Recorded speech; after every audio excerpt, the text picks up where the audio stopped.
So, in short, Vice President nga, in short, Vice President approved the release of those. Effectively, the Vice President approved the release of the funds referred to in those disbursement vouchers. Your Honor, Tama ba? Your Honor, please, ask and answered already. As Your Honor, authorized. the reason I have to make a follow-up question is that the answer of this witness was not responsive. I was asking whether it meant effectively that the Vice President herself approved the release of the funds referred to in that disbursement voucher. But the answer of the respondent was that it was authorized by her. So I want a categorical statement, Your Honor, from this witness. I'll allow it in the meantime, counsel. Witness may answer. Yes po, as authorized po. Yes.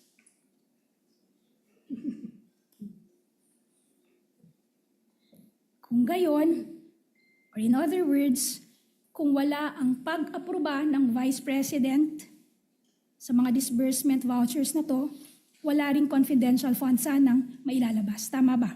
Sorry again, Kung can you walang- repeat the question po? Kung walang approval ng Vice President sa mga disbursement vouchers na to, wala ring confidential funds na mailalabas dahil ang funds or ang pondong pinapatukoy yan dito ay ang confidential funds for 2022 and 2023. Tama ba? If there is no approval po, there is no release No of release. funds. Okay, thank you.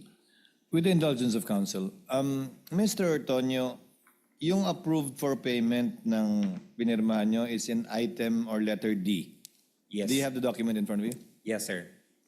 Yung letter A, certified expense cash advance necessary, lawful, and incurred under my direct supervision is signed by the Vice President. Yes, that's correct, What, Your Honor. what does that mean?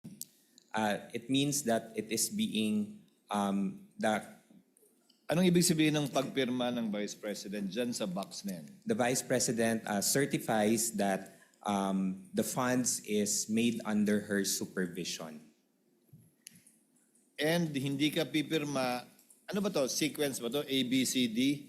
Pag Yes. walang pirma si A, walang pirma si B, hindi mo na pipirma si C, hindi ka pipirma. Yes, that's correct. It's So in ikaw yung sequence. huling-huling pumirma Yes, that's sa correct. dokumentong ito ng disbursement voucher. Yes, Your Honor. Proceed, counsel. Okay, let us now go. Ito ay sa kabila ng fact na sa ilalim ng PFP, ang pondo ay para sa buong ika-4 na quarter ng 2022. Tama ba? It's for the fourth quarter of Of 2022. And that fourth quarter of 2022 means October, November, the period October, November, December of 2022. Tama ba? For fourth quarter, ma'am, that covers for October, November, and December. Yeah, October, November, and December 2022. Yes. Yes. So it means dahil it covers that period, October, November, December 2022, yung pondo ay spread out supposedly para sa activities na itinala noong October, November, and December 2022. Tama ba? Your Honor, please. Counsel? That is an assumption, Your Honor. That's a conclusion of fact. The witness did not testify that it should be spread throughout the quarter, Your Honor, and speculative also. May I just, Your Honor, make a counter manifestation and a reply to the comment made? Yes, counsel. What's your reply? I'm not assuming anything, Your Honor. Precisely, I am asking this witness to confirm. There's no assumption in that, Your Honor. Counsel, but it has no basis. Counsel for respondent is correct. The witness did not say, neither was it contained in any letter of the Office of the Vice President that it is for the entire quarter.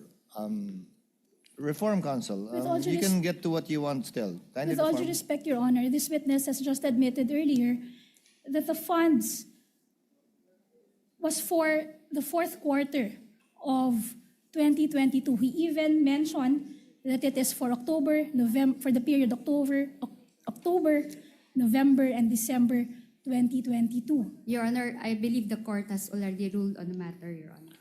Kindly reform, counsel. You can get to what you want just as easily, counsel.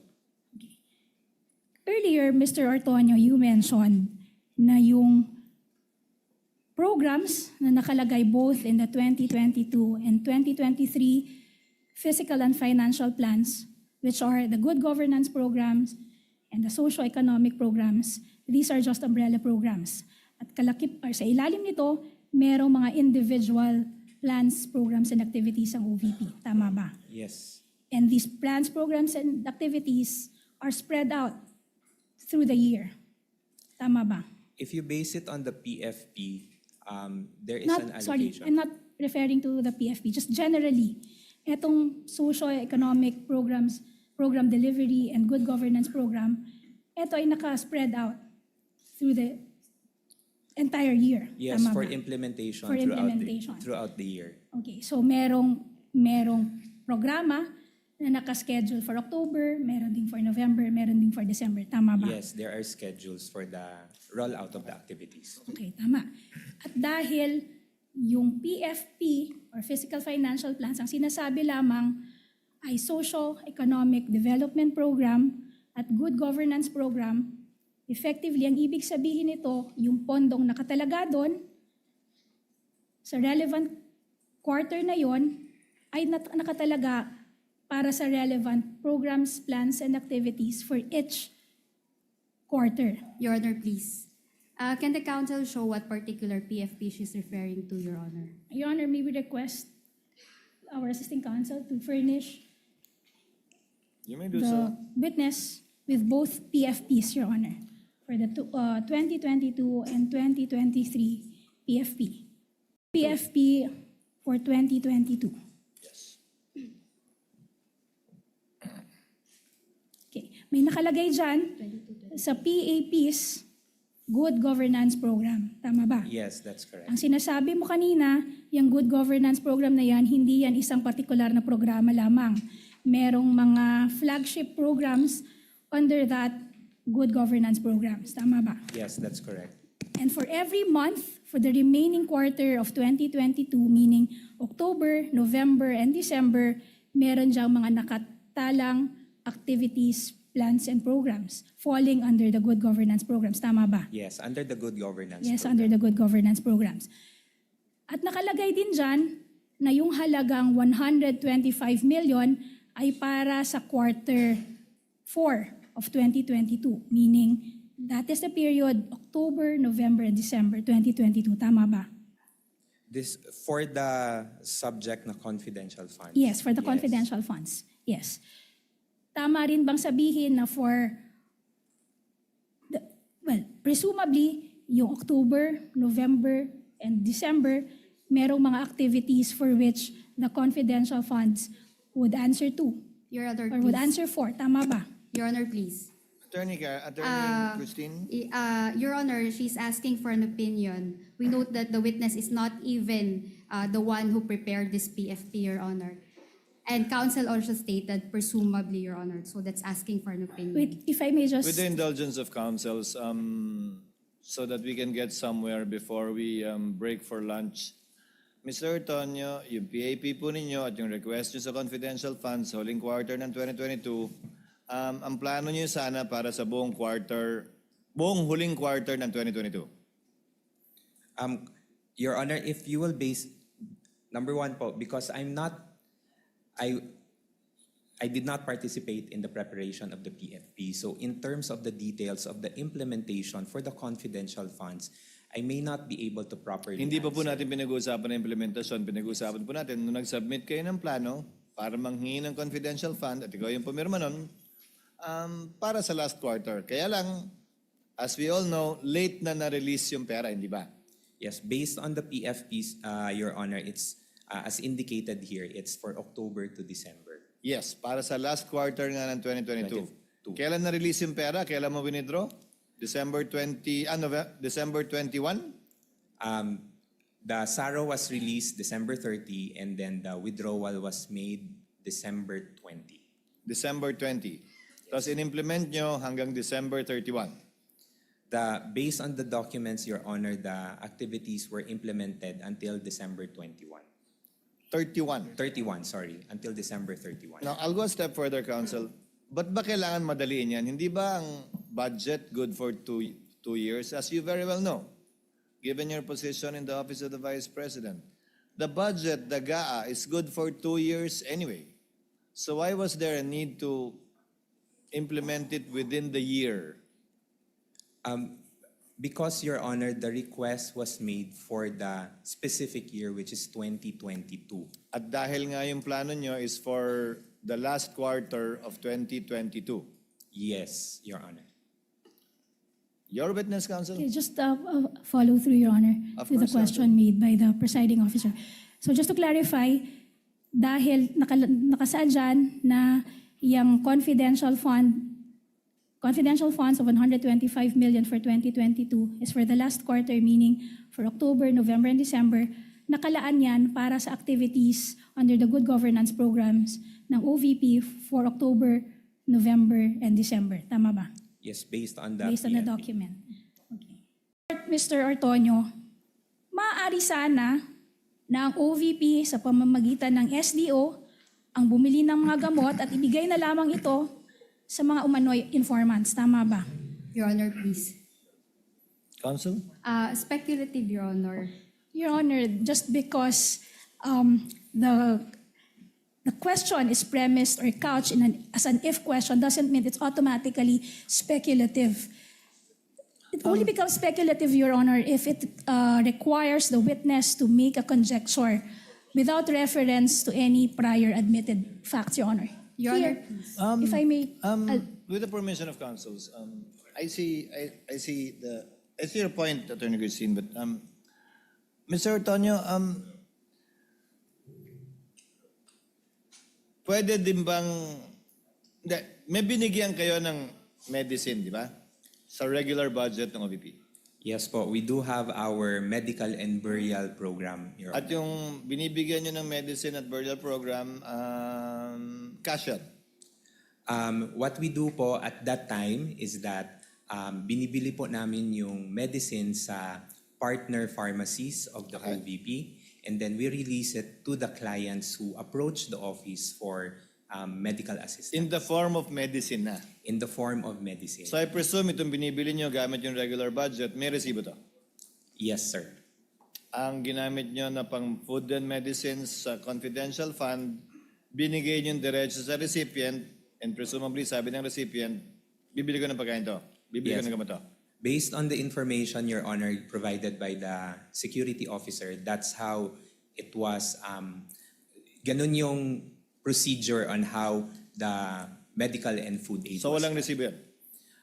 Based on the information I gathered, sir, no official receipts was Nakalagay ba sa acknowledgement receipt kung for food or for medicine yon o kayo na lang yung nagtali na ito food, ito medicine? Sir, unfortunately, sir, for the acknowledgement receipts, I was not able to see them personally, sir. Not a single one? No, sir. At that time, sir, I was not able to see any of the acknowledgement receipts. One last question. Yung chairs, wala ring resibo yan? Yung regarding for the chair, sir, based on the information also provided by the security officer, no receipt as well, sir, because the representation was that yun yung ipamimili nila for the tables and chairs. So what you're saying is binigay din yung pera sa informant, quote-unquote, that's your wording, para bumili siya ang bibili ng chairs at yun yung bayad sa kanya, quote-unquote. Yes, that's based on the information provided by the security officer. Just one final question, Mr. Don. So literally, may informant, imbis na bigyan ng kung ano, binayaran ng cash para bilhin yung tables, yung chairs, yung food, yung medicine. Ganun. Yes, sir, based on the information provided, sir. By the security officer. By the security Now, that's officer. yun yung kwento na binigay sa'yo.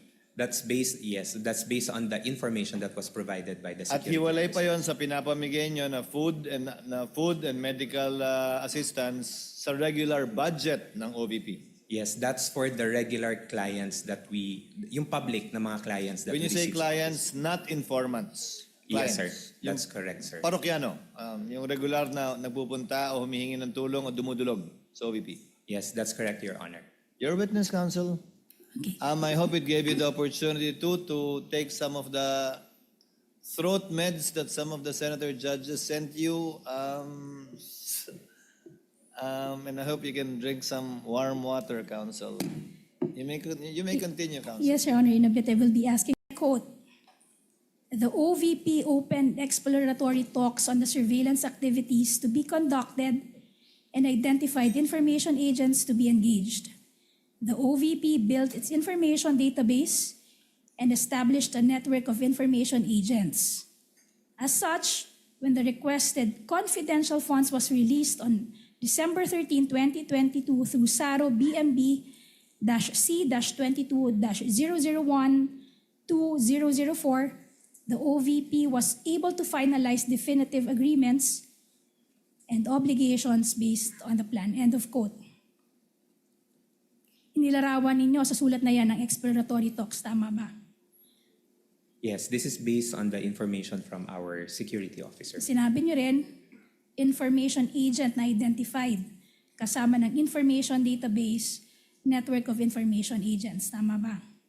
Yes, as provided by our security officer. Okay. Again, wala ni isa man dito ang nabanggit sa August 2022 confidential fund request. Tama ba? Based on the initial request, no information indicated. At wala rin kahit alin man dito ang lumalabas sa PFP for 2022. Tama ba? When you say, you mean, ma'am, yung... These items, these words, information database, network information agents, identified agents, walang kahit anuman na lumalabas. Yes, ma'am. Based on the document presented earlier, ma'am, no such wordings, ma'am. Okay, hindi rin kayo nakilahok sa supposed exploratory talks na ito. Binatay nyo lamang ito sa kung anong inireport sa inyo. Tama ba? I had no participation, ma'am, because on matters of security, ma'am, that is not my expertise, ma'am. So this is from our security officer. Okay. In that same letter, as I've mentioned and as I've read, binanggit nyo rin finalized definitive agreements. Yes.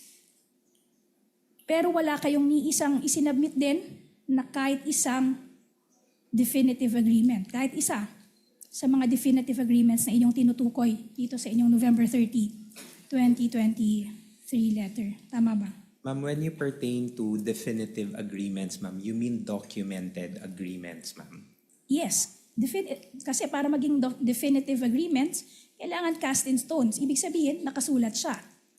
Ma'am, in terms of any documentation or documented agreements, ma'am, there were no documents that were provided, ma'am. And as to how our agreements were made on the ground, ma'am, again, I cannot provide any information.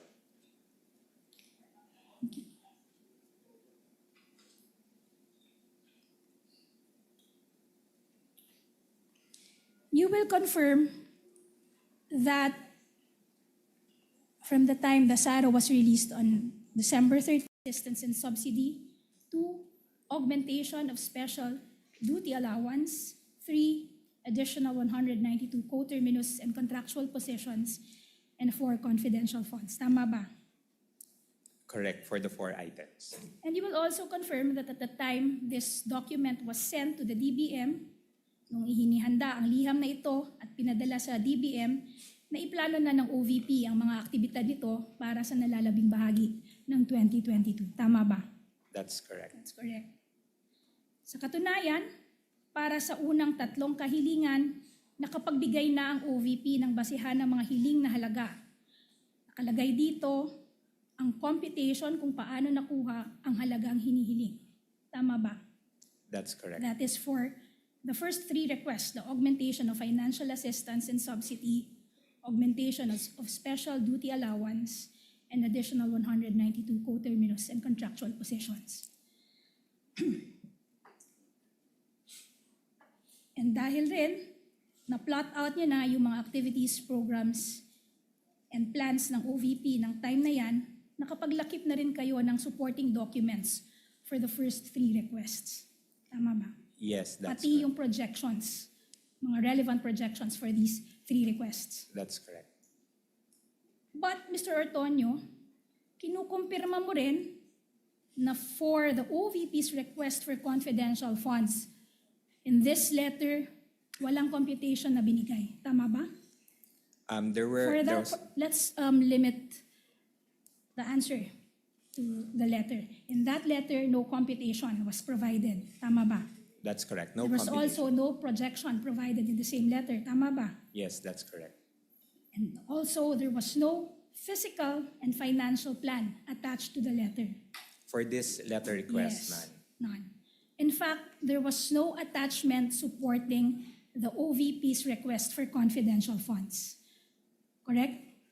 There were no attachments, ma'am. Yes, there were no attachments in support of your request for confidential funds. Tama?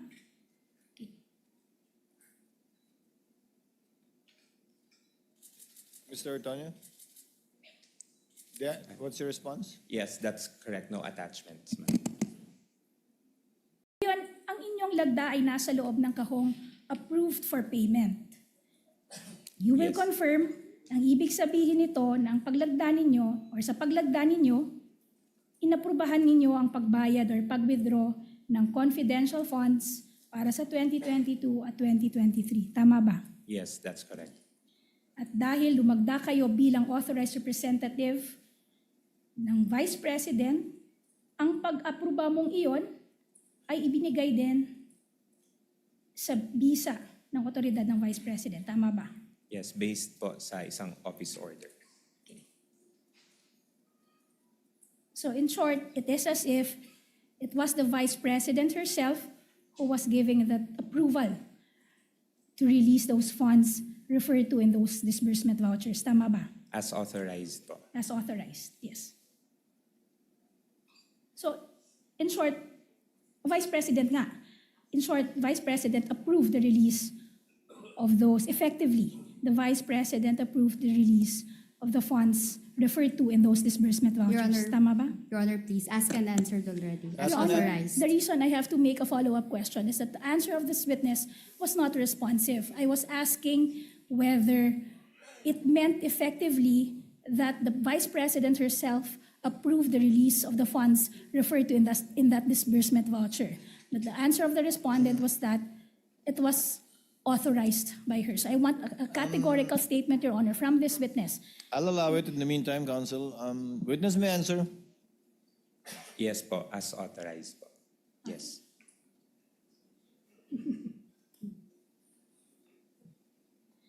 Kung gayon, or in other words, kung wala ang pag-aproba ng Vice President sa mga disbursement vouchers na to, wala ring confidential funds sanang mailalabas. Tama ba?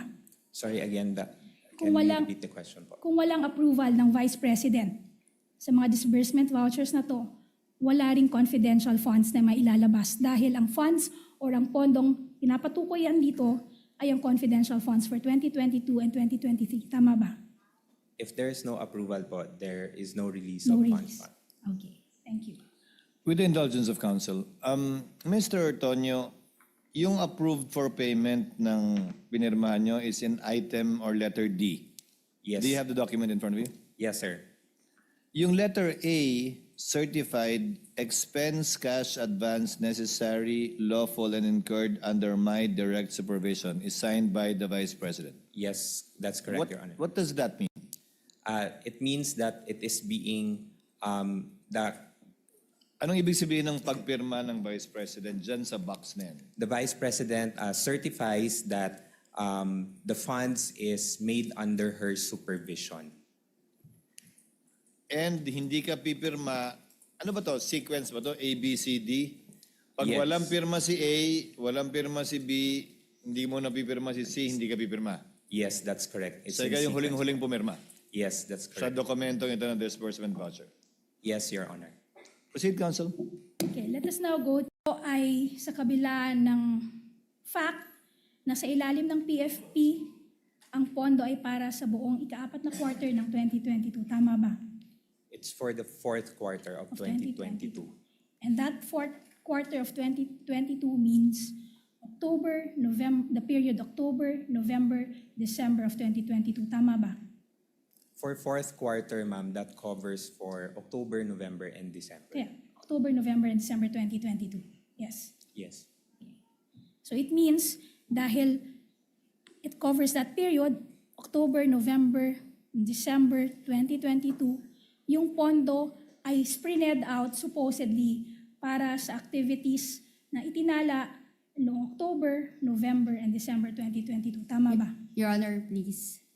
Counsel? That is an assumption, Your Honor. That's a conclusion of fact. The witness did not testify that it should be spread throughout the quarter, Your Honor, and speculative also. May I just, Your Honor, make a counter manifestation and a reply to the comment made? Yes, counsel. What's your reply? I'm not assuming anything, Your Honor. Precisely, I am asking this witness to confirm. There's no assumption in that, Your Honor. Counsel, but it has no basis. Counsel for respondent is correct. The witness did not say, neither was it contained in any letter of the Office of the Vice President that it is for the entire quarter.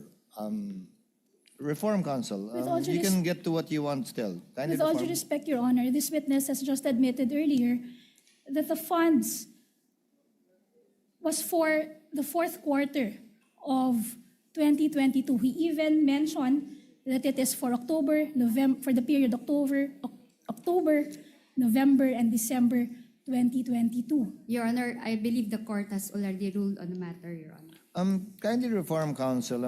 You can get to what you want just as easily, Counsel. Earlier, Mr. Ortonio, you mentioned na yung programs na nakalagay both in the 2022 and 2023 fiscal and financial plans, which are the good governance programs and the socio-economic programs, these are just umbrella programs. At sa ilalim nito, merong mga individual plans, programs, and activities ang OVP. Tama ba? Yes. And these plans, programs, and activities are spread out.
Arrival of the Senate President, the presiding officer, and the senator judges of the impeachment court.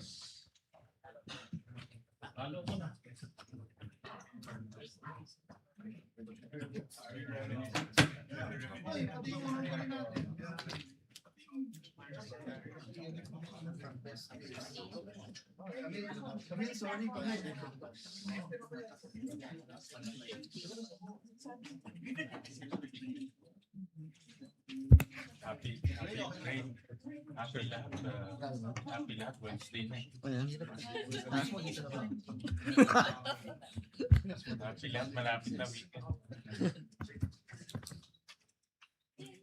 Sergeant at Arms is directed to make a proclamation. All persons are commanded to keep silent under pain of penalty while the impeachment court is in session for the trial of Vice President Sara Duterte. The impeachment trial of Vice President Sara Duterte is hereby called to order. We should be led in prayer by Senator Judge Mark Villar.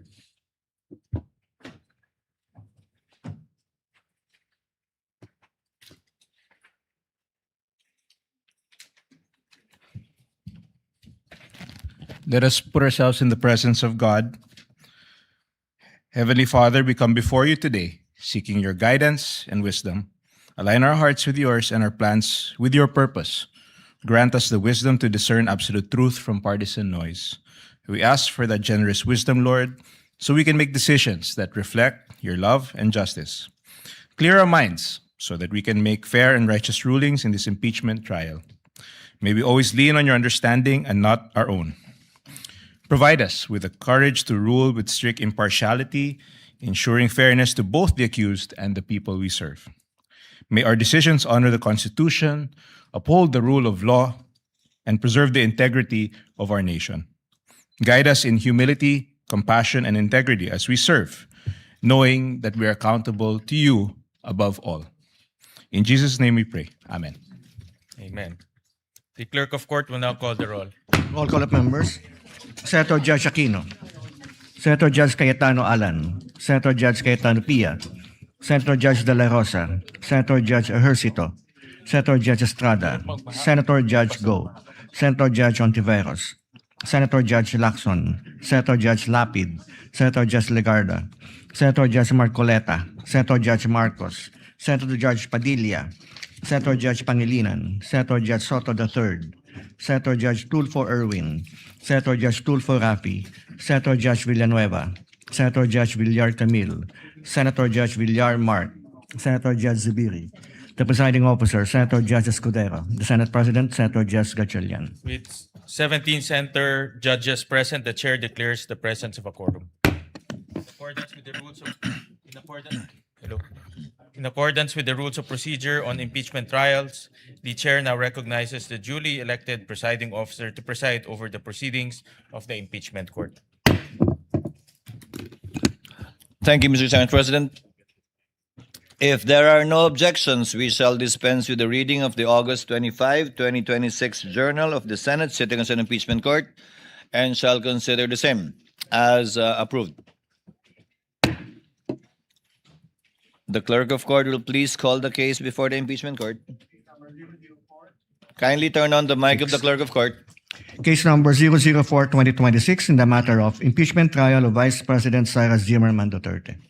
Appearances of the for the parties. Same appearance for the prosecution, Your Honor. We are ready. Good morning, Honorable Chua. For the respondent. Same appearance for the respondent accused. Good morning, Your Honors. Good morning, Attorney Poa. As discussed yesterday by the presiding officer, we shall begin with a brief reply of Attorney Ligutan before the court's ruling with respect to the points raised by the lead counsel for the respondent and some other matters that pertain similarly to that topic, and then proceed with the cross-examination of Attorney Christine and the redirect and or recross, if any. Your Honor. Your Honor. Yes, Honorable Chua. I will now turn over to Attorney Libutan for his brief reply. Attorney Ligutan is recognized Your Honor. for his hopefully brief reply. Yes, Attorney Poa. Just before we give Attorney Ligutan his time, Your Honor, just wanted to make a quick manifestation.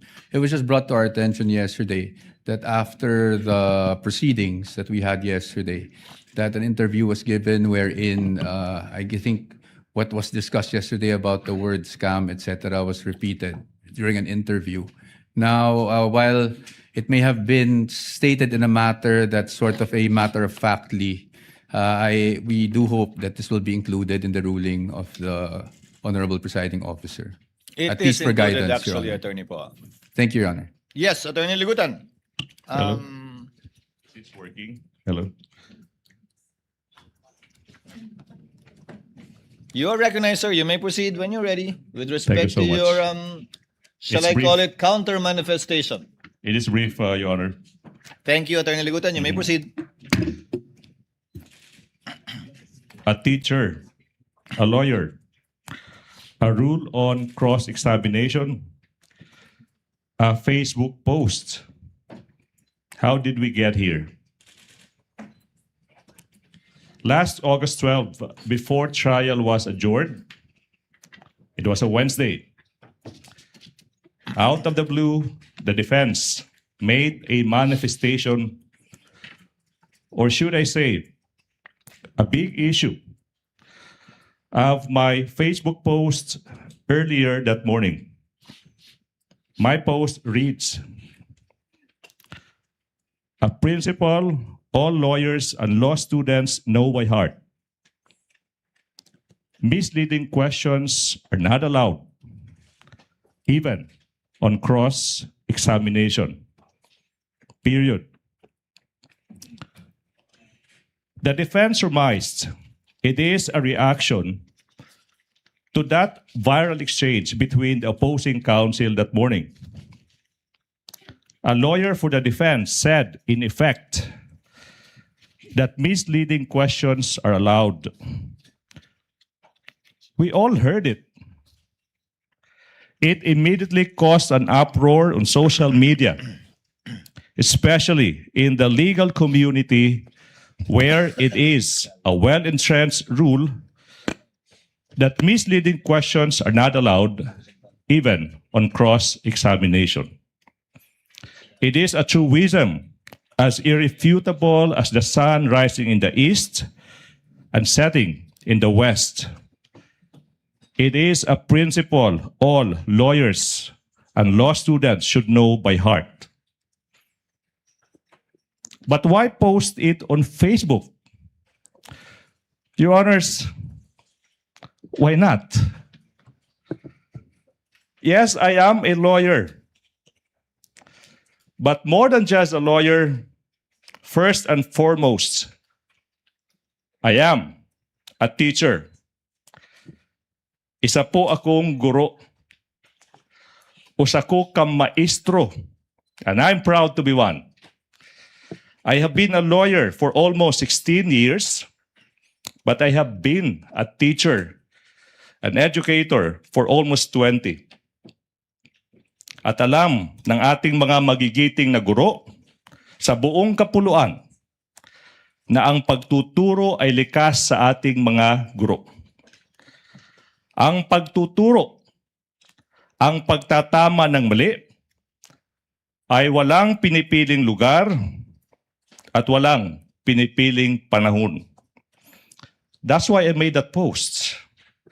I was concerned that the statement made in open court that misleading questions are allowed will go unchecked. My teacher's instinct kicked in.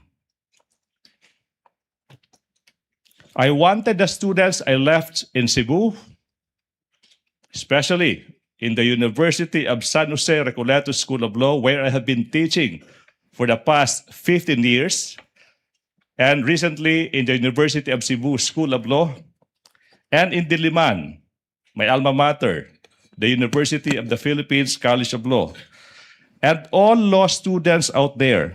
I want them to know that a teacher had heard that wrong statement in open court, and he is correcting that mistake on Facebook, as I have been doing the past years.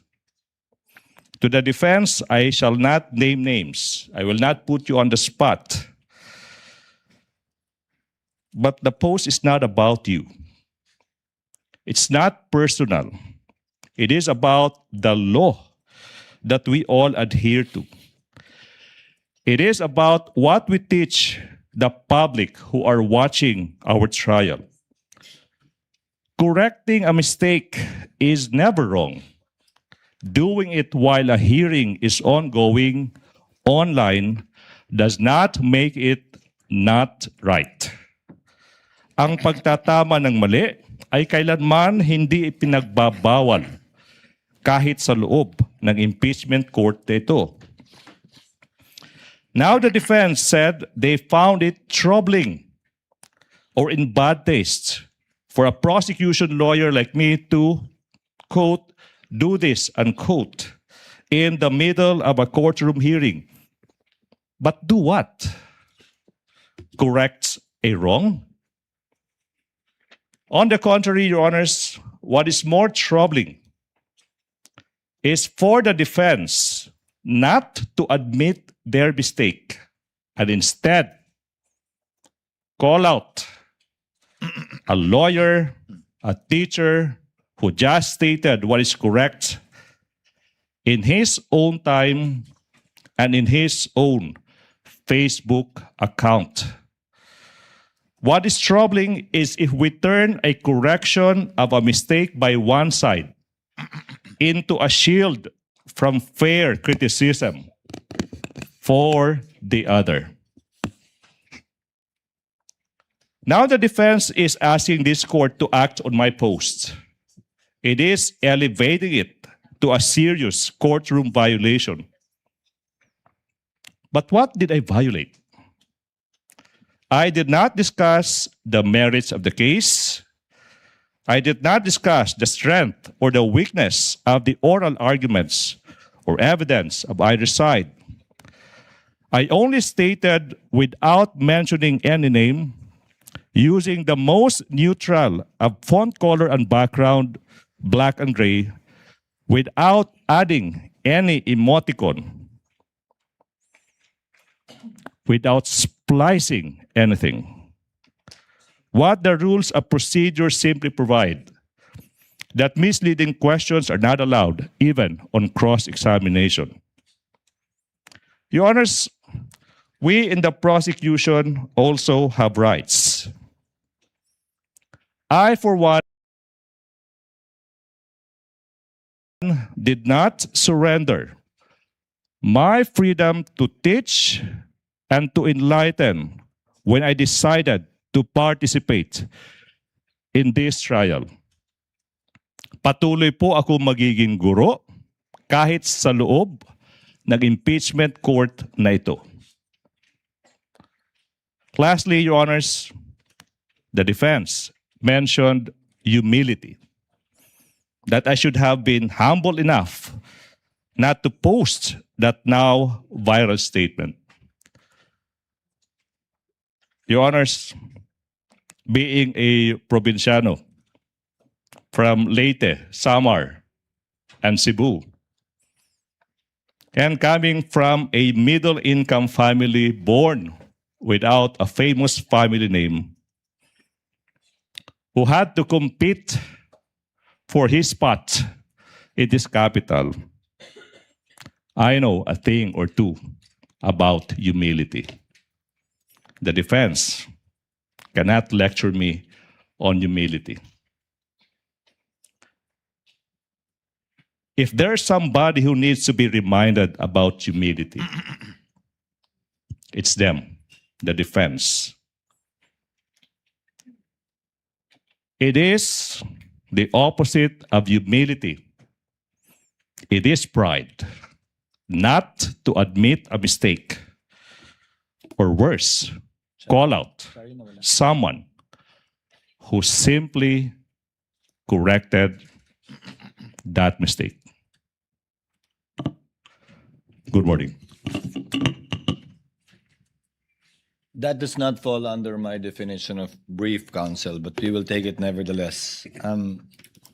For the record, before the chair makes its ruling on these matters, the TSN says, Attorney Kapunan, leading, and then she corrected herself, misleading questions are not allowed on cross. Attorney Ferrer, she said they are allowed. Now, the TSN cannot possibly cover the overlapping voices, if at all. So most likely what happened, although we will check the video, would be Attorney Ferrer commenting on the earlier statement that was corrected later on by Attorney Gapunan and changed leading to misleading. Perhaps Attorney Ferrer was referring to leading questions and not misleading questions. But having said that, nevertheless, the court will include that as part of its ruling, with one caveat, Attorney Ligutan. While you do not remove your hat as a teacher wherever you go, the same is true with this representation. I had my fair share of teaching as well. Under the rules of the Senate, unfortunately, you have to unbundle it. You have to decouple it. Under the rules of the Senate, if you are counsel for the parties, you cannot comment on the merits outside of a fair and true report of what happened. In this case, based on the TSN, I am not sure of the accuracy, given that the statements made were pertain to both leading and misleading questions. Number two, it still does not take away, your being a teacher, does not take away your responsibility under the CIPRA to a fellow lawyer who you are jousting with or arguing with or competing against this impeachment court. The remarks of the good gentleman, the Attorney Ligutan, the counsel for the panel of prosecutors, is noted and will be entered into records. Thank you, sir. Chair will now make its ruling with the permission of the body from the rostrum, because it's difficult to read while sitting down a long ruling. You may sit down, Attorney Chua, for a bit. This will take some time.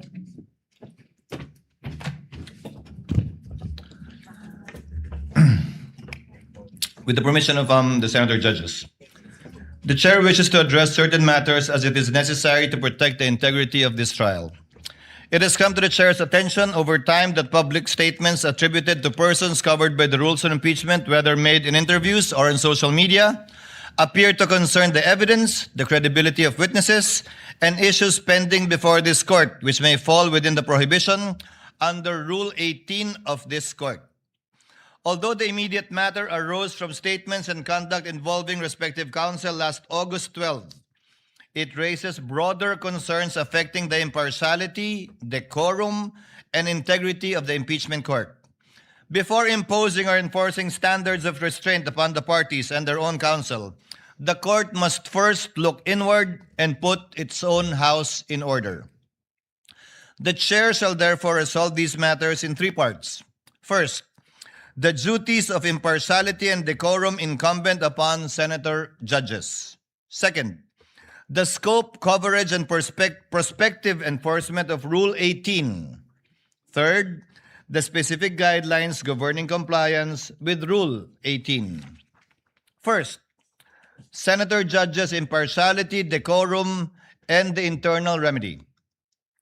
The chair begins where institutional discipline must always begin, with the court itself.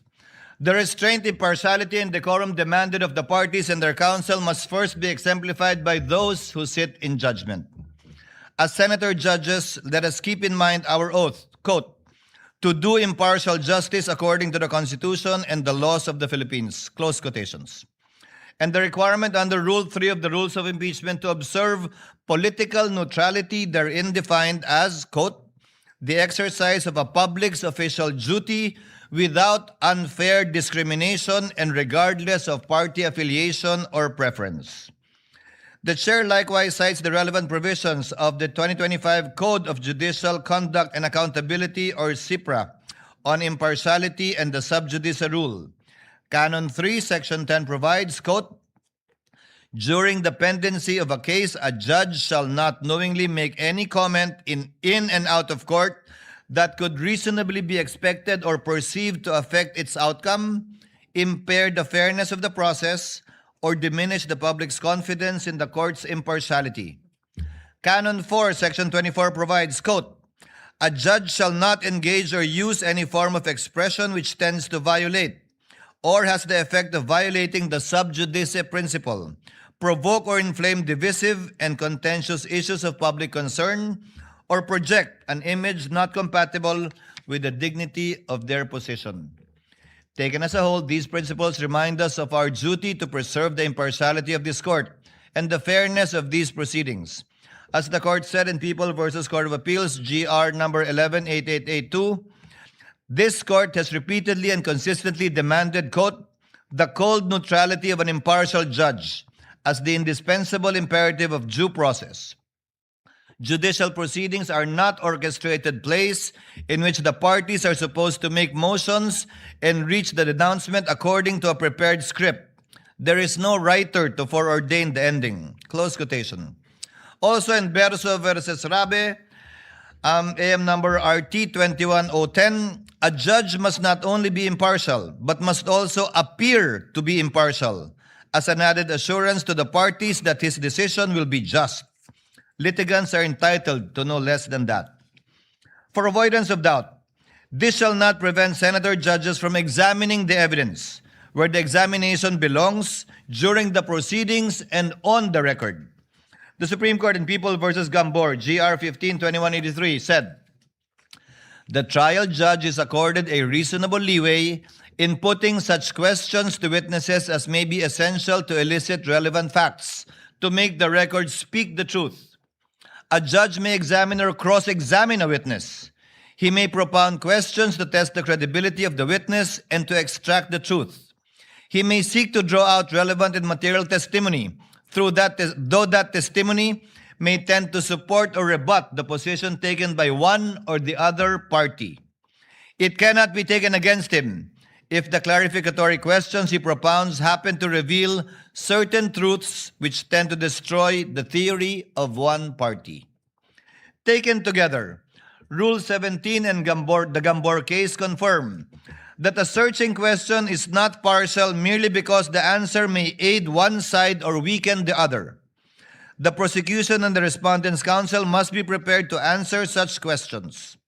The inquiry must remain relevant, material, fair, and directed toward clarification of truth. It must not devolve into a speech, harassment, partisan advocacy, or an announcement of a conclusion already reached. The line is clear. Senator judges may test the evidence here under oath and on the record, exercising the cold neutrality of an impartial judge. When constituted as an impeachment court, the Senate does not cast aside the discipline of parliamentary practice, except where the specific rules on impeachment or the adjudicative nature of these proceedings require otherwise. The rules of the Senate establish parliamentary precedents and courtesies of the chamber continue to bind every member sitting as senator judge under Rule 34, Sections 93 and 94 of the Rules of the Senate. Deem acts or language that offend a senator or any public institution or third party to be unparliamentary and prohibit the use of offensive and improper language against another senator or public institution or third party. Henceforth, I hope senator judges shall refrain from unparliamentary remarks, personal attacks, imputations of improper motive, and other language incompatible with the dignity of these proceedings and of parliamentary courtesy to other people. The chair will at all times extend to his fellow senator judges the courtesy befitting equals and reasonable latitude that serious deliberation requires. Differences in judgments and vigor in debate are to be expected and shall, as far as practicable, be met with patience, flexibility, and respect. Should circumstance so require, however, the chair will not hesitate to enforce the rules of this impeachment court, the rules of the Senate, particularly sections 95 and 96. In this chamber, firmness need not be unkind, nor courtesy come at the expense of duty.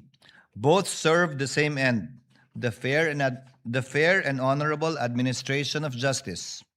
Further, where a senator judge is alleged to have violated the impeachment oath, Rule 3, Rule 18, or any other applicable rule of the Senate, an available institutional remedy within the Senate is the filing or referral of an ethics complaint to the Senate Committee on Ethics and Privileges in accordance with the internal rules of the Senate. Under Rule 10, Section 1316 of the Rules of the Senate, the Committee on Ethics has jurisdiction over all matters relating to the conduct, rights, privileges, safety, dignity, integrity, and reputation of the Senate and its members. Any disciplinary action remains for the Senate to determine under Article 6, Section 16.3 of the Constitution and applicable rules. this shall not be a proper subject matter to be taken up within this impeachment court so as not to divert the attention from the impeachment trial against the respondent in this case. Accordingly, the chair reminds all senator judges, first, to observe the impartiality and political neutrality required by their oath and the rules. Second, to observe the parliamentary rules, precedents, and courtesies of the Senate and refrain from unparliamentary, offensive, or improper remarks. Third, to exercise their authority under Rule 17 to question witnesses, prosecutors, and counsels for the respondent and the prosecutor during the proceedings on the record instead of through commentaries in social media. Second ruling, Rule 18, scope, coverage, and prospective enforcement. Note on the statement, prospective enforcement. Having addressed the conduct expected of senator judges, the chair now turns to Rule 18 and the persons expressly covered by it. The chair makes this ruling not only in response to the manifestation and motion made by counsel for the respondent, Attorney Sheila Sison, on August 12, and after due consideration of Attorney Ligutan's explanation, but also on the basis of the chair's independent findings of seeming violations of Rule 18. These incidents come after the chair's earlier advice to both panels to designate the respective spokespersons so that the necessary and appropriate communications may be made within the limits prescribed by the rules. Since that advice has not been fully observed, the chair now finds it necessary to restate and strictly enforce those restrictions. Article 18 of the Rules on Impeachment provides, the presiding officer, the members of the Senate, shall refrain from making any comments and disclosures in public pertaining to the merits of a pending impeachment trial. The same shall likewise apply to the prosecutors, the person impeached, and their respective counsel and witnesses. This rule exists to balance the public's right to information on matters of public concern with the need to protect the integrity of the proceedings from public prejudgment. The rules of court apply only suppletorily to these proceedings. When the rules on impeachment expressly and specifically govern a matter they control. Since Rule 18 directly governs public comments and disclosures pertaining to the merits of the pending impeachment trial, it is for this court, in the exercise of its authority and sound discretion, to determine whether a particular statement violates that rule. Henceforth, with respect to prior statements or conduct covered by Rule 18, the court shall extend grace, exercise liberality, and wipe the slate clean, tabula rasa, so to speak. From this point forward, however, Rule 18 shall be strictly enforced and be given full force and effect. Accordingly, the chair hereby strictly enjoins all persons covered by Rule 18. You know who you are, and based on the records, we know who you are. From making public statements or otherwise discussing, sharing, or endorsing comments pertaining to the merits of this pending impeachment trial, and from engaging in trial by publicity, as they directly threaten the independence of the court, degrade the dignity of the tribunal, and risk turning it into a circus, and weaponize the media to substitute public outrage or actual evidence. We are in receipt of the appearances of the parties. So, ang covered po ng Rule 18 would be all those who appeared, both from the panel of prosecutors and the counsel for the panel of prosecutors. Chair earlier reminded the parties, designate a specific spokesperson. Wala pong problema kung hindi naman siya kasama sa panel. Walang problema kung hindi siya kasama sa counsel for the panel of prosecutors. The spokespersons are free to say whatever they want to say, but not, and there are limitations insofar as the panel of prosecutors and the counsel for the panel of prosecutors is concerned. Clearly, up to today, the spokesperson of both parties are still part of the counsel for the parties, some with more violations than others. So without enumerating the counsels where this rule applies, I think you know who you are, given the entries of appearance you've already made. These restrictions apply with particular force not only to counsel for the parties, but also to us, senator judges, and all other persons whose public statements are governed by Rule 18. Rule 18 makes specific mention of the respondent. It does not make mention of the complainants in this case, given the public nature of this case. So outside of the senator judges, outside of the counsels for the parties Particularly mentioned would be the respondent herself, as well as the witnesses called. Third ruling, guidelines for compliance with Rule 18. To ensure a common standard, the chair now states the guidelines governing compliance with Rule 18.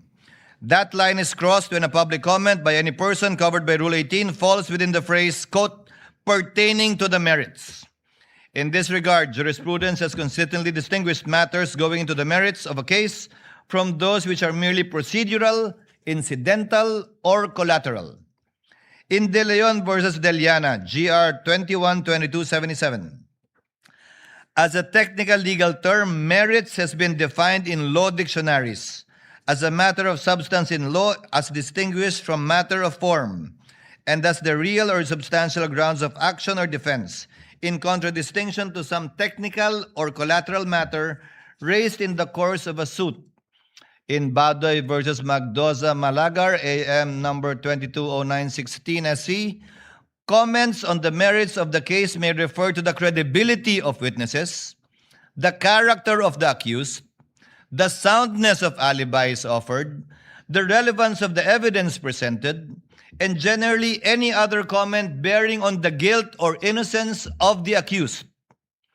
Pursuant to the en banc case of INRE published threats hurled by Attorney De Vera, AM number 011203 SC, number 1, no party shall make public comments, statements, insinuations, or rhetorical questions that, number 1, prejudge the issue to predict the outcome of the trial. Number 2, question pending rulings. Number 3, substitute media pressure for evidence. Number 4, promote distrust and undermine public confidence in the court by creating the impression that the court cannot be trusted to resolve the case impartially and violate the right of the parties to have their case tried fairly by an independent tribunal uninfluenced by public clamor and other extraneous influences. For purposes of this trial, a statement pertains to the merits when viewed in the full context. It evaluates in its full context. It evaluates a disputed fact, the credibility of a witness, the relevance or probative value, weight, or sufficiency of a particular evidence, assessment as to the legal viability of an article of impeachment, or a substantive defense advocates a particular disposition of the charges or announces or forecasts the ultimate vote. Conversely, this court recognizes the qualified privilege of a fair and true report regarding these proceedings as affirmed in the Supreme Court in ABS-CBN versus Ampatuan GR number 227004. Based on the jurisprudential standard derived from Article 35 of the Revised Penal Code, a fair and true report means a neutral, objective, and accurate recounting of the proceedings made in good faith without any comments or remarks. For the guidance of all the parties concerned, the Chair now issues the procedural guidelines for violations of Rule 18. The Impeachment Court will exercise its powers summarily under Rule 5, adhering strictly to the due process parameters set by the Supreme Court. First, a 24-hour show cause order. No oral accusation or press pronouncement shall precede the formal charge. Any party cited for a particular violation will be issued a written show cause order, either motu proprio or upon motion by either party, and will be given exactly 24 hours to submit a verified written answer. Pursuant to the Supreme Court's en banc doctrine in Zaldivar versus Sandigan Bayan, GR number 79690-707, due process in disciplinary proceedings against lawyers and parties does not require a trial-type formal hearing. The presiding officer will rule summarily based solely on the submitted pleadings upon the lapse of the 24-hour period, subject to appeal or reconsideration by any member of the court. Now, the burden of proof. Pursuant to Stratcom Corp. versus Etong, GR number 190980, and Webb versus Gatula, GR number 194469, any punitive sanction requires this court to find that, quote, a person's act must be done willfully or for an illegitimate or improper purpose. Thus, the good faith or lack thereof of the person being cited in contempt should be considered. Hence, The contemnor is presumed innocent rather, and the burden of proving that the contemnor is guilty of contempt lies with the movant. For violations of Rule 18, the court shall follow a two-strike rule. Violations will be met with a strict graduated penalty system. First offense, public reprimand and admonition. The penalty is a severe reprimand and stern admonition in open court, placed permanently on the record as a final warning. Second offense, a monetary fine. The penalty, pursuant to the prescribed ceiling under Rule 71, Section 7 of the court will impose a maximum statutory fine of 30,000 per violation, pesos that is. Furthermore, exercising the court's inherent case management powers under Rule 4, 5, 6, and 8 to preserve the orderly proceedings, the offending lawyer or party may also be subjected to a defined prospective restriction on speaking, objecting, or examining witnesses on the floor. Each subsequent violation of Rule 18 shall be punished the same way as a second offense, third, fourth, so on, with a fine of 30,000 pesos. In all cases wherein a member of the bar is concerned, independently, pursuant to the case of Inre Almacen, the certified incident record will be transmitted and formal referral will be made to the office of the bar confidant, the Integrated Bar of the Philippines, and or the Supreme Court for possible disciplinary sanction regarding the person's license to practice. The court also reminds respective counsels of the parties that CIPRA Canon 2, Section 19 prohibits lawyers to comment or publicize opinion pertaining to a pending proceeding in a manner that may cause prejudgment, sway public perception, influence the tribunal, or create a widespread perception of guilt or innocence. CIPRA likewise requires professional responsibility on the use of social media and prohibits the dissemination of false or unverified claims or disinformation. Rule 18 does not, by its terms, cover outside observers or spokespersons who are not counsels of record. Such persons, however, remain subject, when applicable, to the rules on indirect contempt, and if they are members of the bar, to the CIPRA. Counsel of record must litigate their respective causes before the court, not in the court of public opinion, through interviews, social media posts, or publicly generated, authorized, encouraged, or disseminated through surrogates. Counsel cannot have their cake and eat it too.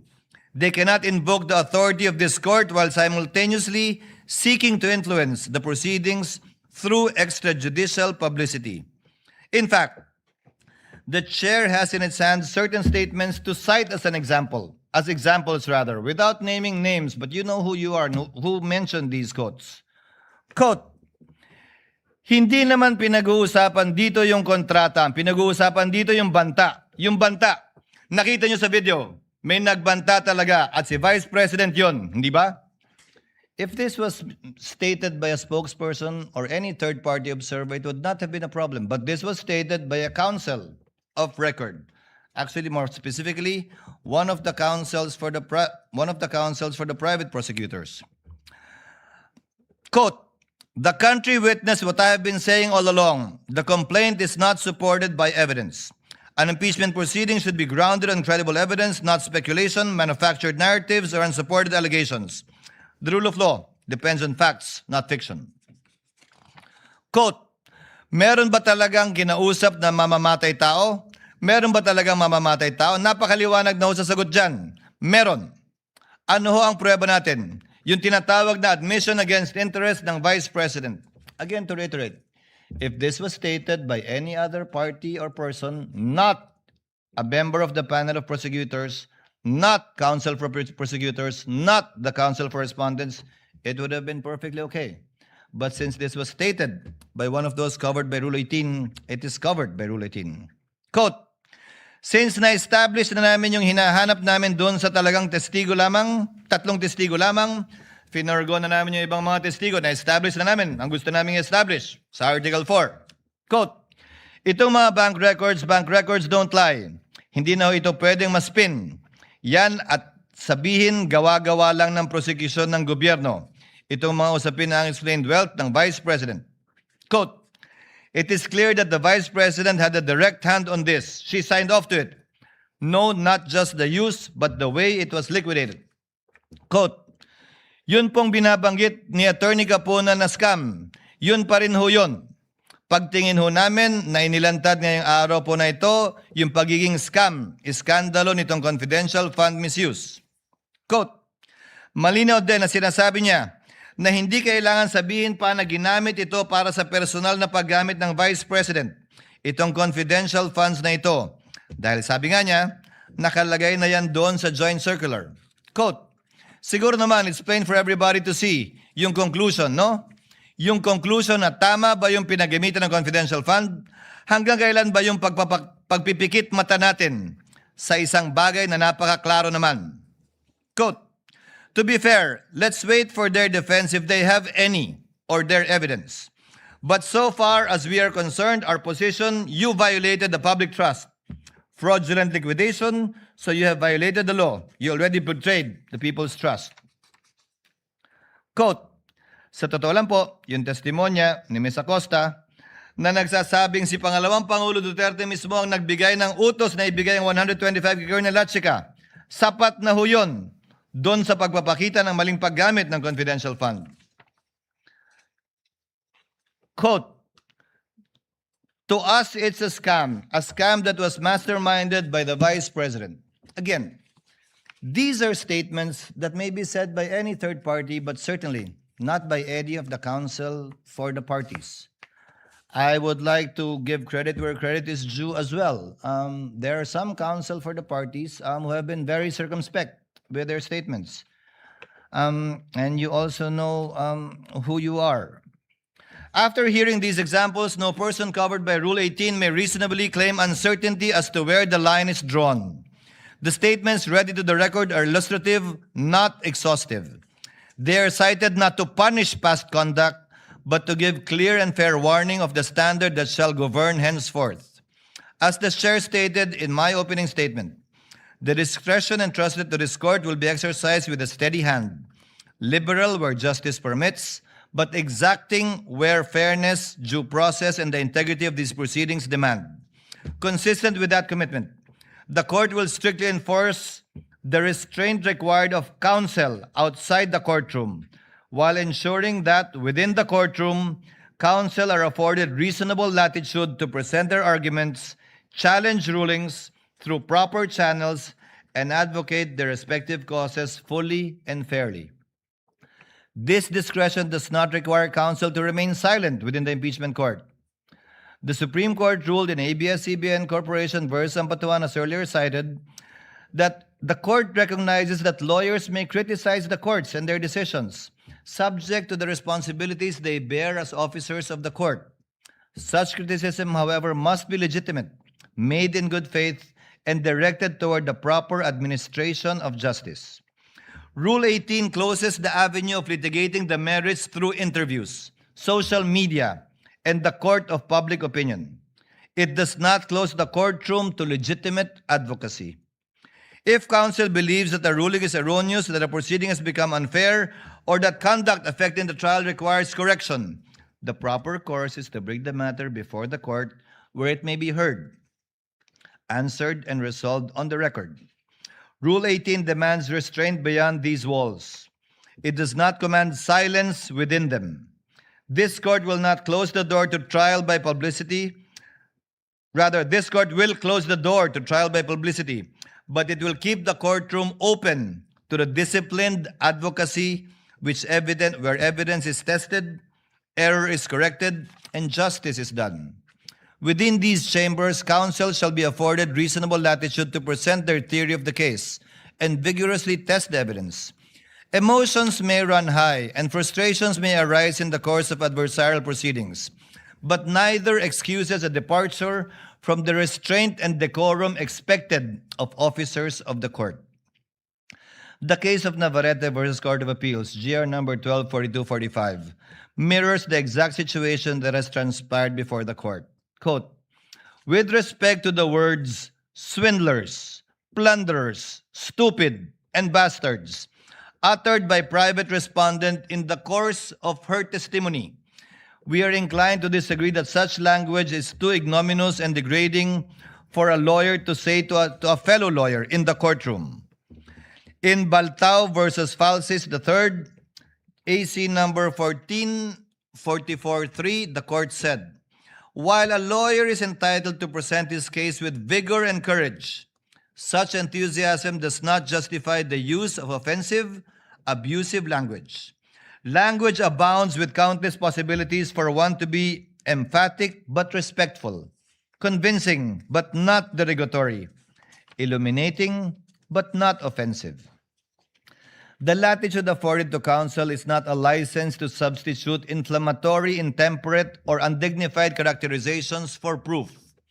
Consistent with the chair's earlier ruling, the term scam, mastermind, modus operandi, as used during the past proceedings, stand stricken from the record. Counsel remain free to advance the factual and legal theories underlying their positions, but they must do so through evidence, reasoned argument, and court-appropriate language, not through expressions that prejudge disputed facts, attribute wrongdoing not yet established, cast offensive personalities upon others, or needlessly inflame the proceedings. Language uttered in the presence of the court that amounts to disrespect, offensive personalities, or misbehavior that obstructs or interrupts the proceedings may, when the applicable threshold is met, be dealt with as direct contempt under the rules on impeachment, with Rule 71, Section 1 of the rules applying suppletorily. Whether or not such language rises to the level of direct contempt, counsel remain independently bound by the CIPRA to observe courtesy and civility and the use of dignified language in all their professional dealings, even as adversaries. This brings the chair to the relevant provisions of the CIPRA independently of Rule 18, Canon 2 of the CIPRA requires every lawyer at all times to observe respect and courtesy in personal and professional dealings. Canon 2, Section 2 further requires lawyers to act with courtesy, civility, fairness, and candor towards fellow members of the bar. These duties govern how counsel treat one another both in and outside the courtroom. Canon 2, Section 4 likewise requires dignified language in all personal and professional dealings and prohibits abusive, intemperate, offensive, or otherwise improper language, whether oral or written, and whether made through traditional, electronic, mass, or social media. For the avoidance of doubt, Rule 18 applies only to the persons expressly covered therein: the presiding officer, the senator judges, the prosecutors, the person impeached, and their respective counsel and witnesses. With respect to counsel, Rule 18 applies specifically to those who have formally entered their appearance before the impeachment court. Separately, when a spokesperson is a member of the bar but has not entered his or her appearance, the relevant provisions on indirect contempt under Rule 71, Revised Rules of Court, and when warranted, the CIPRA shall nonetheless apply to said person. In any case, this shall be without prejudice to any recourse to Rule 71, Revised Rules of Court, with respect to any person who may commit indirect contempt against the impeachment court not covered by Rule 18. Accordingly, the chair hereby declares, number 1, directing all persons covered by Rule 18 to refrain from making, sharing, endorsing, or otherwise amplifying any public statement concerning the merits of the pending trial. Counsel for both parties are further directed to observe the applicable provisions of CIPRA. Number 2, reiterates the chair's suggestion that each party consider appointing a spokesperson who is not a member of their legal team, or if they are, for it to be clear to them that these rules shall apply to them, given that they are counsel for the parties strictly. If the parties elect to retain their current spokespersons, the Rule 18 shall be strictly applied as to them. The court further advises respective counsel that the violation of this order may carry consequences separate from contempt. Where the same conduct appears to violate CIPRA, the chair may direct the clerk to transmit the certified copy of the pertinent order, transcript, and records to the Supreme Court or the Office of the Bar Confidant for whatever action the Supreme Court may deem proper. Such transmittal is a referral, not a finding or penalty of professional discipline. Disciplinary jurisdiction over members of the bar still remain with the Supreme Court. Further, for avoidance of, again, doubt, a referral through the Office of the Bar Confidence shall not rest on an alleged violation of Rule 18 standing alone. Such referral may concern other conduct outside of Rule 18 unbecoming of a member of the bar. The chair then issues this final warning: on any willful disobedience of this order, it shall be dealt with accordingly henceforth. The ruling prescribes the standards governing future conduct and does not by itself adjudge any identified person guilty of contempt or liable for a professional violation. The chair closes with separate reminders to the prosecution, counsel for the respondent, and senator judges. To the prosecution, the primary duty of a public prosecutor is not to convict, but to see to it that justice is done. This duty is expressly stated in Canon 2, Section 31 of CIPRA, and echoed in Attorney Francisco versus Attorney Zuniga Lagman, AC 13035. The prosecution's object must therefore be the just resolution of the case, not victory at all costs. This obligation governs not only the evidence and arguments presented before the court, but also counsel's conduct outside of it. To the respondent and her counsel, the corresponding duty of defense counsel is not to secure an acquittal at all costs. In People of the Philippines versus XXX, GR number 245926, the Supreme Court reminded counsel for the accused of their fiduciary duty to provide competent, efficient, consensuous, and diligent representation. Under the same reason, counsel for respondent must faithfully protect their client's constitutional and procedural rights, rigorously test the prosecution's evidence, and hold the prosecution to the burden of proof governing these proceedings, while remaining within the bounds of the law, ethics, and the lawful orders of this court. To my fellow senator judges, including this representation, the chair adopts the reminder in Webb versus De Leon, GR numbers 1234 and 1245. Quote, more than convicting the guilty and acquitting the innocent, the business of this court is to assure fulfillment of the promise that justice shall be done and is done, and that the only way for this court to obtain an acquittal, from the bar of public opinion.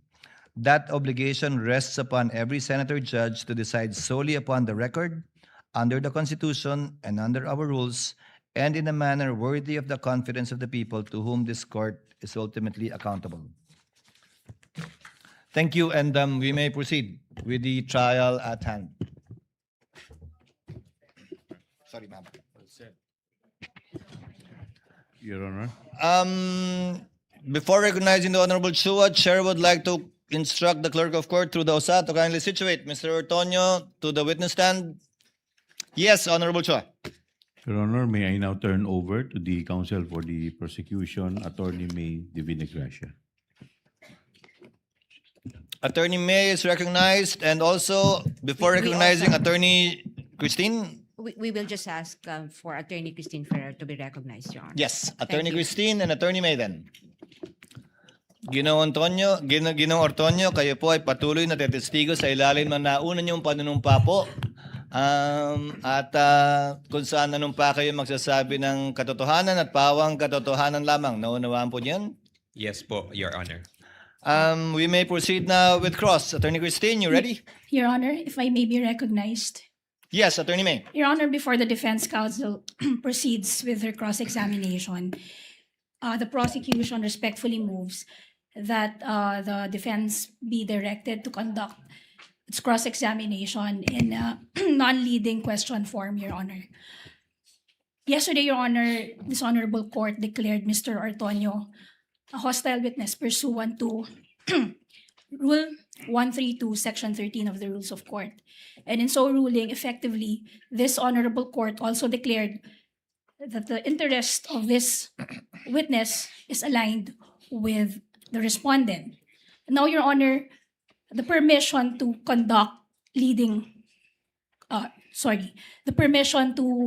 propound leading questions on cross-examination under Rule 132, Section 10A of the Rules of Court rests solely on the presumption that the interest of the witness to be cross-examined is hostile or is adverse to the cross-examiner, making it difficult for the cross-examiner to put into the mouth of the witness words that he expects to be elicited. Now, that presumption, Your Honor, has already been overcome by the declaration of this Honorable Court. So what we expect, Your Honor, is merely cross-examination in form but not in substance. Because in substance, Your Honor, the cross-examination would effectively be like the respondent herself cross-examining, the respondent cross-examining or direct examining, conducting a direct examination of her very own Assistant Chief of Staff.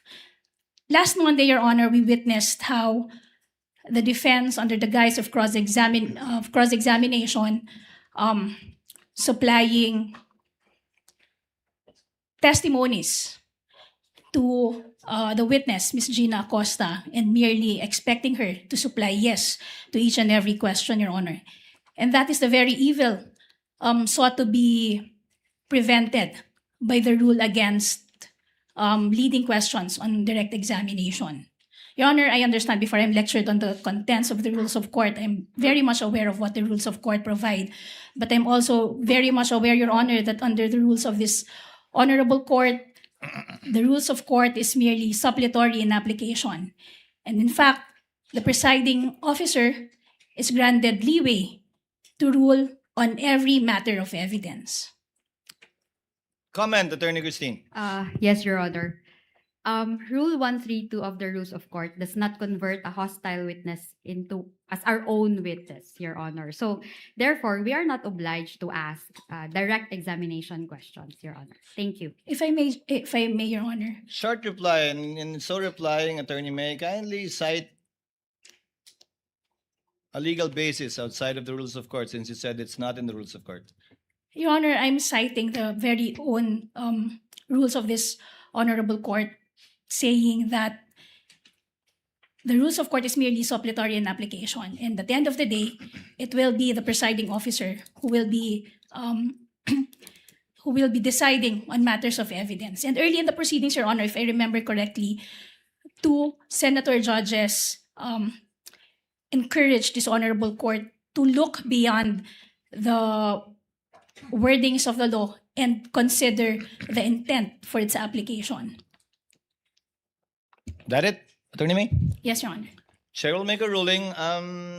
Rules of court, although it has merely supplementary application to these rules, nevertheless do apply. And the rules of court state specifically that leading questions may be asked on cross-examination without any exception nor any limitation.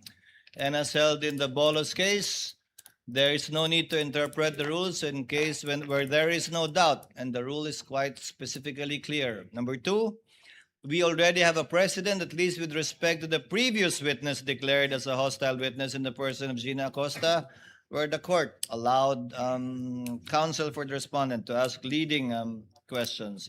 You shall be accorded the same privilege, Attorney May, on the part of the prosecution, should the respondent rather present a hostile witness during the presentation of their evidence in chief. The court shall apply the rule equally. So ordered.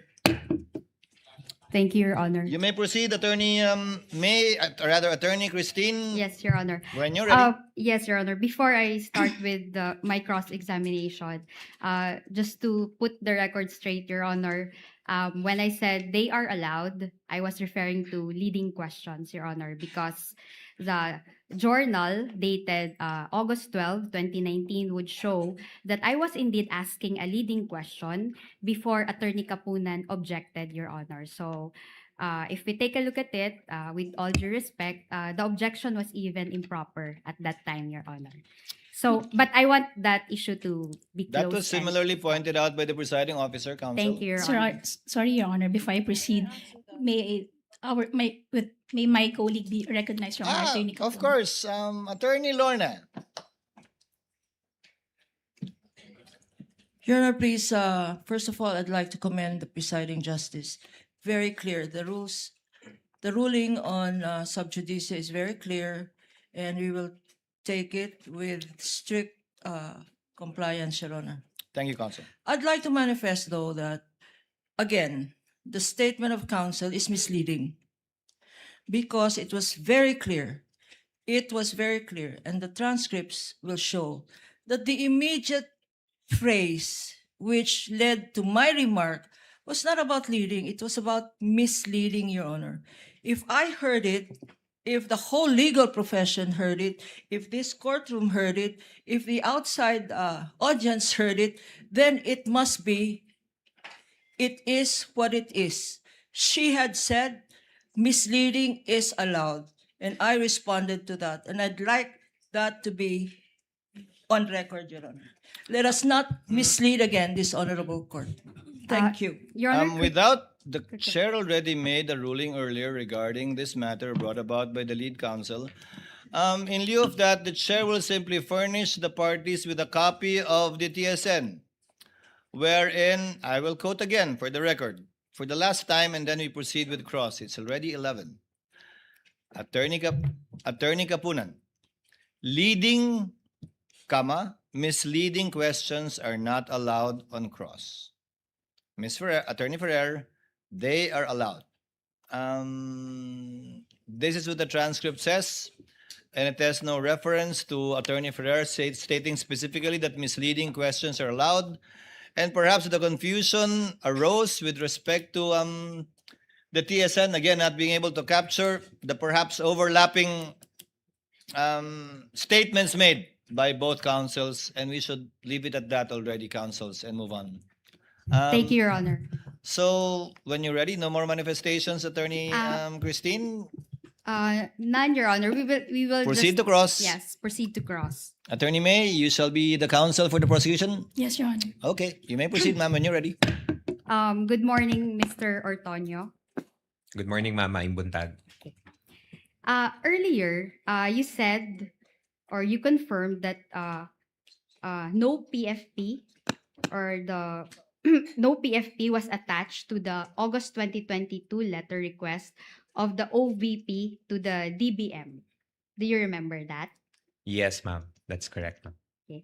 And the reason for this was because at that time, it is not being required by the joint circular to attach the PFP to that letter.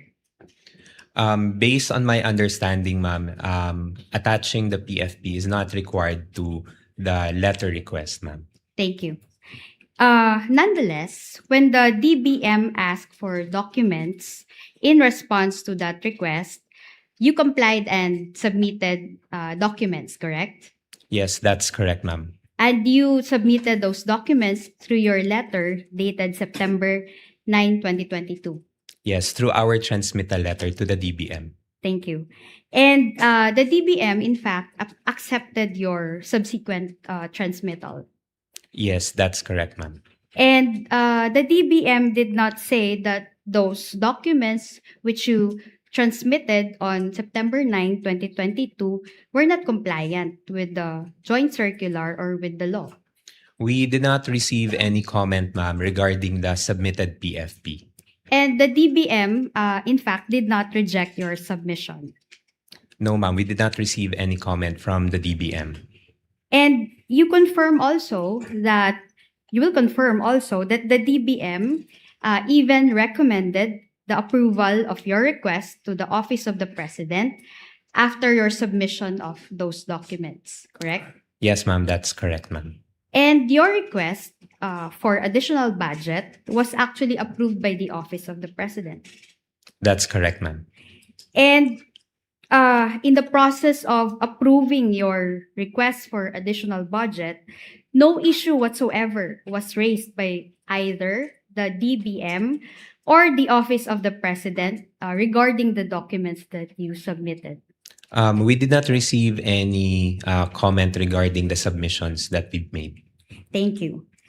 You were also asked yesterday regarding the good governance program that was mentioned in the PFP for the fourth quarter of 2022. Do you recall that? Yes, ma'am. And as someone who supervises the Administrative and Financial Management Office of the OVP, you confirm that the confidential funds for the fourth quarter of 2022 was requested to ensure the safe implementation of the OVP's good governance program. That's correct, ma'am. And the confidential funds were not used to fund the good governance program in itself, but the implementation thereof. Yes, that's correct, ma'am. Now we go to the 2023 PFP, which I assume you also recall. The 2023 PFP indicated that the phrase socio-economic program delivery instead of good governance program. Do you recall that? Yes, ma'am. And the socio-economic program delivery is a program of the OVP for the 2023.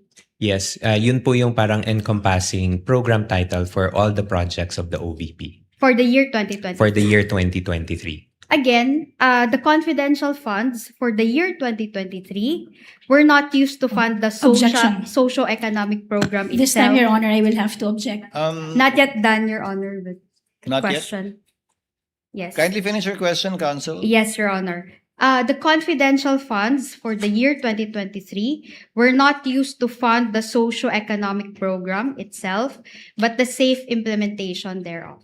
Your Yes, Honor, I will that's have to correct. For the Your Honor, we prosecution, would like to- before the witness answers, the answer of the witness is stricken off. Yes. Yes, Your Honor. The question, this witness, Your Honor, based on his answers yesterday, is incompetent to testify on that. Why do I say that, Your Honor?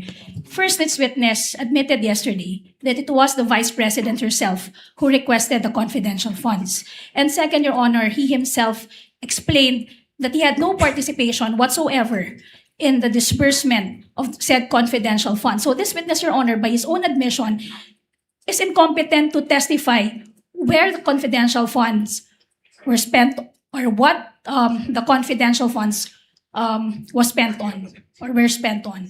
Quick reply, Your Honor. Yes. Attorney May. Attorney Yesterday, Christine. yes, the witness also testified that he is the Administrative and Financial Management Officer. Sorry, Your Honor. He is the supervising officer of the Administrative and Financial Management Office of the OVP, and that all budgets, as a general rule, are being approved by him, Your Honor. And he, in fact, participated in the request for the confidential funds in the year 2022, Your Honor. Your Honor, if I may just make a very quick rebuttal. Before the chair makes a ruling, yes. Your Honor, we've heard it straight from the horse's mouth. The statement of this witness yesterday was that that was the general rule. Since that is merely the general rule, there are exceptions. And he also mentioned, Your Honor, that confidential funds is not among those funds that went through him. Your Honor, quick reply. We've dealt this too many exchanges already, counsels. If the witness knows, he may respond. And as you very well know, Attorney May, sometimes a hostile witness may give a different answer on cross, which is a proper subject matter for redirect, if ever, when your time comes. Witness may answer, yes, Mr. Antonio, you may respond to the question. Thank you, Your Honor. The way I understand the question is that the confidential funds was not used for any of the regular programs of the OVP under the socio-economic delivery programs for the 2023. So with that, sir, I can say yes, the confidential funds were not used for the purpose of the implementation of the socio-economic programs of the OVP in itself. And you know that information by virtue of your position, not only as the Assistant Chief of Staff, but also as the Administrative and but also as the Supervising Officer of the Administrative and Financial Management Office of the OVP. Yes, ma'am, that's correct, ma'am. Thank you.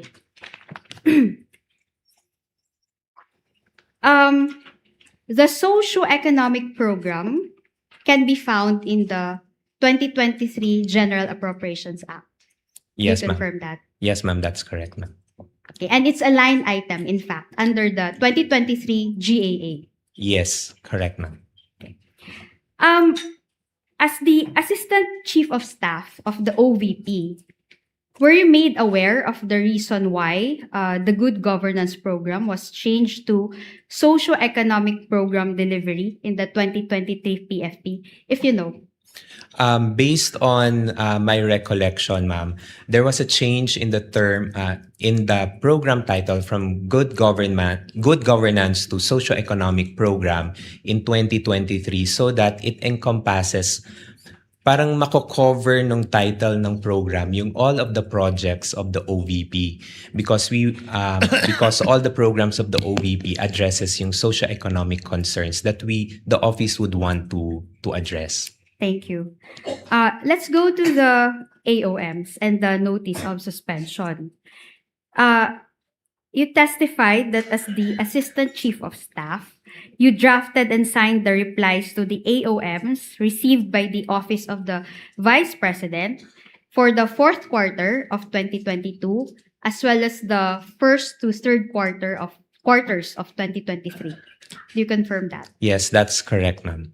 And you also signed the OVP's response and supplemental response to the notice of suspension dated December 13, 2023, relative to the fourth quarter relative to the confidential funds for the fourth quarter of 2022. Do you confirm Yes, that? that's correct, ma'am. I'm one of the signatories. And because of that, you have studied all of the AOMs as well as the notice of suspension. Yes, that's correct, ma'am. The AOMs sought clarification on the liquidation documents of the OVP, correct? Yes. The AOMs and the notice of suspension did not contain the phrase, if you recall, did not contain the phrase misuse of funds, if you can recall. Based on my recollection, ma'am, I cannot recall. Your Honor, best evidence, original documents rule, Your Honor. Your Honor, and Well, I know the, Your Honor, I know the, Counsels, we can move on because before your objection, witness already said that he cannot recall. So move on, Attorney Christine. thank you, Your Honor. Okay, and in those AOMs, can you recall if there was any finding of misuse of funds? Already asked and answered, Your Honor. I'm asking about findings, Your Honor. Witness may answer. She's asking about findings, counsel. Based on my understanding, ma'am, no misuse, ma'am, although there were certain clarifications that were made. Thank you. And the notice of suspension also does not contain any findings on the misuse of funds. None that I can recall, just some clarifications, ma'am. Thank you. And the AOMs and the notice of suspension were not final findings of the COA-ICFAO when it comes to the confidential funds of the OVP. Do you confirm that? Yes, ma'am. That's my understanding, ma'am, na once we receive the AOMs, we are given the opportunity to send our comments. Thank you. In fact, if you know, there is a pending motion for reconsideration before the commission proper relative to the notice of disallowance covering the confidential funds for the fourth quarter of 2022, if you know. Objection, Your Honor. Before That you was- answer, Attorney May. Your Honor, that's no longer covered by the direct examination. The rule for the cross-examination of hostile witnesses under Rule 132, Section 13 is different, Your Honor. What can be covered on cross-examination of a hostile witness are only those matters that were covered on direct examination. At no point was a mention of petition for review ever made during direct examination. The court will give counsel sufficient leeway on cross. The court will also like to find out about this petition for review, which was discussed with the witness, Gina Acosta. Witness may answer. Sorry again, ma'am, the question, ma'am. Yes, I'll repeat my question. If you know, there is a pending AR on the note. There is a pending motion for reconsideration of the notice of disallowance covering the confidential funds for the fourth quarter of 2022. Yes, ma'am. Misleading, Your Honor. Your Honor, move to strike, Your Honor, because I wasn't given enough opportunity, Your Honor. Will Enough the time. witness kindly wait just for a few seconds before answering? Yes, what is the ground of the objection, counsel? It's misleading, Your Honor, because a petition for review, it was not on, sorry, it was not, it was not, I'd rather repeat my question, Your Honor. Kindly repeat, If I Attorney can. Christine. Yes, thank you. In fact, okay, if you know, there is a pending motion for reconsideration of the notice of disallowance covering the confidential funds for the fourth quarter of 2022 before the commission proper of COA. Your Honor, again, Yes, this counsel. witness will be incompetent to testify on it, Your Honor. The participation of this witness in the filing of the petition for review has not yet been established. It wasn't even established yet, Your Honor, that this witness is even aware of the contents of the petition for review. Your Honor, the court already ruled. If he knows, Mr. Otoño, if you know. I am aware, Your Honor, but as to the specifics on the reply to the or the contents of the MR, I'm not very much aware of the contents. Thank you.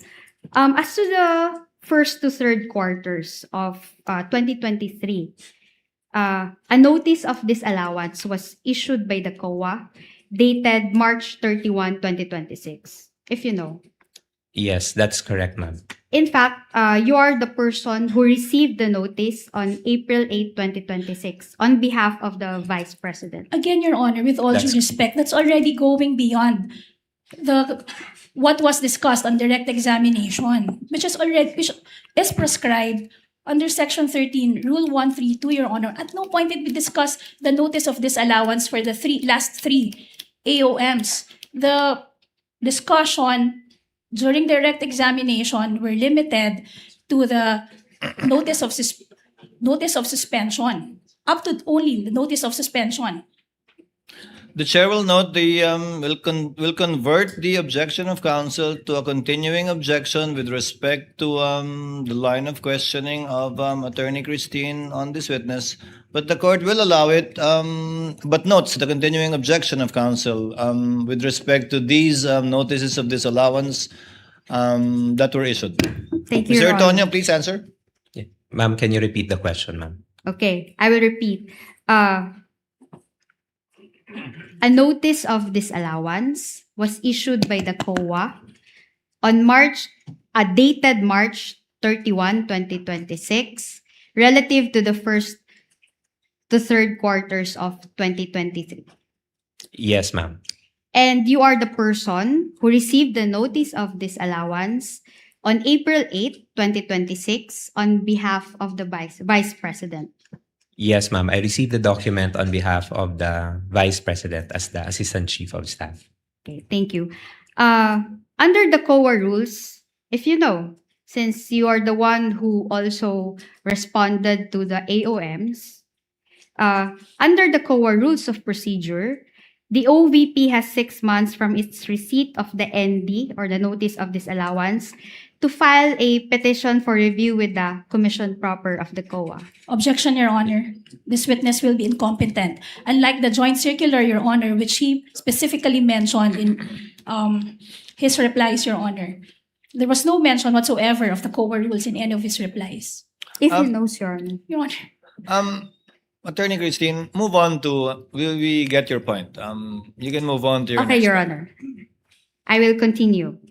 Now, your involvement when it comes to the OVP confidential funds were, kindly confirm each item. Number 1, processing the request for the confidential funds for the fourth quarter of 2022. Misleading, Your Honor. There was no statement to that effect during the direct examination. Attorney Your Honor, Christine? she asked for the functions, Your Honor. She even presented the documents, Your Honor, pertaining to the But at no point, confidential funds of 2022, Your Honor. If I may, Your which Honor. the witness also processed. Thank you. Yes, Attorney May? if I know, there was no, again, that's misleading, Your Honor, because I never asked about the participation of this witness in that request. In fact, he himself explained, Your Honor, during direct examination, that the request was purely the Vice President's. He had no participation whatsoever in the request. He is only aware that a request was made because of that letter that he was confronted with. That's why throughout the direct examination, his answers would be limited to what is contained in the documents. Well, if he knows counsel, and again, this would be a ripe subject matter for your redirect if he all of a sudden regains, if all of a sudden he remembers, it is a proper subject matter of redirect. Witness may answer. Ma'am, Your Honor, yes, I will repeat my question. Your involvement when it comes to the OVP confidential funds were, number one, processing the request for the confidential funds for the fourth quarter of 2022 as evidenced by your letter dated September 9, 2022 to the DBM. ma'am, just a quick clarification, ma'am. When you say processing, ma'am, in terms of Handling the request. yes, ma'am. Through my office, ma'am, we transmitted the request to the DBM. Okay. Signing of vouchers. That's correct, ma'am. Signing of vouchers. Signing of checks. Yes. Signing of responses to the AOMs and the notice of disallowance. Yes, ma'am. And acting as liaison when it comes to the submission of the liquidation documents to the ICFAO. Yes, ma'am. Okay, thank you. You were not involved in the drafting of the quarterly liquidation reports of the confidential funds, correct? No, ma'am. That work belongs to Miss Gina Acosta, right? As of my understanding, ma'am, yes, ma'am. You were not involved in the disbursement of confidential funds, is that right? No, ma'am. And also the recording of confidential expenses. No, ma'am. The recording of confidential expenses is being done by Miss Gina Acosta. As of my understanding, ma'am, yes, she is. And you were not also involved in the confidential operations of the OVP. No, ma'am. And you have not met any of the confidential informants of the OVP. No, ma'am. Neither did Miss Gina Acosta meet any of them, if you know. That I would have no not personal knowledge, ma'am. Okay, thank you. As far as you know, the confidential informants only liaise with Colonel La Chica, if you know. That is of my understanding, ma'am. And the reason being is that the information as to the identity of the informants is classified and sensitive under the joint circular, specifically item 3.28. Objection, Your Honor. This witness has already repeatedly testified that he had no participation in the disbursement of the confidential funds, Your Honor. And yet, defense counsel, with all due respect to her, keeps on propounding questions related to the disbursement. And this answer, counsel, will always be in the negative because he has been consistent in regard to not having any participation with the disbursement. I think that has been established, Attorney Christine, that he has no participation in the disbursement. Actually, Your Honor, my question was not about the disbursement, Your Honor. If I can repeat it, Your Kindly Honor. repeat the question, Yes, thank Attorney you. Christine. You answered earlier that as far as you know, the confidential informants only liaise with Colonel La Chica. That was your answer earlier. And the reason being, okay, if you know, is that the information as to the identity of the informants is classified It's and the same sensitive banana, Your Honor. under the JC. Can I just finish my question, Your Honor? Finish the question, counsel. Yes. And I will repeat, Your Honor. The reason being is that the information as to the identity of the informants is sensitive under the joint circular. Your Honor, I raised the same objection, Your Honor.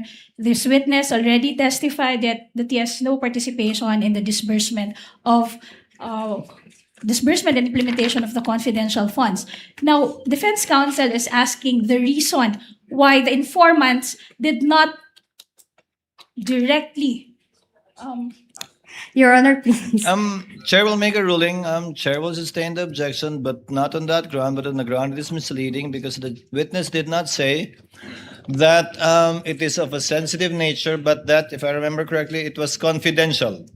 That was the statement made by Attorney Lachica to him. Na Yes, hindi niya sasabihin because it was confidential. Yes, Your in Honor. We will no longer push the question. Thank you. Move on to your next point, Attorney Christine. I'm already done, Your Honor. Thank you. Are you ready for your redirect, counsel? Your Honor, may I just have 10 minutes, Your Honor, to organize my redirect, Your Honor, given the number of questions that were propounded on cross-examination. With the permission of the senator judges, so as to save on time, while we're giving Attorney May some time, you will have the similar amount of time, Attorney Christine, if you so desire for your recross. I will, in the meantime, allow senator judges to interject in the interregnum to save on the court's time. I can see the hand of Senator Soto. Anika, can you, after Senator Soto, can you list the rest? Chair recognizes Senator Judge Soto for his interjection. You may proceed, sir. You have 2 minutes. Thank you, Mr. Presiding Officer. It's actually just one question to Mr. Ortonio. And this is out of my curiosity. Earlier, you confirmed that all admin and finance matters dumadaan sa'yo. That's correct po, Your Correct. Honor. Also, you said that you were the head of HR in Davao, the LGU. That's correct po, Your Honor. Correct. In this regard, I'm sure you would know, what is the employment status of Colonel Lachica in the office of the Vice President? Colonel Lachica po is the group commander of the VP-SPG, and he is not an employee of the OVP, but he has an order coming from the AFP designating him as the group commander for the Vice Presidential Security and Protection Group. Therefore, designation. There You're is an saying he is not employed. He does not have any employment status in the office of the Vice President. Yes po, Your Honor. Well, that's all I wanted to know, Mr. President. Thank you. Point well taken, Senator Judge Soto. Next to interject is Senator Erwin Tulfo. You may proceed, sir. You have 2 minutes. Thank you, Mr. Presiding Officer. Ginoong testigo, nabasa niyo po ba na mabuti at naintindihan ang nilalaman ng Joint Memorandum Circular, sir? Good morning, sir. Yes, Your Honor, I was able to read it, and based on my understanding, I was able to understand the contents of the JMC. Nung kayo po ay pinadalahan na ng Notice of Disallowance ng COA, nabasa niyo rin po ba kung bakit kayo po pinadalhan ng Notice of Disallowance? Kailangan niyo pong sagutin yung kanilang AOM. Yes po, for the 2022 and 2023. 2022. So naintindihan po ninyo na sinasabi doon ng COA na while confidential funds allow for the payment of rewards to civilian information, yung COA po has ruled that this cannot be structured as broad distribution of medicines, food, grocery packs, or household goods. And that kung ito po ay reward, dapat po specific targeted financial payouts lamang po at hindi po pwedeng ibili ng mga gamot o ng mga upuan bilang reward. Naintindihan niyo po ba yun? Sir, based on my understanding, sir, that is the initial observation coming from the COA, and we were able to provide comment on that on our replies. Tama. Pero alam niyo po ba ng Office of the Vice President is a civilian office? Ibig sabihin, hindi po sila military, therefore, hindi po sila maaaring mag-possess ng formal national security or law enforcement mandate. Sabi po ng COA guidelines, sir, again, specifically, the operational intelligence gathering is the domain of military, police, and specialized enforcement bodies. Hindi po kasama ang VP PSPG po roon. Did you know that? Sir, based on my understanding, sir, sa pagkakaintindi ko po sa JMC is that the confidential funds is allowed for civilian agencies, sir, and in coordination with the different law enforcing agencies. Yun po yung pagkakaintindi ko Yun po. po ang pagkakaintindi ho ninyo. Pero iba po yung sinasabi po ng COA sa inyo. Kaya po kayo may notice of disallowance. Kaya po sinasabi ng COA at ini-issue po sa inyo formal notice of disallowance na 73.3 million ng OVP December 2020 to confidential spending. Yung po ang dahilan na major reason for this allowance was the 24.93 million pesos spent on medicines and 34.857 million spent on various goods were improperly categorized under the guise of intelligence rewards. Alam niyo po ba yun? Kaya pinadalhan po kayo ng COA, sir. Sir, based on what I can recall po, sir, on the notice of disallowance that was sent to our office, what they required, sir, was that the submission of an intelligence report to support the payment of those rewards. So yun po yung pagkakaintindi ko regarding sa letter. So nakita po ninyo na may problem, sir. May problem. Kaya kayo pinagpapaliwanag. There is an issue po, sir, that we needed There's to an comply. issue. Okay. Panghuli na lamang, Mr. Presiding Officer, one last question. So, sino po You may mga proceed. nag-imbento at saan galing yung mga alias po na yun? Is that only Colonel La Chica o sa grupo ninyo, sila Chippy McDonald, sila Pusa, Aso, etc. May sila Pagong. Who invented those? Sir, I do not know, sir. Number one, sir, I cannot answer, sir, if invented, sir. But as to the AR, sir, I cannot provide information, sir, because I do not have any participation in the implementation of the confidential activities. Thank you, Mr. Witness. Presiding Officer, thank you, sir. Thank you very much, Senator Judge Erwin Tulfo. Senator Judge Pangilinan is recognized. You have 2 minutes, sir. You may proceed when you're ready. Maraming salamat. Magandang umaga, Ginoong Ortonio. Good morning, sir. Yes. Pwede nyo bang ipaliwanag yung naging proseso, no? Dahil base sa testimonya ni Acosta, ni Ginang Acosta at sa inyo, yung testimonya nyo. From December 2022 to September 2023, a total of 122 million pesos in cash was distributed to perhaps hundreds of informants after doing surveillance work, was given rewards, and they purchased medicines. Tama po? Based on the information that was shared to me by the security officer, That's sir. correct. Yun yung nangyari. Based on the information, sir. Bakit gamot? Would you know? Sir, I would not know, sir, but although based on the information that was shared to me by the security officer, those were parang yun po yung representation or yun daw po yung inilapit ng mga informants or agents that they needed at the time. Bilang reward. Yes, as a Pero form pera of- ang binigay, sabi ninyo, no? Yes, sir. Pero Based- hindi nyo alam kung talagang gamot ang binili. I would Dahil- have no idea, sir, on the implementation, sir. Dahil walang resibo. Acknowledgement receipt meron. Acknowledgement receipt, sir. You were head of the BAC, no? Bids and Awards. Bids and awards. So committee, familiar sir. ka, pagka regular purchases, dapat may bidding ang medicines. Correct, sir. Di ba? Yes, sir. So, kung yun ang pinaliwanag sa'yo, sa loob ng 9 na buwan, hindi mo ba tinanong o hindi mo ba sinita na dapat pagka medicines, dapat bidding? Kasi ako ang head ng Bids and Awards. Alam ko yan eh. Sir, I was only made aware of the concern regarding the medicines and food supplies, sir, when AOM, when we received the AOM, which was around October of 2023, sir. So that was parang almost 9 months after the 2022 na implementation for the confidential funds. Okay. So, hindi mo alam kung bakit gamot, no? Sinabi lang sa'yo, no? Pero bilang in charge ng financial services, yun na nga, hindi mo rin talaga alam kung yung 122 million ay gamot ang binili. For that purpose, sir, I would have no personal Yes. knowledge, sir.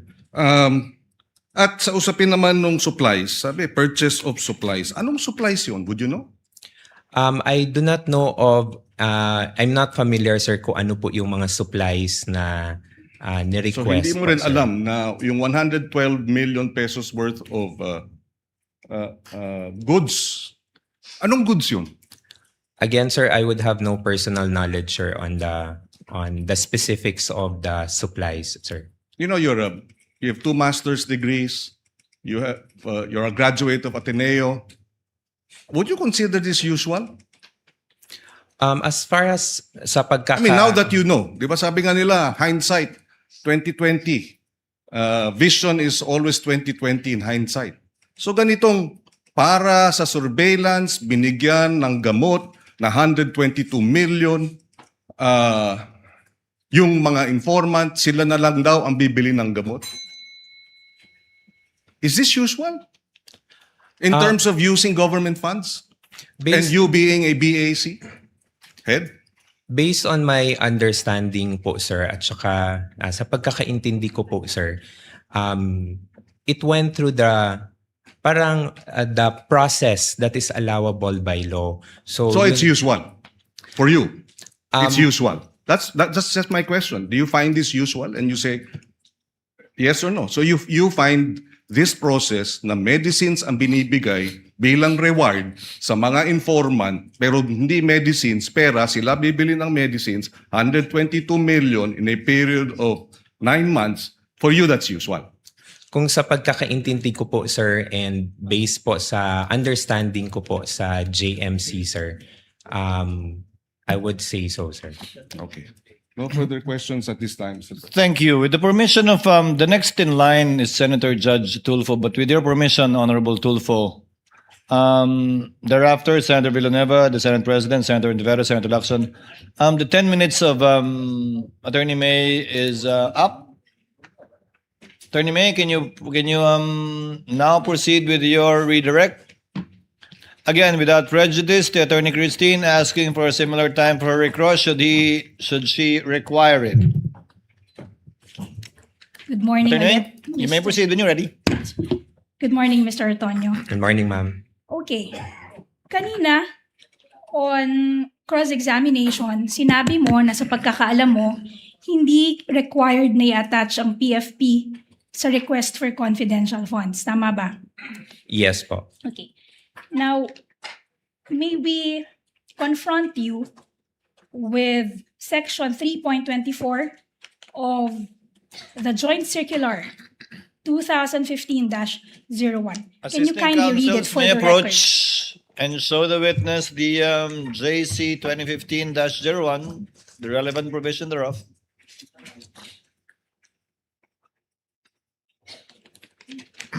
Can you kindly read for the record what 3.24 of the Joint Circular states? 3.24 Physical and Financial Plan refers to the plan approved by the head of office in the case of NGAs and LGUs and by the board of directors in the case of GOCCs supporting the request for funds for CE and IE containing the estimated amount per project, activity, and program. Okay. Nabasa niyo po ba yan bago kayo sumagot kanina? Familiar po kayo sa provision na yan? I have to be honest, ma'am, na I cannot remember this one, ma'am. Okay. Ngayon, hindi rin ikaw ang nagpadala or nag-prepare ng October 22, 2022 letter. Tama ba? Sorry, ma'am. Hindi rin ikaw ang nagpadala ng August 22, 2022 letter. Tama ba? It is through our Yes. usual na routing process, ma'am. And also, sabi mo kahapon, it was the decision of the Vice President to request the confidential funds. Tama ba? Yes, as the head of agency, ma'am, I would understand that she has the authority to request for the said funds, ma'am. And siya rin yung nag-sign off dun sa August 22, 2022 letter. Tama ba? Yes, ma'am. Siya yung pumirma. Tama ba? Yes, ma'am. Okay. So hindi mo hindi mo alam kung paano ininterpret ng Vice Presidente yung provision na iyong binasa. Tama ba? You cannot say with certainty how the Vice President interpreted that provision. Before you answer, Mr. Ortoño, yes, Attorney Christine? Witness is incompetent to read the state of mind of the Vice President. That's Your Honor. precisely the point, Your Honor. That's precisely what I'm asking the witness to confirm, that he cannot say with certainty the frame of mind of the Vice President if she was also thinking that the PFP is not required for the request. Applying the rules equally, if he knows, witness may answer. Thank you, Your Honor. Again, ma'am, for the question ulit, ma'am. So hindi mo rin masasabi, you cannot say with certainty na ganyan din ang interpretasyon ng Vice Presidente dun sa provision na binasa mo nang ipinadala ang sulat to the DPAM dated August 22, 2022. Tama ba? I cannot, ma'am. But you are sure, you can confirm that the Vice President is a lawyer. Tama ba? Yes, ma'am, she is a lawyer. Sinabi mo rin kanina na yung confidential funds, to your knowledge, hindi lang to ginastos sa regular programs ng good governance. Tama ba?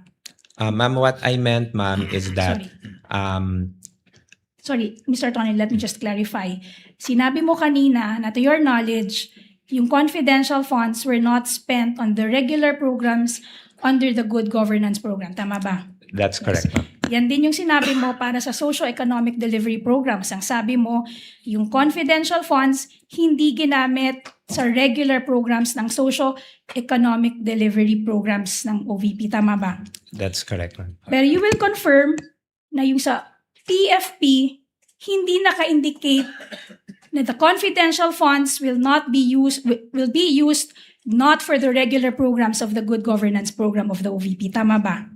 Walang qualification dun sa PFP. Tama ba? Ang nakalagay lang doon, good governance program. Yes, ma'am. Based on the document that I saw, ma'am, it only indicated the program titles. Okay. Tama. So, hindi naka-indicate doon na gagamitin ang confidential funds para sa programa other than the regular programs under the good governance program. Tama ba? Yes, ma'am. The same is true for the 2023 PFP. Ang nakalagay lamang doon, socio-economic delivery. Walang qualification. Tama ba? Based on the document that was Yes. presented, ma'am. Hindi rin sinabi na the confidential funds for 2023 ay gagamitin for programs other than the regular programs of the socio-economic delivery programs of the OVP. Tama ba? Sorry, ma'am. Can you repeat the question, ma'am? Hindi To be rin clear. sinabi sa PFP for 2023 the confidential funds of the OVP will be used for programs other than the regular programs under the socio-economic delivery program of the OVP. Based on the Yes. document, ma'am, it does not specifically indicate. Okay. And you would confirm that the seeming confusion would have been avoided had the Office of the Vice President only indicated the specific programs under both the good governance programs and the socio-economic delivery programs in the PFP. Tama ba? Objection. What is the ground? Speculative, Your Honor. Your Honor, again, a question does not... The witness is smart enough. Mr. Ortoño, you may answer if you know. Can you repeat the question, ma'am? The confusion would have been avoided or would have been averted. Maiiwasan sana ito kung yung OVP nilagay doon sa dalawang PFP for 2022 and 2023 yung specific each and every program that will be funded by the confidential funds for Objection. both years. Tama ba? Objection, Your Honor. It's What's the already ruled objection, upon, Your Attorney Honor. Christine? The witness did not say there was a confusion, Your Honor. That was misleading. I didn't say, Your Honor, that this witness mentioned But her question says, so the confusion should have been avoided, Your Honor. The question is misleading. Because, Your Honor, there was an inconsistency, Your Honor. Earlier, She is interpreting and making conclusions out of the answer of the witness, Your Honor. Attorney May, kindly reform. Yes, the witness did not say that he was confused. okay. Reform, you can get to the same point. Throw another way. Okay. So, Mr. Ortonio, kung nilagay yung each and every program that will be funded, stinate doon sa dalawang PFP, yung particular programs na paggagamitan ng confidential funds, wala sanang question kung saan ito ginamit. Tama ba? Objection, Your Honor. Same objection, Your Honor. Actually misleading kasi wala sanang questions. He did not say that there were questions on Then the I will confidential. drop the sana, Your Honor. Mr. Ortonio, if I may, counsels, Mr. Ortonio, bakit hindi nilagay doon sa PAP yung particular ng good governance at socio-economic program at hindi ito bahagi doon sa original o regular na budget ng OVP? Sa Sir, pagkakaalam mo. thank you, Your Honor. On the question, sir, on kung bakit hindi nilagay, sir, I would have no personal knowledge, sir, on why, since the document was prepared by our Special Disbursing Officer. Sa paggawa ng sagot sa OEM, sa palagay mo ba kung nilagay niya yon, hindi na masasama sa OEM, sa AOM yon? Based on my understanding, sir, it could have helped, sir, to clarify. Okay. Your witness, counsel? Okay. Mr.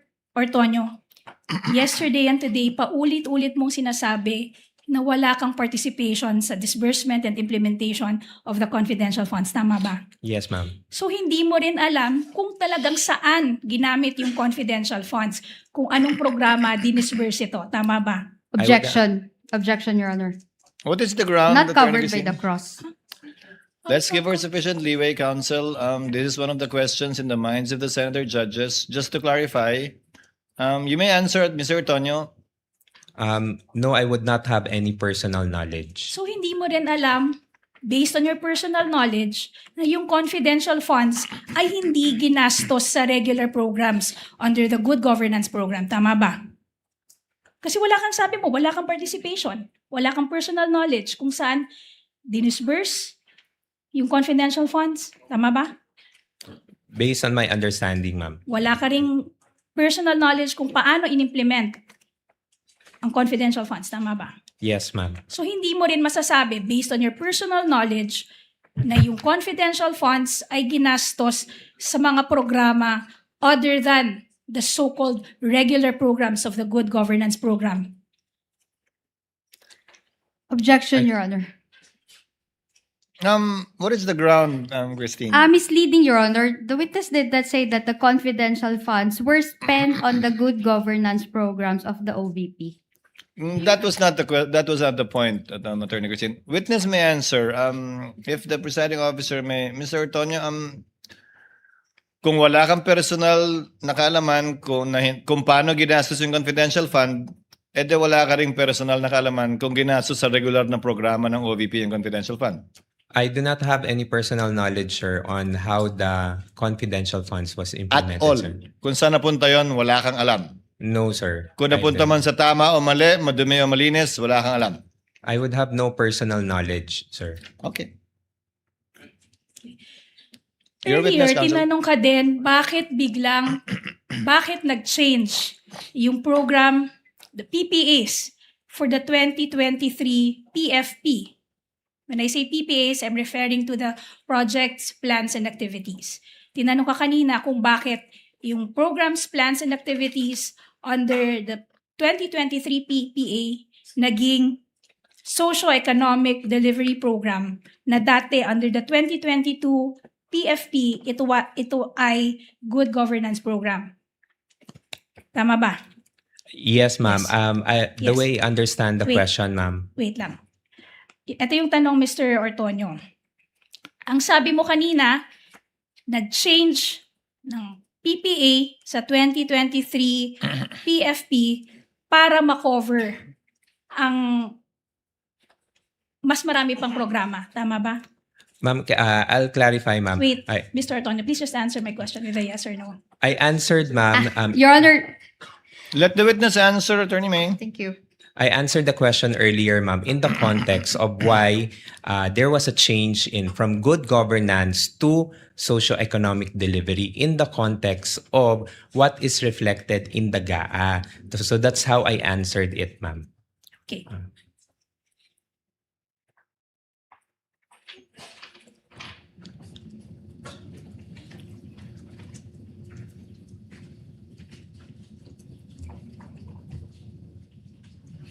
Pero you will confirm na wala ka ring participation dun sa pag-identify, sa pag-prepare ng PFP. Meron ka bang participation? For the PFP, ma'am, no.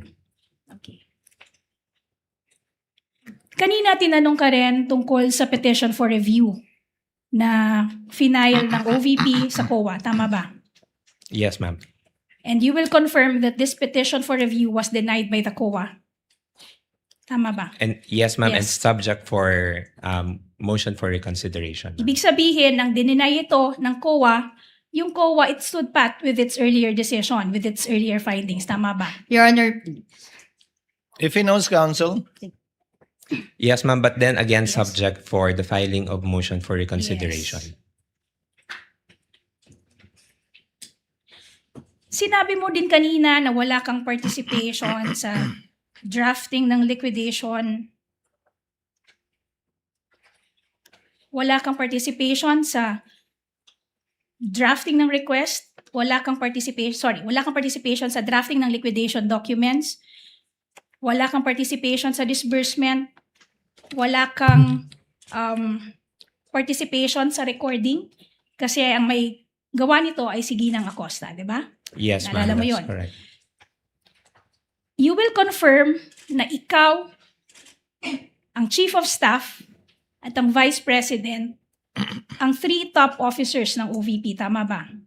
As Assistant Chief of Staff, ma'am. Yes. So, kayong tatlo, kayo yung top 3 officers ng OVP. Assistant Chief of Staff, and the Vice President herself. Tama ba? Yes, ma'am. Okay.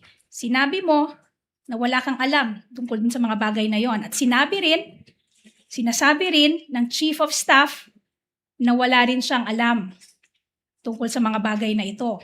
So tama bang sabihin na among Your the Honor, three of please. you, si Vice President lang ang nakakaalam? Let her finish the question. Witness will not answer the question until the objection is ruled upon by the chair. Finish your question, Attorney May. Done, Your Honor. Attorney Christine, what's your objection?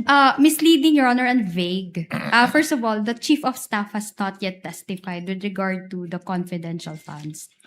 Well, Attorney Christine, the court took judicial notice of the proceedings in the House of Representatives where the Chief of Staff, Attorney Lopez, testified, and I went through the TSN, and such statements were made along those lines by the Chief of Staff of the Vice President. Witness may answer.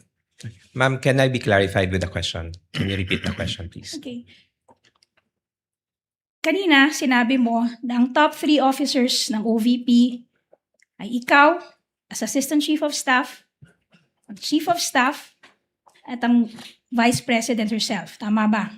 Yes, ma'am. Ngayon, sinabi mo na wala kang alam tungkol sa drafting ng liquidation reports. Tama ba? Wala ka ring alam sa disbursement ng confidential funds. Wala ka ring alam tungkol sa recording relative to the confidential funds. Tama ba? Yes, ma'am. Ito rin yung naging posisyon ng Chief of Staff. Wala rin siyang alam tungkol sa mga bagay na to. Ngayon, tama bang sabihin na dahil kayong tatlo, ang top 3 na officers or officials ng Office of the Vice President, si Vice President lamang ang may alam tungkol dito sa mga bagay na to? Objection. What's the ground, Christine? Speculative, Your Honor. If he knows, Your Honor, again, Your Honor, we don't want to belabor this point, Your Honor, but defense counsel keeps bringing us back to this point, Your Honor. The question does not become speculative simply because it's couched in a what if question, Your Honor. And besides, Your Honor, this honorable court has already ruled and has already directed the witness to Your Honor, to answer, Your Honor. the counsel what would want the witness to speculate on the state of mind of the Vice President. No, Your Honor. Let me answer it in 2 points, Your Honor. Please, counsel, briefly. Yes, it's not speculative, Your Honor, because there was already an admission that they are the top 3 officials of the OVP. Now, the answer would be based on that admission, so it's not speculative. The question would only be speculative. It's completely conjectural, Your Honor. And second, Your Honor, the only reason I repeated the answer because the witness himself requested me to repeat, but prior to me repeating the question, the Honorable Presiding Officer has already made a ruling. Your Honor, we will be squandering away time if every time I would repeat a question, the defense counsel would all of a sudden invoke another ground for objection. We're about to break for lunch, so let's end it on a good note. Yes, but finally, Attorney Christine. I will revise my objection, Your Honor. Incompetent. Allow me, counsels. Base sa testimonya mo, Ginoong Ortonio, wala kang alam sa paggastos, pag-liquidate, pag-disburse ng confidential fund. Tama? Yes, that's correct, Your Honor. Sabi ni Gina Acosta, wala rin siyang alam. Tama? Alam mo ba yan? Na wala rin siyang alam sa paggastos ng confidential fund at kung paano ito niliquidate. Would you know that? Based on what I have read Na testimonya niya? Yes, sir. Base sa pagkakaalam mo, alam ba ng Vice President kung paano ito ginastos? The way I understand it, sir, as the head of agency, I would understand that she knows the implementation, sir. Yes. So si Colonel Lachica, alam din siyempre. Yes, sir. As the security officer, I would So assume sa loob ng opisina ng OVP, si VP Sara, as head of agency, lang ang nakakaalam. Ikaw bilang assistant chief of staff, yung chief of staff mismo, walang alam. At si Colonel Lachica, na ayon sa katanungan ni Senator Judge Soto kanina lang, na hindi naman bahagi ng opisina ng OVP. Yes, Your Honor. Okay. That would be all for redirect, Your Honor. Do you have a short recross, Attorney Christine, or a long one? Do we pause for lunch, or do you want to finish your cross before lunch? We don't have to call lunch at 12 o'clock. We can do it at 12:12. After lunch, Your Honor. You prefer after lunch? Thank you. Yes, Your Honor. Then, since it's only 11:57, we have time for one more, Senator Judge. If you want to avail of it. Yes, I see Senator Judge Tulfo, the next one to interject, raising his hand. The sequence would be Senator Judge Rafi Tulfo, Senator Judge Villanueva, the Senate President, Senator Judge Ontiveros, Senator Judge Lacson, Senator Judge Padilla, and I just saw Senator Judge Bam. So we have time for one or two more Senator Judges before breaking for lunch. Senator Judge Rafi, you are recognized, sir. You may proceed. You have 2 minutes, sir. Thank you, Mr. Presiding Officer. Kayo po ay nag-reply sa AOM from COA for the check number 244027 dated 20 December 2022. Ano po yung proseso na ginagawa nyo once kayo po ay nakatanggap ng AOM or disallowance? Good morning, Your Honor. When we receive AOMs within the office, once we receive it, we inform of course, the Chief of Staff and of course also the head of agency of the AOM. We send them a copy for their information. Do you investigate? Once meron na pong instruction to kung sino po yung magko-conduct ng review, then that's the time po that we conduct a necessary review for Do you ask the reply. questions? Yes, sir, to the concerned na mga To the concerned. concerned na mga divisions. What questions do you ask, for example? Usually, sir, we ask point per point on what is Point per point, okay. point per point what is indicated in the AOM so that Yes. we can also address the concerns point by point. Very good. Now, isa sa mga AOM ay observation ng COA, kulang sa mga dokumento. Halimbawa, itong sinabi rito, 170,000 at marami to by the millions. 170,000 for the payment of reward, open and closed medicines. Did you not ask, ano ba talaga to? Anong klaseng medicine ang binili? Kasi ang pagkakalam ko, meron kayong pera from confidential funds, binigay nyo doon sa informant para siya nang bumili ng medisina. Yes, sir. Yun po Did you yung- ask kung anong medisina binili para sa medisina bibili nung informant, yung pera? When the time na nag-consult po ako with the security officer, sir, I did not ask anymore on the specifics, but I asked on paano po yung naging process nila in terms of noong pag-release ng funds for the informants or for the agents. Sir, you are a very highly educated person from prestigious schools. Come on, it doesn't make sense. It defies logic. Tatanungin mo dapat to protect Sara kasi very close ka kay Sara. Teka muna, anong klaseng mga medisina binili? Nasaan yung reseta? Kasi mali mo, baka namin hindi binili ng medisina, baka binili ng drugs, whatever, baka may nagbulsa ng pera. Dapat, yun kasi yung kailangan ng, COA, di ba? Resibo. At the time po, sir, when I consulted with the security officer, sir, I was not able to ask anymore on Why the not? details, sir. It's part of your job. In fact, pumirma ka doon sa pag-reply mo sa AOM. I asked, sir, So kung ano pumirma yung ka process. nakapikit. Yes, sir. No, sir, hindi naman po na nakapikit, sir, because nagtanong naman po ako sa security officer namin, sir, on how it was released or implemented on the ground.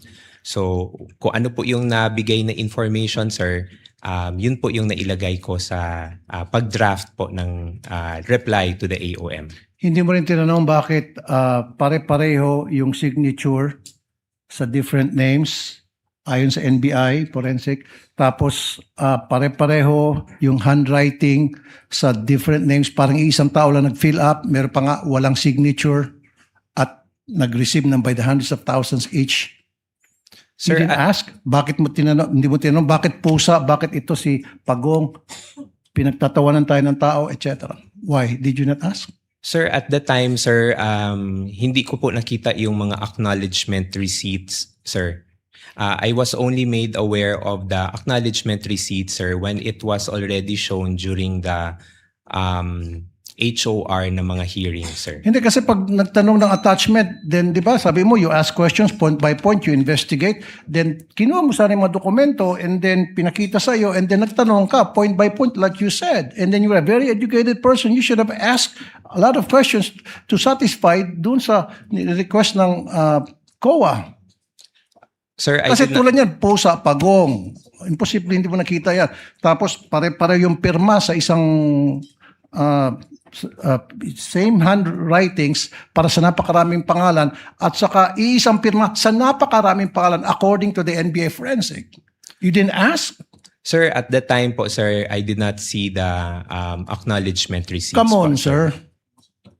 Like I said, napakatalino mong tao sa credentials mo. Dating professor, Ateneo, UP, di ba? And then, now, parang, sorry sir, parang nagmaang-maangang ka. Again, is it blind loyalty? Thank you po. Thank you, Mr. Presiding Officer. Are you going for lunch or the rostrum, Attorney? Senator Judge Joel. Okay. I thought you were headed towards lunch already. Senator Judge Villanueva, as the last Senator Judge to interject before we break for lunch. You have 2 minutes, sir. You may proceed.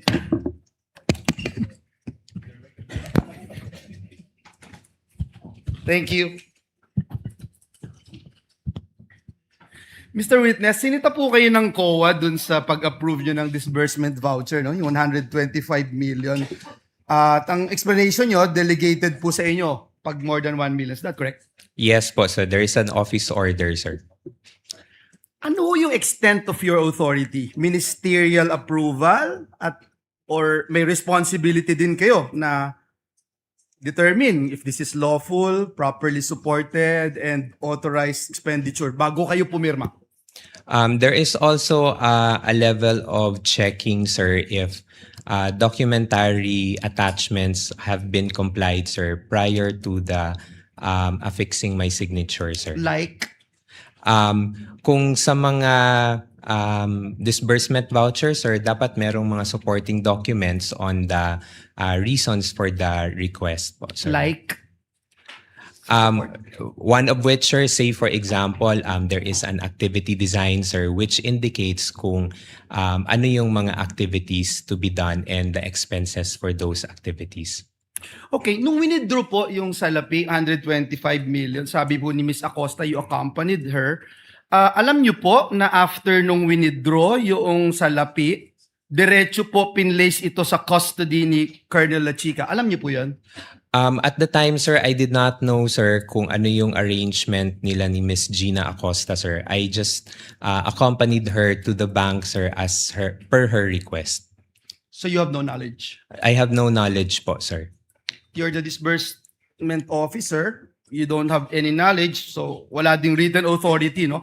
Anyway, dun po sa testimony ni Ms. Acosta, sabi po niya, si Colonel Lachica was not bonded, yet the confidential funds were released to him because he was supposedly na siya yung mag-implement ng activities on the ground. As Assistant Chief of Staff, as disbursement voucher signatory, officially approving the DVs. Aware po ba kayo dito sa ganitong arrangement? I had no personal knowledge po, sir, on that arrangement, sir. Kasi kung ganun, parang sinasabi nyo na parang ministerial duty lang po yung sa inyo. Although kanina sabi nyo hindi po. Kasi why would you allow that, no? Then next question, Asek, kayo po mismo yung pumipirma dun sa November 30, 2023 OVP response to COA stating that all transactions involving the 125 million pesos were valid, proper, and regular, and explaining that the 40 million medical and food aid was given to persons conducting nationwide surveillance operations. Bago po ninyo ginawa, may factual representation po ba kayo sa COA? Ano po yung inyong ginawa, yung personal po ninyo na verify bago niyo po ito ginawa? Sorry, sir. The question again, sir. Just to be clarified lang, sir. Ulitin ko po yung question.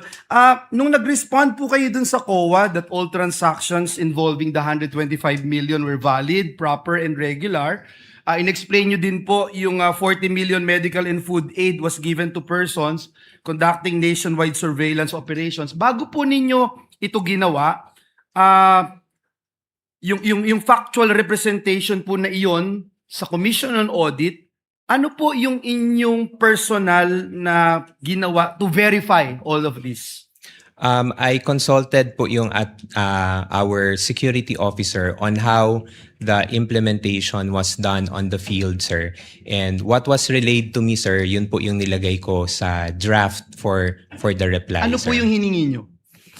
Information, sir, on how it was implemented, sir. So I asked if I can remember it right, sir, because it was quite a long time ago, sir. I asked kung paano yung manner of release of the funds on the ground, sir, and especially yung sa medical and food aid, sir. And what was relayed to me, sir, was that the funds were released to the informants or the agents through cash, and then based on their representation that they would need these funds for the purchase of medicines and supplies. Binanggit nyo po dun sa AOM na lumabas na notice of suspension, wala pong nakalagay na misuse of funds. Right? So, ano po yung ginawa po ninyo after po lumabas ito? Despite the fact na wala ho kasi yung nakalagay na misuse of funds, pero nakalagay po doon yung lacking of documentary records to support yung ginawa po ninyo. Ano po yung inyong ginawa para makorek? From example, from AOM to before ma-issue yung notice of suspension, before ma-issue yung notice of disallowance. Ano po yung inyong ginawa to suffice yung hinahanap po ng Commission on Audit? Based doon po sa mga points that were raised in the AOM, we provided answers for But you those. also, before you answer, presiding officer, you agree na yung binanggit niyo po, no, there's no such word misuse of funds doon sa mga AOM, NS, Yes, sir. ND. Yes, sir. Okay, sige po. So we provided the documents that were required of us, sir, in support on the issues or concerns raised by the Commission on Audit. And apparently, hindi po sila pumayag at hindi sila nag-agree because kulang pa rin po yung documents. Based po sa NS, sir, ND, sir, meron pa pong mga hinihingi ang COA, sir. And that's why, as a response to the ND, sir, we also supply those information. Salamat po, salamat po. Gusto ko lang sabihin that indeed yung confidentiality may limit what can be disclosed to the public, but it cannot erase yung accountability within the government. Salamat po, Mr. Witness. Thank you, Senator Judge Villanueva. We shall declare and call a recess so that everybody can have lunch. Mr. Ortonio, you are excused from the witness stand. Kindly have lunch, and we expect you back. We expect everyone back at 1 p.m. Your Honor, please. Yes, Senator, the Honorable Luistro. Your Honor, may we just know if Colonel Boransing is already in the premises, because we understand that the prosecution will be presenting him immediately after the recross of Mr. Ortonio. He is not yet in the building, and we will address that when we reconvene. There's nothing we can do about it anyway at this point in time. We will Thank you, inform Your you of the circumstances before we resume at 1 p.m. We are on recess until 1 p.m. Kindly have a hearty lunch.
It's resumed.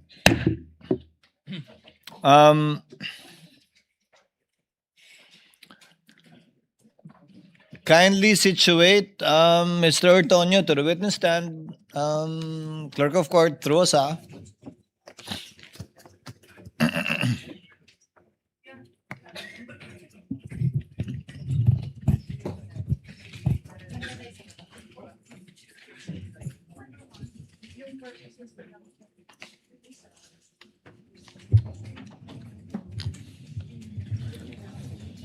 Thank you, sir.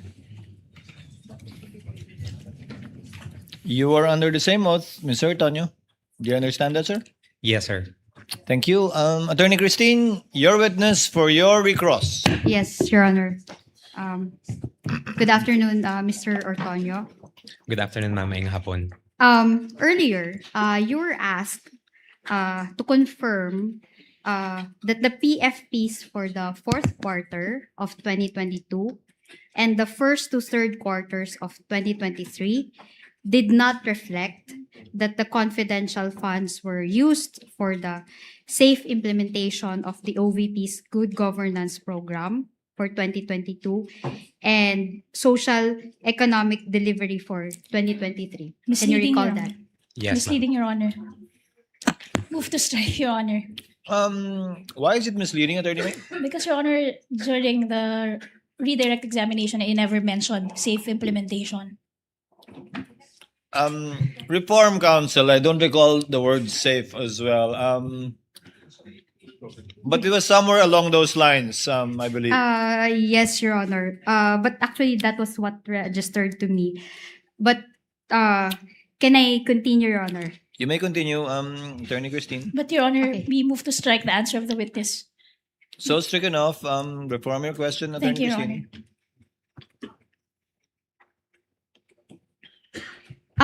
I'm showing you the PFPs for 2022 and 2023.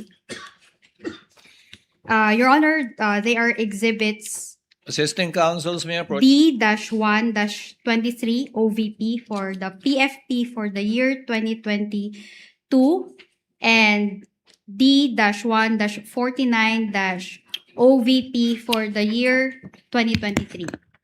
Okay, do you have copies of those PFPs? Okay, let's go to the 2022 PFP. Now, I'm directing you to the second column of the PFP. Okay, it says there, safe implementation. Let's go to the 2022 PFP. It says there, safe implementation of the OVP initiatives and confidence building. Do you see that?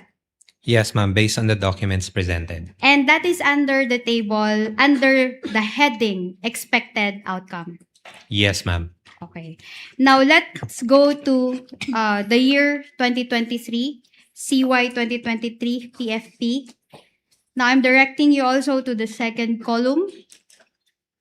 It says there's safe implementation of OVP initiatives and confidence building. Do you confirm that?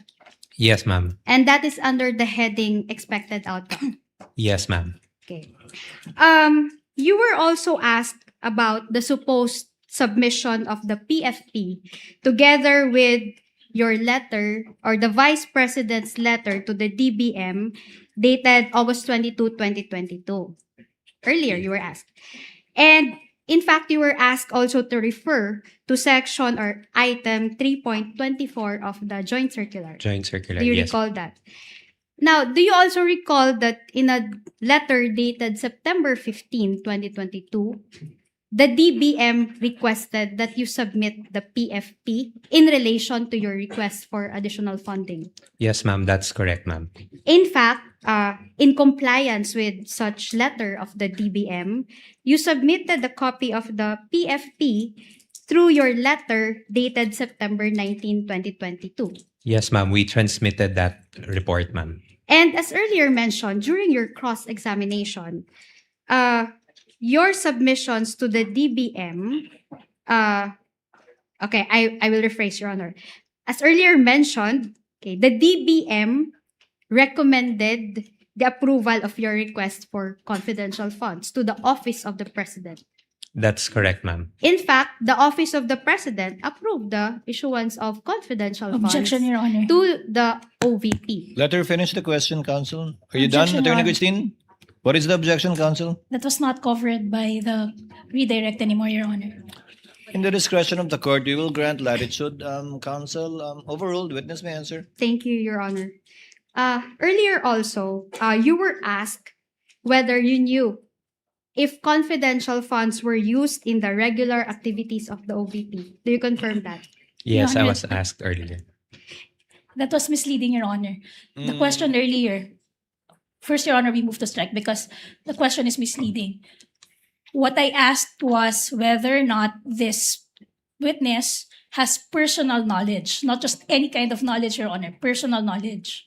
Okay, I will rephrase my question. Kindly using- rephrase to yes, include Your Honor, personal using knowledge.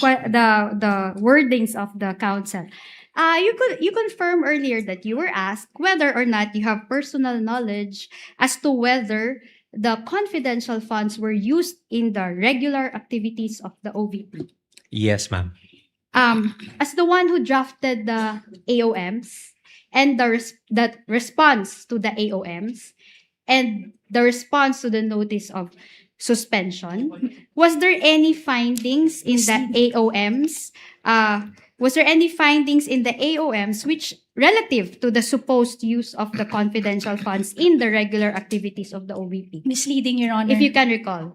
Misleading, Your Honor, because this witness could not have drafted the AOMs. The AOMs came from the Commission on She Audit. corrected herself, counsel, the response to the AOM. Yes, Your Honor. Witness may So answer. I will repeat my question, Your Honor, for clarity.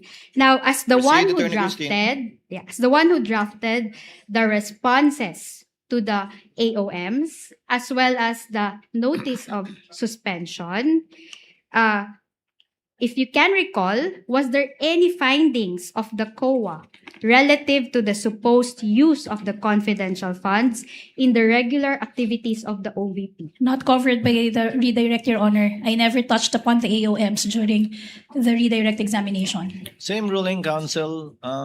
You may register in the court notes a continuing objection along these lines of questioning by the counsel. Witness may answer. Based on the documents that we have received from COA, there was no any indication or any comment that the confidential funds were used for regular programs. Nothing further, Your Honor. Thank you. Thank you, counsel. We now proceed to the interjections of senator judges. Before we proceed to administrative matters facing the court today, we recognize our distinguished Senate President. Next in line, Senate President Owen Gatchalian. You may proceed, sir. You have 2 minutes. Thank you, Mr. Presiding Officer. Mr. Ortonio, nakita ko sa mga records na 6 na beses ko yung pumirma ng reply to COA. Itong 6 na letters na ito ba ay nabasa, nakita, ipinakita kay Vice President Sara? All the replies, sir, that were drafted were also sent to our Vice President for her information, for her reference and review. So alam niya itong mga replies to COA? Yes, sir. Okay.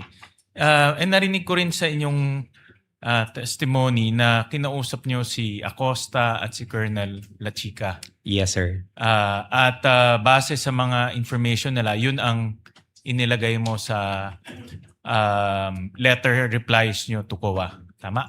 Yes, sir. That's correct, Your Honor. Paki-narrate nga sa amin, ilang beses niyo pala na-meet si Colonel Lachica? Sir, sa mga replies po, sir, I cannot exactly remember how many times, sir.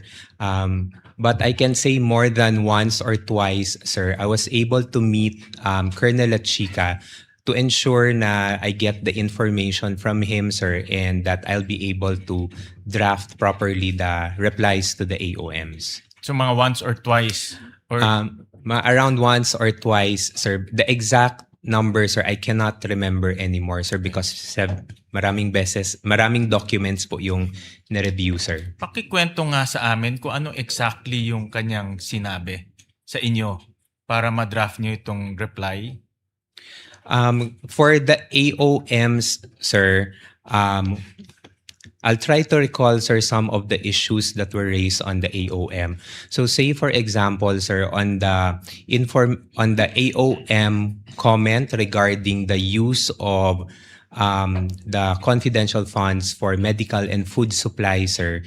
So tinanong ko po siya kung paano po inimplement on ground yung pagbigay ng medical and food supplies to the informants and the agents. So from there po, sir, na-mention niya, sir, na the funds were released to the informants and agents based on the representation that those funds will be used for the purchase of medical and food supplies.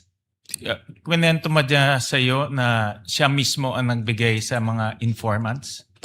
Sir, hindi ko na po ma-recall, sir, if he mentioned specifically if siya po yung ang nag-distribute personally, sir, doon sa on the ground, sir, or implemented the release on ground.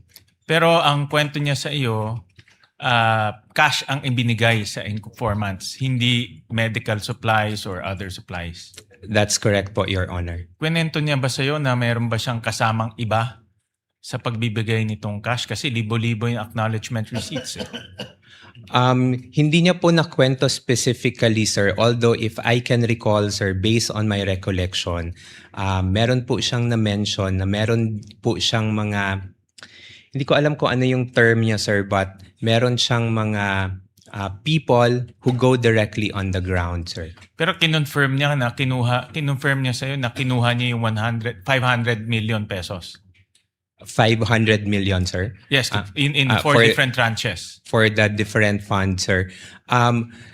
It is of my assumption, sir, na siya po yung napagbigyan ng funds, sir. In 4 different tranches. 4 different tranches, sir. Okay.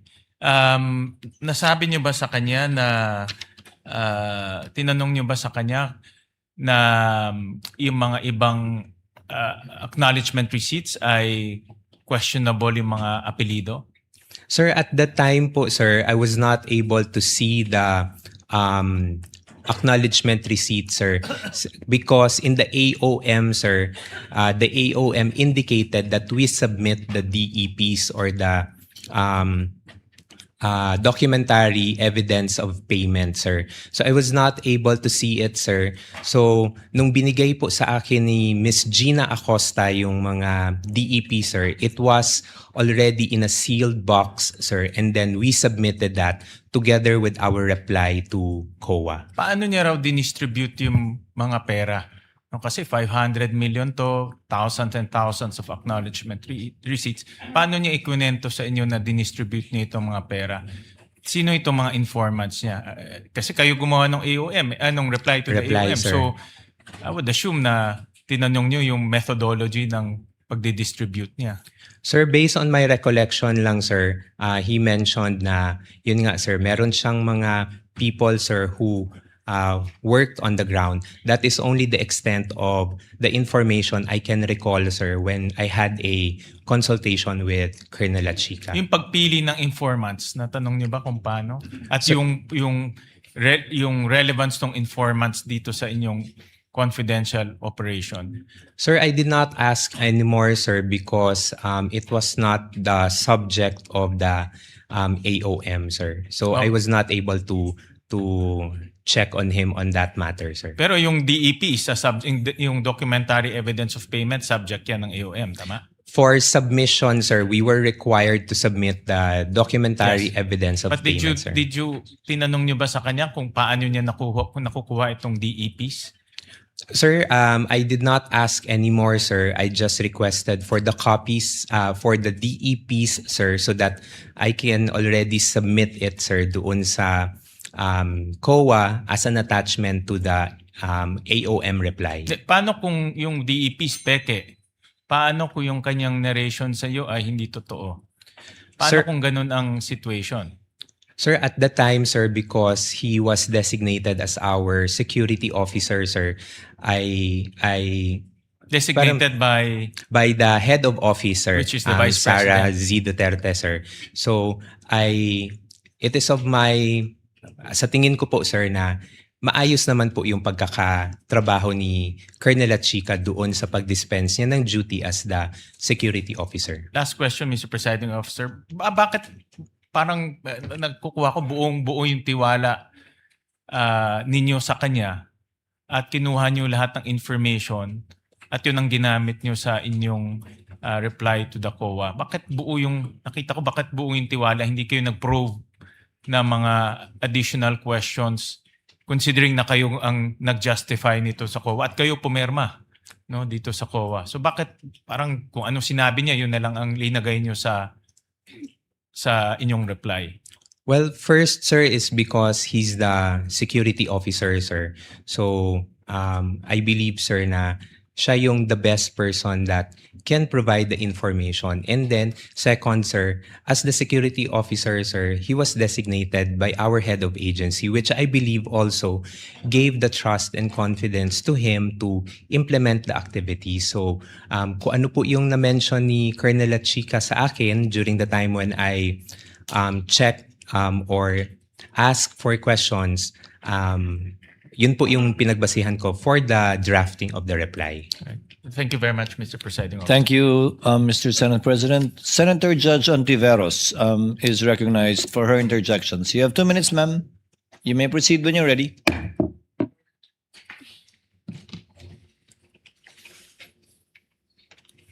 Salamat po, Mr. Presiding Officer.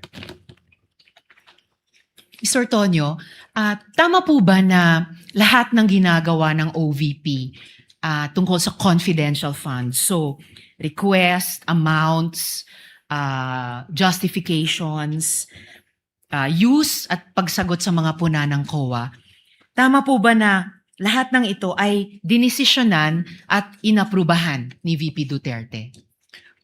Based on the mga replies, ma'am, yes, I was able to provide a copy to the head of agency, ma'am. Again, being the head of agency, ma'am, I provided her with the information. At base doon, dinesisyonan at inaprubahan niya ang lahat ng ito? Yes, and from that time, ma'am, we signed off on the document for submission to the Commission on Audit. With the last touch or final sign-off being that of VP Duterte? Yes, ma'am, being the head of agency, ma'am, we sought her approval on it, ma'am. At sang-ayon po ba kayo na bilang yung ganong head of agency na si VP Duterte ang responsable at pinaka-responsable sa lahat ng iyan?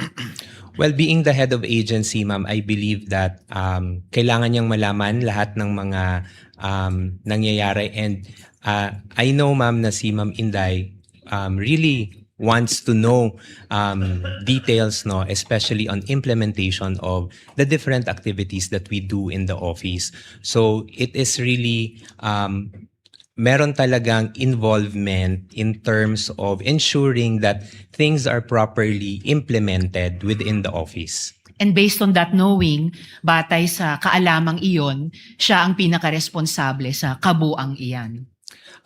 Based on that, ma'am, being the head of agency, ma'am, I would say so, ma'am. Alright. Gano'ng katagal nyo na po kilala si VP Duterte? Siguro, ma'am, more than 10 years, ma'am. I started working together with her, ma'am, in 2008. At saan po at so almost 20 years pala. So at saan po at paano nyo siya nakilala?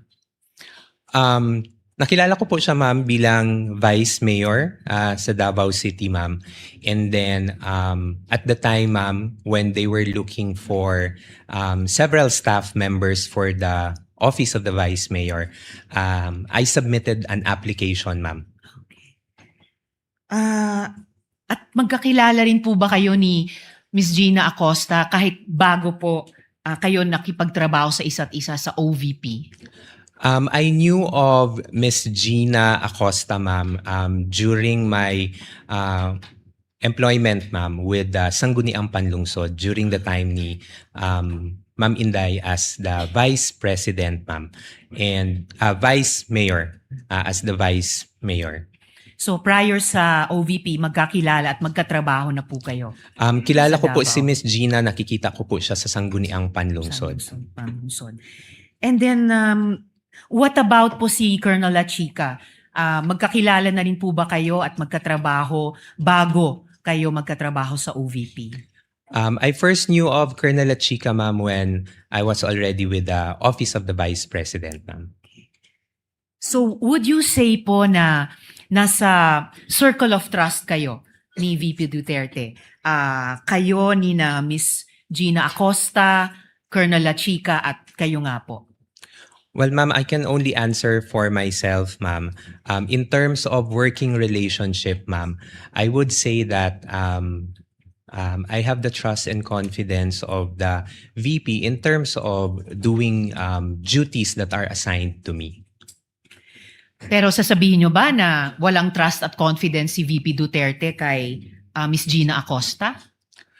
I cannot categorically say, ma'am, but I would say, ma'am, na could be, baka meron po, considering that there are also duties and functions that are being entrusted to them.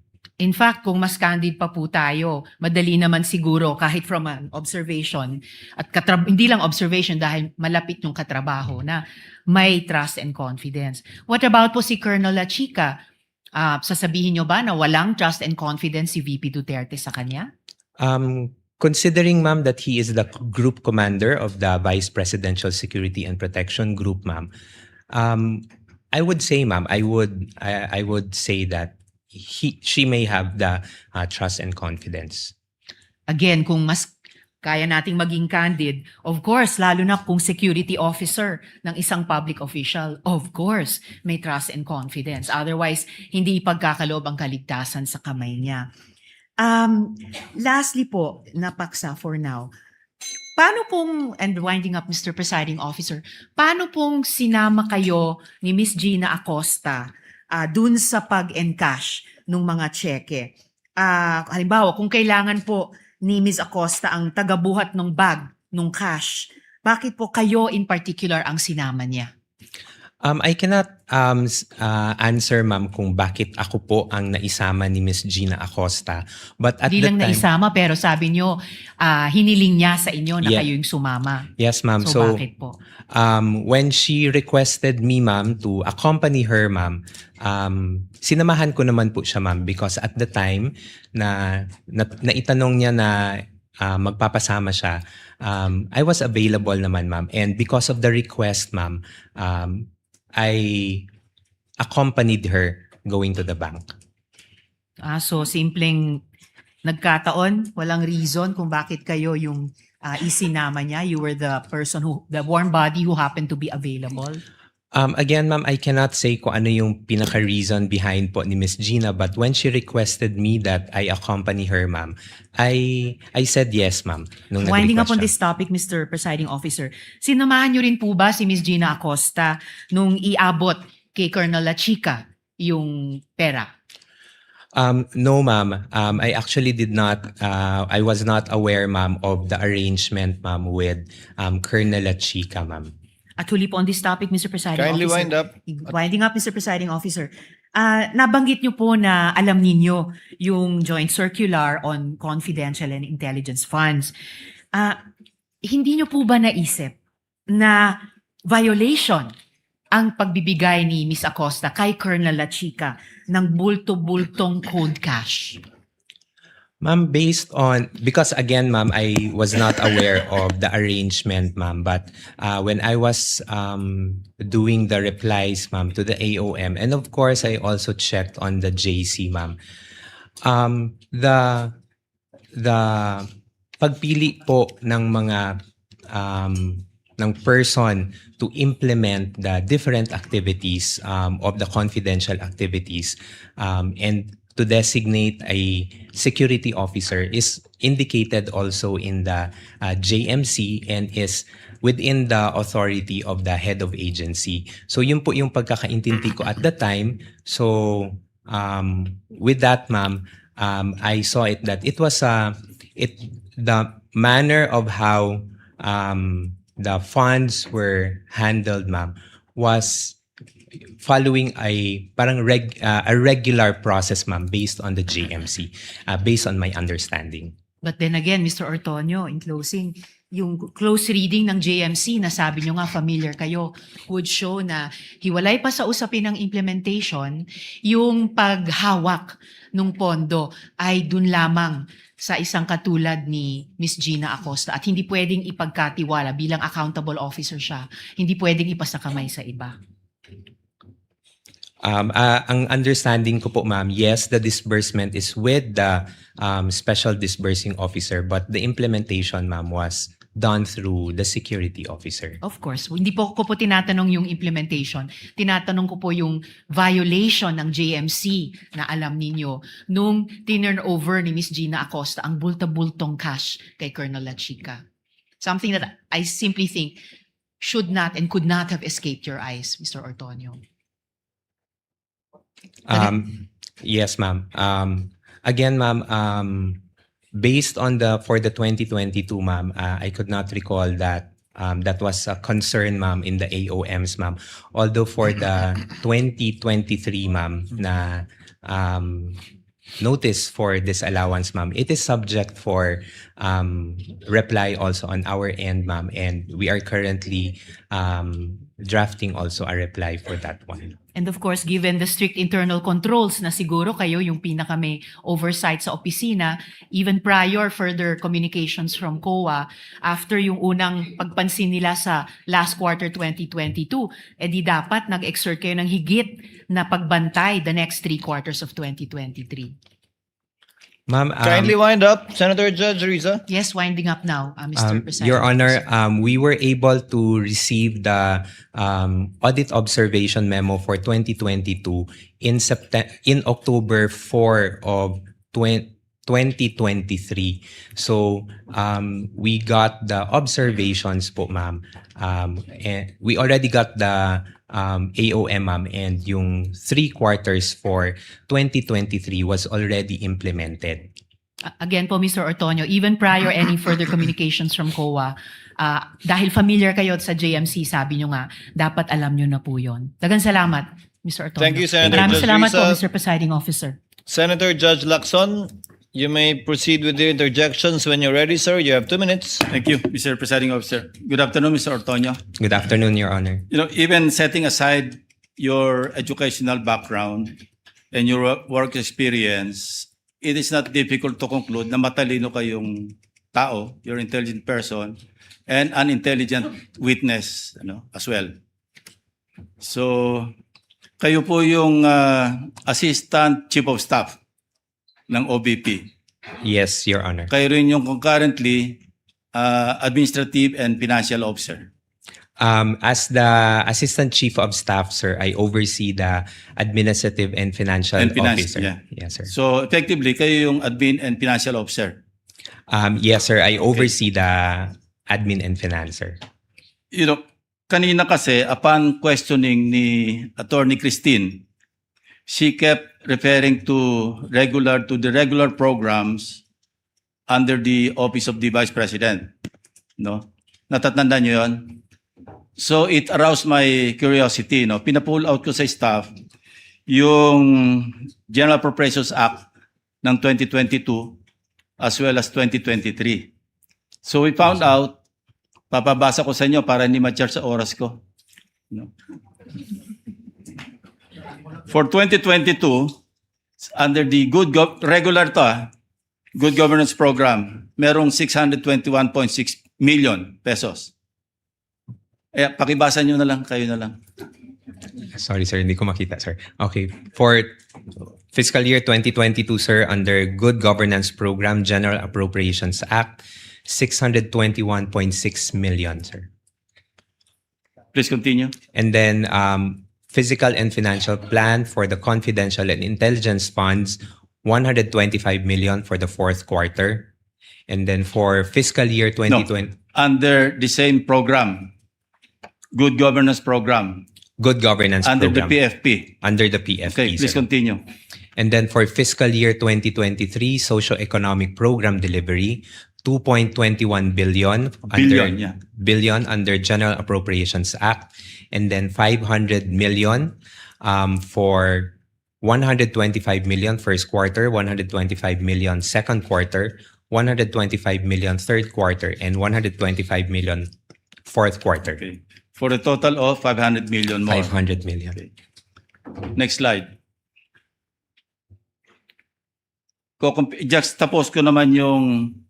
Next slide, wag na yan.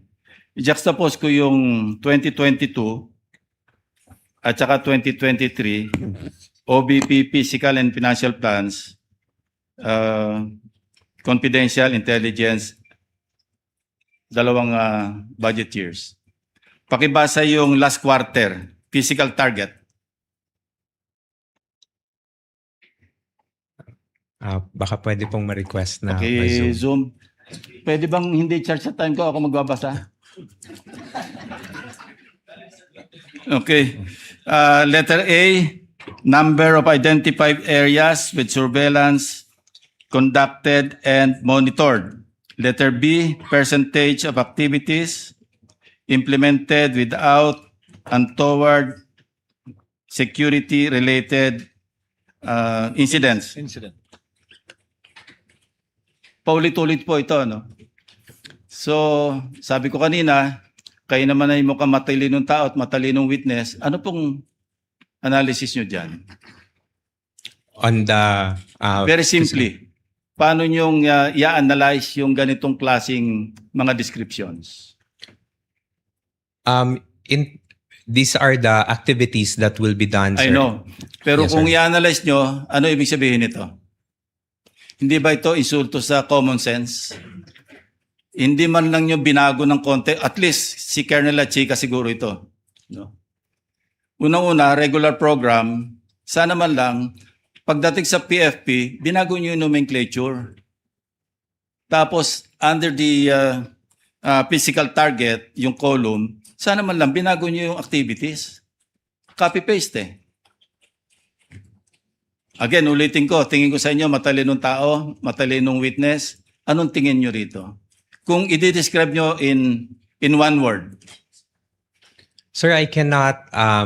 Ako na mag-describe. I think it's stupid.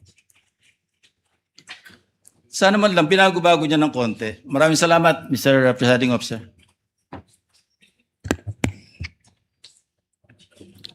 Next would be Senator Judge Padilla. Maraming salamat po, Ginoong Tagapamahalang Hukom. Meron lang po akong tanong sa ating saksi. Opo. Ginoo, sa palagay niyo po ba karapat-dapat lamang na gumamit ng alias kapag confidential fund ang pinag-uusapan? Sir, as someone who does not know, sir, implementations of parang mga confidential activities on the ground, sir, I cannot, hindi po ako makakasagot ng maayos, sir, kung pwede po ba or hindi. But based on information that I got, sir, no, when I consolidated the answers for the AOM, sir, hindi naman po siya na-mention sa akin po ni Colonel Chica. But I know, sir, that activities, confidential activities are considered to be sensitive. And there might be individuals or groups that need to be somehow protected, sir, because of the information that you would be getting from those people, sir. So, yun po yung tingin ko, sir. Hindi ko categorically masasabi na pwede po yung alias or hindi. But going back to the JMC also, sir, sa Joint Memorandum Circular, there is no specific provision, sir, that indicates kung paano po yung paglagay ng mga pangalan sa documentary evidence of payments. Okay, maraming salamat po. Meron po akong tanong sa prosecution.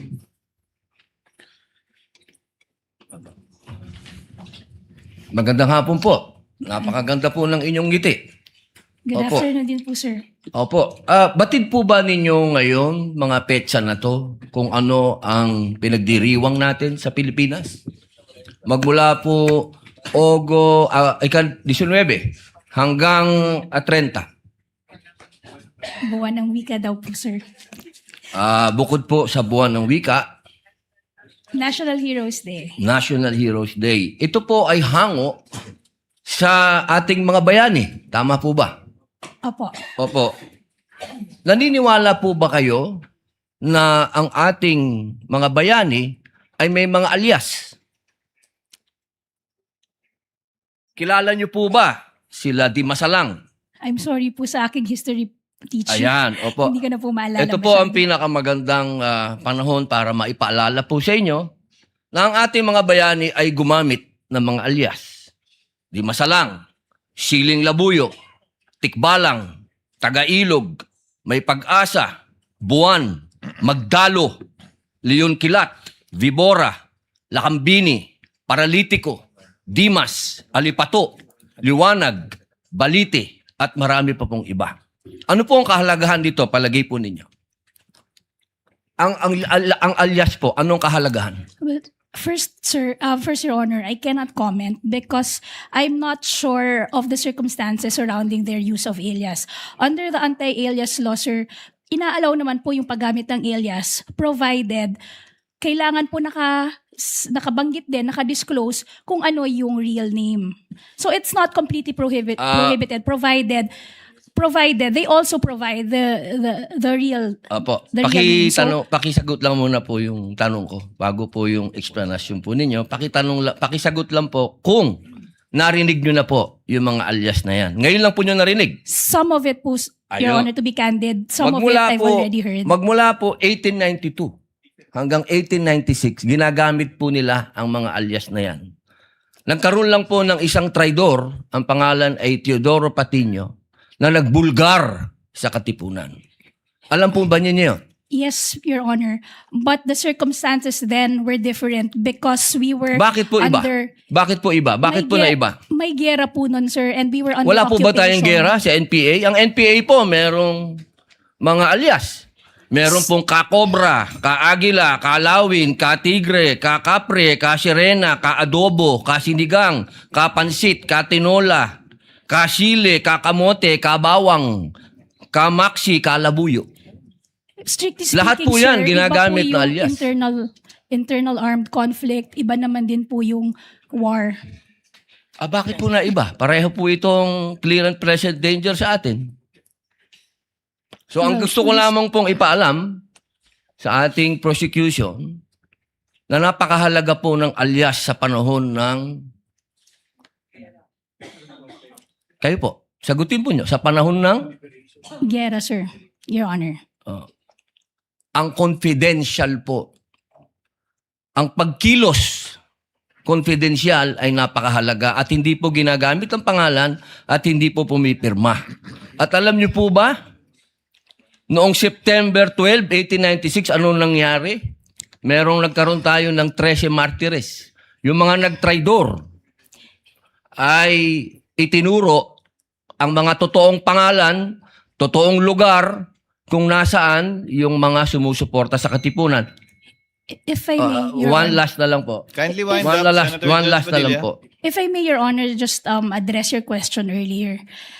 With all due respect, Your Honor, the prosecution respectfully submits that whether the use of alias is allowed or not and whether it's necessary or not, to us, that is a non-issue because that was never raised Hindi po by pwedeng the... maging non-issue sapagkat ito po ang ipinalalabas ng prosecution. If I may, Your Na Honor, may mga pangalan, na mga katawa-tawang pangalan. Mas nakakatawa po itong mga pangalan ng mga nangyari nung araw. with all due At isa respect, pa Your po, Honor, isa na lang if po. Kasi isa na lang po.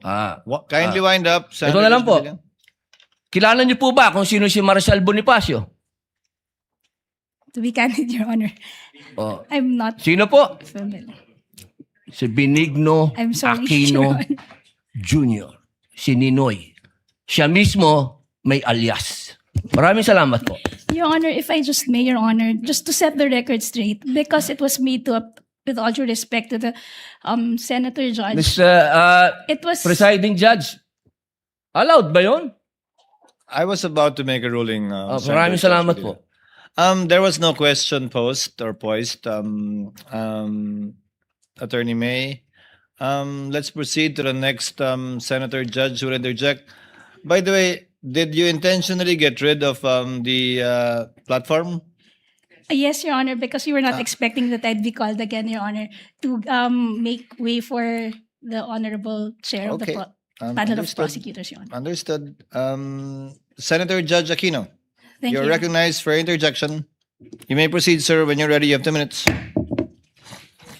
So bago po yung 2 minutes, Mr. Presiding Officer, tama po, si Ninoy Aquino po ang kanyang alias ay Marshall Bonifacio para makauwi po siya sa Pilipinas nung nasa Boston siya. Oho. Pero wala naman ho siyang confidential funds na, wala ho siya sa mga AR na confidential funds. Lilinawin ko lang ho. Okay. Pagdating ho sa prosecution, ang posisyon ng prosecution, yung mga pangalan ay totoong tao, di ba? Correct, no? You have not really mentioned aliases in any of your... Wala. Could you respond quickly? We have talked about aliases. Is the prosecution talking about aliases? That was never our point, Your Honor. In fact, the point of the prosecution is that was never raised by the defense, either in their answer or in their pre-trial brief, Your Honor. So to us, that should be a non-issue because even them, they never claimed that in any of their pleadings before this thank you. honorable court. Okay, klaklaruin ko lang ha. Ang siyang tao lang pong nagsabi na alias po sila, si Miss Gina Acosta, in her testimony. Kanina po, sabi niyo rin na Mr. Ortonio na hindi siya alias or hindi niyo alam. But si Miss Gina Acosta, in her testimony, did admit that in her perspective, these are aliases. No? Just for the record po. Okay. So ito po yung mga tanong ko po. Sana po ito lang 2 minutes ko, Mr. Presiding Officer. So unang-una, Mr. Ortonio, you're very competent. Thank you for your answers. And I want you to answer just very candidly, no? Ano po yung naging personal reaction ninyo nung napag-usapan na yung possible misuse of the confidential funds at nung na-bring up na yung mga tawagin na nating katawa-tawang pangalan na parang klaro naman ay hindi naman talaga totoong tao. Ano po yung personal reaction po ninyo? Initial reaction, sir, would be, of course, merong questions, sir, no? There would be questions. But again, sir, I go back to the presumption, sir, that there is regularity in terms of the implementation, sir. Okay. So, may I ask, since you're in the top leadership of the OVP, nung nabibring up na to, ano yung personal reaction, kung alam nyo lang, ng Vice President, ng Chief of Staff, other leaders in your group, nung napag-usapan na posibleng nabigay yung pera sa mga kakaibang pangalan o baka hindi totoong tao, what was your reaction?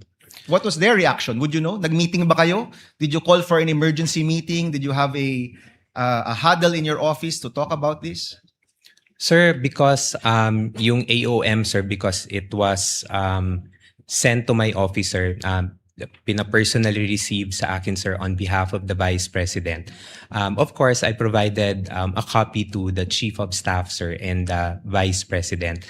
Ang naging instruction lang naman po sa akin, sir, was to respond to the AOMs and make consultations with the Special Disbursing Officer and Security Officer para masagot yung mga concerns or issues raised by COA. Okay. Yan yung mga actions nyo, Mr. Ortonio. I'm asking about your reaction. Kinabahan ba kayo? Were you worried? Were you concerned? Was there any concern shown by the Vice President, by the Chief of Staff, by people in your office na posible itong perang ito ay hindi nagamit sa tama? On the matter of concern, sir, I think there is a concern considering that there is already an immediate instruction, sir, to reply to the AOM. That's the sir. AOM. Let's go to the bringing up of these names in Congress. Nung lumabas na yung piatos, pusa, pagong, mga ganyan, were you concerned na yung pera ng bayan posibleng hindi nagamit sa tama at ito'y pinirmahan mo at ito'y nakapangalan sa inyong opisina, for example? Were you concerned? Sir, Honestly. parang immediate reaction, sir. Yes, sir, but nung as the hearings went on, sir, parang binabalikan ko yung AOM, sir. hindi kasi po siya na-raise doon sa AOMs. So parang nabawasan po yung concern ko, personal concerns ko with those acknowledgement receipts. Did you call for an internal investigation after na-reveal yung mga pangalan na kakaiba? Nagpatawag ba kayo ng investigasyon sa inyong opisina?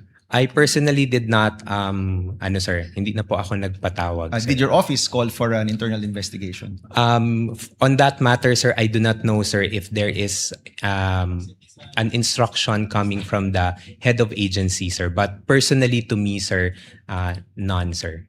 Okay. So, ito kasi, Mr. Ortonio, no, sa aking opisina, more than 10 years ago, meron kaming nahanap na isang staff na ibang resibo yung ginamit sa liquidation. Wala pa atang 5,000 pesos to sa totoo lang. Hindi nga niya binulsa eh. No? Meron siyang dapat hotel receipt na wala niya, gumamit siya ng hotel receipt ng ibang tao. That already elicited an internal investigation on our part. In the end, pinaalis namin yung staff na yon na kilala namin, kaibigan namin. 5,000 lang yun.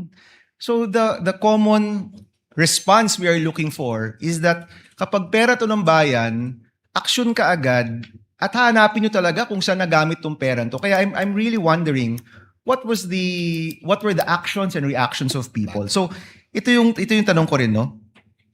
Mahalaga ba sa inyo, mahalaga ba sa iyo, sir, na yung perang ito ay nagamit sa tama? Na hindi ito nagamit sa mali o nabulsa lang? Yes, sir.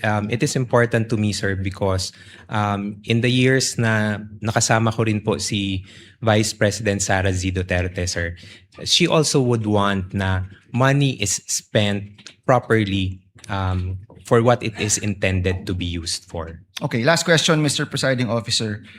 During all of this time, pinatawag mo ba si Colonel La Chica o pinatawag ba siya ni Chief of Staff Lopez or ni Vice President? Would you know? Kinausap mo ba? Tinanong mo ba? Colonel, itong mga pangalang ito, sino ba talaga to? Totoo ba to? Bakit nakalagay medicine pero cash talaga yung binigay? Kasi sa totoo lang, sir, yung nakalagay doon gamot pero cash ang binigay na pambili ng gamot, cash pa rin yun. Diba? So in short, yung 500 million, parang puro cash yun. Wala man talagang supplies or tables and chairs because that presupposes na ang binili nyo yung tables and chairs or supplies. You actually gave cash na 500 million. Pinatawag nyo po ba si Colonel La Chica at tinanong, as public officers, we have to exercise the diligence of a good father of a family. No? That's in our oath. So pinatawag niyo po ba ng inyong opisina at pina-explain kung nasaan ba itong peran to? Sir, I was only able to request na makausap si Colonel La Chica in relation only to the response to the AOM, sir. So hindi niyo po natanong itong mga specific questions na ito dun sa mga specificong mga pangalan, mga AR, mga ganyan? At that time, sir, when I was drafting the AOM, sir, no, sir, because I had no knowledge, sir, of the AR, sir. Salamat, Mr. Presiding Officer. Thank you, Senator Judge Aquino. Senator Judge Erwin Tulfo is recognized.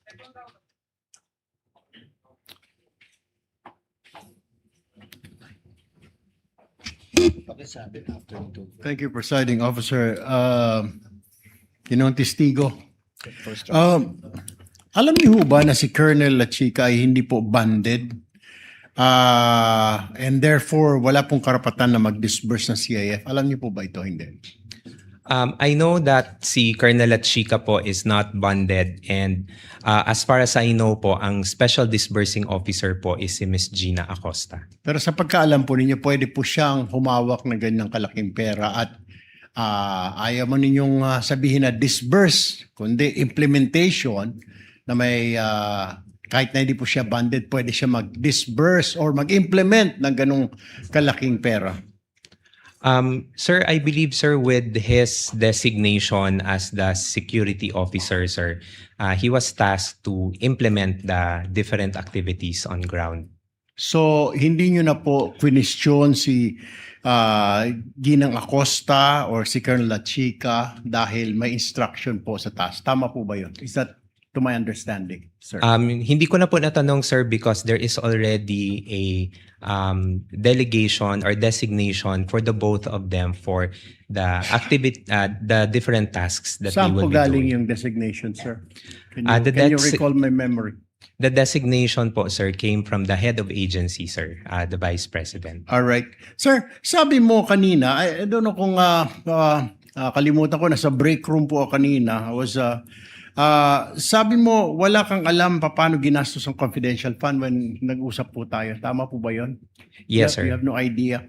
Pero I just was wondering, bakit kayo po ang sumasagot ng Audit Observation Memorandum o AOM ng COA kung wala kayong alam sa paggasta ng confidential fund? Gayon, ang AOM po, tama po ba, correct me if I'm wrong, ay ito po ay kumikwestiyon sa mga errors, exception, or deficiencies sa audit po ng COA? For my office po, sir, whenever we receive AOMs, for our officers sa OVP, when we receive AOM, sir, it's the chief of staff or it's the chief of staff or the chief of staff and the assistant chief of staff, sir, who responds to AOMs on behalf of the institution. Pero sabi niyo po, kayo po sumasagot ng AOM. Yes, sir. That's part of the tasks that are given to us, sir, together with the chief of And how staff. can sir. you, I was just wondering kanina po, sir, how can you answer questions, queries, kung wala na pa po kayong alam? Paano niyo po masasagot ng tama? The only way to do that is you will lie. That's why po, sir, meron pong instruction that was given to me, sir, by the head of agency, sir, Na? to talk with the special disbursing officer and the security officer para makuha po yung mga information from them and malatag po doon sa reply to the AOMs. So your reply was only based on what they said, what they told you. That's correct, sir. Ayon, without documents, resibo, etc. None of that. Just plainly na. Ginoong Antonio, dito po namin ginastos yung pera. Blah, blah, blah. Yes, sir. I Alright. consulted with them, sir, for the Okay. reply, sir. Hindi ka ba, kahit na katiting man lang na duda, sir, na medyo mali yata ang paggasta ng confidential fund ng OVP ni Colonel Chica, hindi man lang sumagi sa'yo na medyo may duda ka na something's wrong here. Wala man lang. None at all. At that time, sir, may yung mga issues naman, sir, and when I consulted with the security officer, he was able to provide a reply naman, sir. So, although yes, initially, parang you would question, sir, no? But with the replies that I got from the security officer, sir, we were able to respond to them already to COA. The reason why I asked you that, ginong witness, was that nandiyan po kayo, syempre po yung tiwala ng VP po sa inyo. Di mo lang ninyo naisip na, teka mali ito, baka sumabit si VP Sara, sumabit ang OVP. Baka hindi naman talaga nagastos ni Colonel Chica, baka ay hindi talaga napupunta sa kungkan. Hindi ho lang ninyo naisip. Or didn't you tell the Vice President, ma'am, ano ho kaya? Pwede bang tanungin ninyo ito or pwede bang silipin? None at all. Hindi mo lang nakausap si VP. Hinayaan nyo lang hinayaan na tumuloy-tuloy for several months, several quarters yung ganitong klaseng expenditure. Nobody informed the Vice President.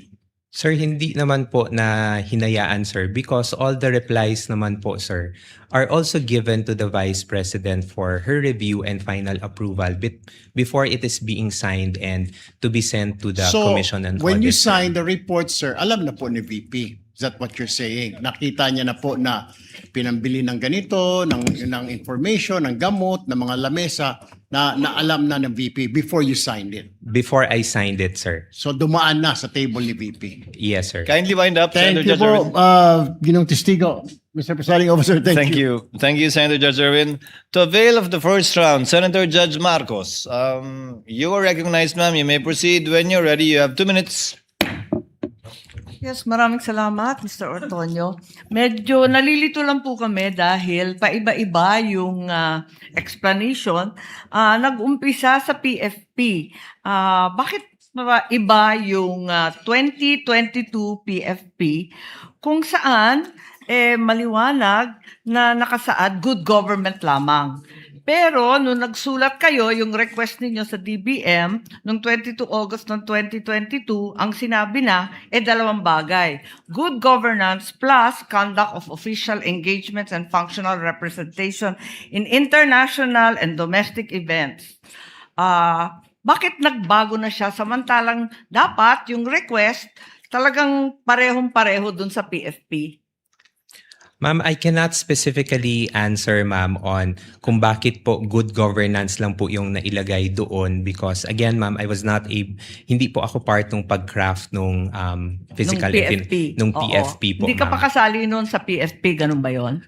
Yes, ma'am, I'm not part of the drafting of the PFP, Pero hindi ma'am. kayo nasabihan na hindi ito matching dun sa PFP, yung request na sinulat. There was no comment, ma'am, when we submitted it to the DBM, ma'am. Tapos, nung certification na, liquidation na to, nung 17 October 2023, nagbago na naman. Ang sinabi na naman, hindi good governance, hindi na conduct of official engagement, ang sabi na no untoward incident in the implementation of OVP programs. Bakit pa iba-iba yung wording maski sa certification? Again, ma'am, for the certification, ma'am, I cannot provide information, ma'am, because it was the security officer who handled it, Your Honor. Akala ko may supervisory and administrative power ka kasi nga assistant kayo ng Vice Presidente. Hindi ba nagre-report sa inyo yung mga security officer kahit papano? Kasi madadamay ka rin yan sa COA. Bakit pa iba-iba? From PFP to budget request to certification, hindi nagtutugma. First, ma'am, on the matter of the different wordings, ma'am, if I can recall, Your Honor, it was never raised also in the audit observation memo, ma'am. So it is something na we did not anymore look into when we were preparing the replies.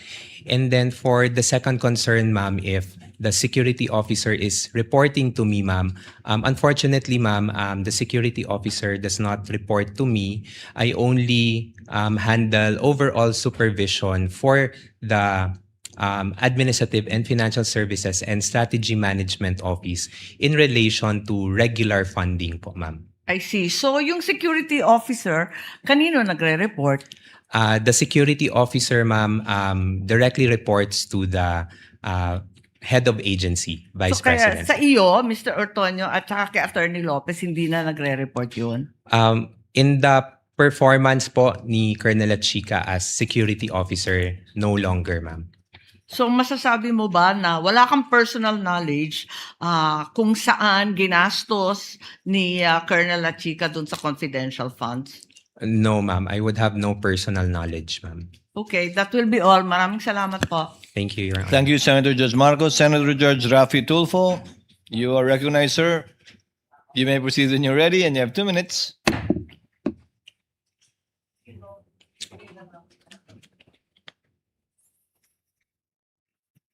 Mr. Witness, sakitin ba ang marami sa inyong mga informants? May mga malalang sakit ba sila? Sir, that I would have no personal knowledge po, sir. You should. Kasi ito, ang dami. 170,000, 50,000, 200,000 each informant. So para mabigyan nyo ng napakalaking halaga bawat isang informant pambili ng gamot, dapat magtataka ka. Anong gamot kayong bibili nito? Bilang isang intelihenteng tao, I know you're very intelligent, you're very smart. Did you not try to ask? O at least nagtaka?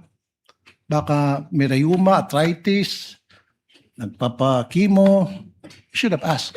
At kung mga bata nga, inquisitive yung mga bata, anong gamot ang bibilin mo? Paghingan mo ng pera ng bata, kunyari, Toy, pahingin pera, bili akong gamot. Anong gamot bibilin mo, kuya?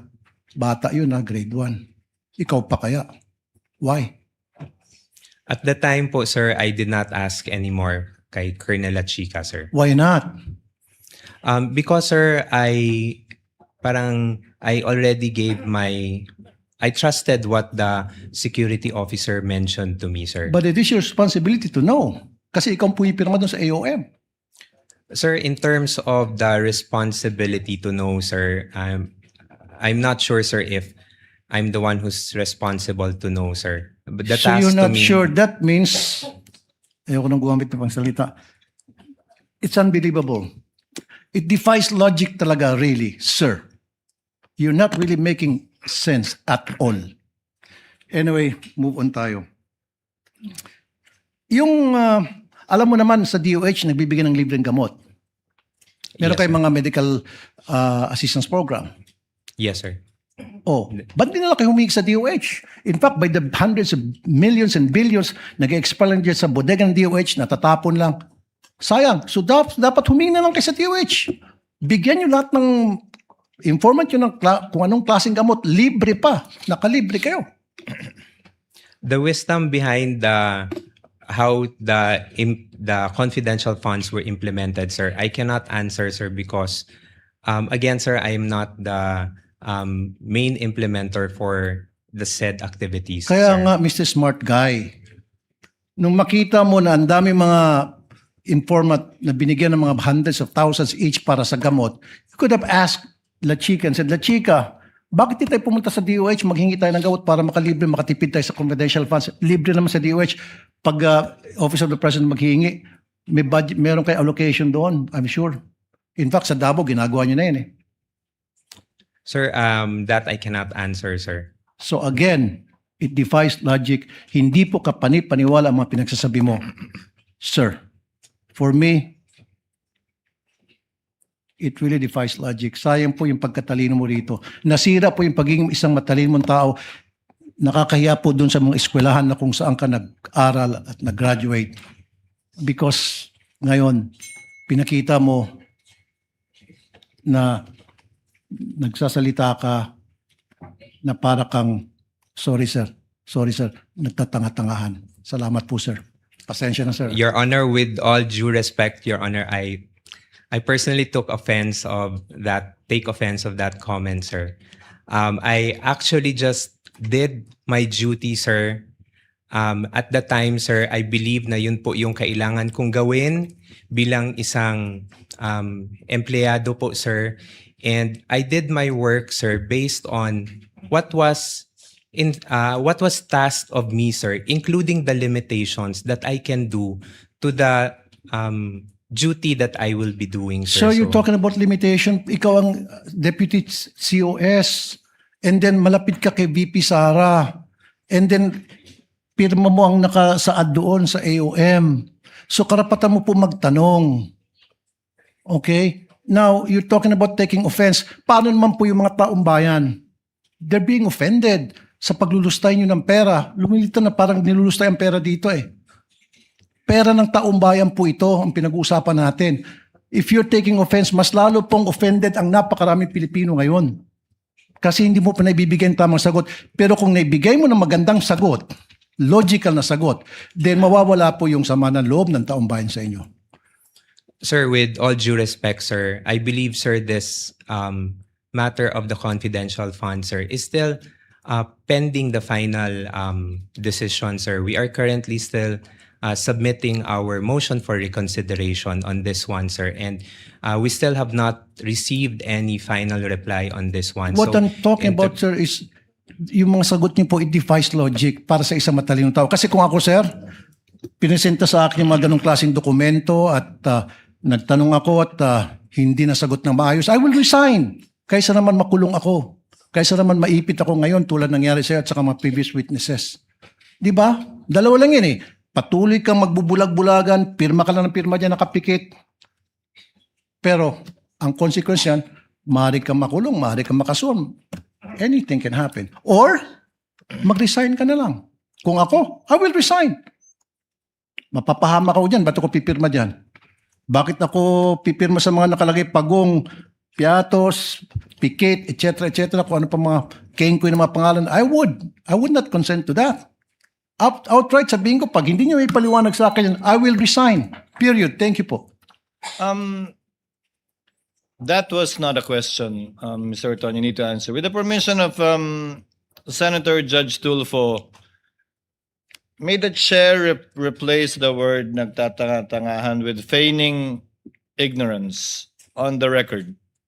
I see Senator Judge Tulfo nodding.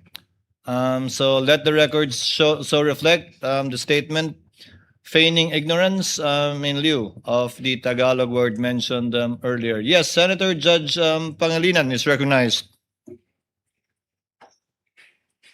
You have 2 minutes, sir. You may proceed when you're ready. Yes, thank you. Before my time is begins to run, can we have a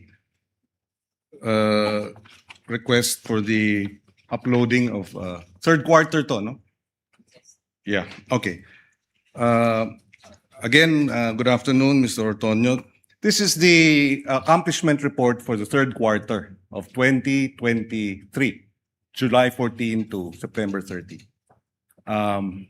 Now, it appears here wala na yung 40 million pesos worth of medicines. Correct? That's correct, sir. Okay. Meron siya nung last quarter, meron siya nung first quarter, meron siya nung second quarter. Pero nung third quarter, wala na. Sabi mo kanina dahil yun ang hinihingi nung mga informant. So, nung third quarter, wala nang hiningi. Ano yun? Gumaling na silang lahat? That I cannot, again, sir, I cannot answer, sir. Yes. At hindi ba you received the AOM on October? Sometime in October? October 4, 2023, sir. Ito, October 9. So doon sa October 4, when you receive the AOM, nandun na yung findings na dinidisallow or pinapa-submit ang additional documents. Tama? For medicines, etc. That's correct, sir. Okay. So, mukhang hindi gumaling lahat nung binibigyan ng gamot. Ang nangyari, mukhang dahil nakita ninyo yung AOM at ipinagbabawal, binago ninyo. Tama po ba yun? Sir, again, sir, I cannot answer kung binago yung accomplishment report, sir, because it's something that I personally did not prepare also, Okay. sir. Now, I move on to another point. Sabi nyo, nung natanggap nyo yung AOM, you went point by point sa mga issues, tama? Yes, sir. Ang tanong, bakit di nyo binuksan yung sealed envelope dun sa ARs? Kasi andun lahat ng mga acknowledgement receipt. Bawal ba? Sir, I did not open, sir, because at the time, sir, the AOM indicated that we are requested to submit the documentary evidence of payments. And that is the acknowledgement receipts. That is Acknowledgement what you are being receipts. required to submit. To submit, sir. So Yes, should sir. you not have gone through the acknowledgement receipts to check because you're being asked to submit the documentary evidence of payment and to check if the ARs are actually documentary evidence acceptable? Sir, yun na po yung nabigay sa akin ng special disbursing officer, sir. So, No, okay. The question is, why didn't you open the envelope? Sir, I did not open anymore, sir, because at the time, sir, I also have a designation as Were you instructed not to open it? Sir, as liaison officer kasi, sir, I am not in the position, sir, to open yung sealed na But you were DEP, instructed to submit documentary evidence of payment.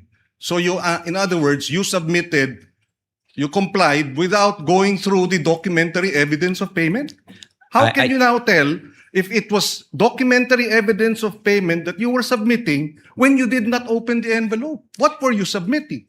I personally did not open it anymore, That's sir. why, but you were being required by COA to submit, to comply. So Yes, sir. Would you say that was substantial compliance? Sir, yun po kasi yung na-require ng AOM, sir. So we submitted the documentary evidence Kasi of ang payment. sitwasyon dito, dahilan mo o depensa mo na hindi mo na tiningnan o hindi mo nakita. Pero tama bang depensa yun? Na hindi mo nakita kaya hindi mo masasagot? Kasi ganun din ang sinabi mo, wala ako doon, wala ako sa ground, I'm not in the implementation, kaya hindi ko masagot. Is that compliance with, the requirements of COA? Sir, the duty po, sir, to ensure that the There was DPPs nothing to stop you from opening the envelope, right? There was nothing. Sir, the JC, sir, indicates, sir, that there are only certain individuals who have access You could to get clearance, could you? Sir, Of that's course. what Of course you can. I did not ask anymore, sir, because I parang respectfully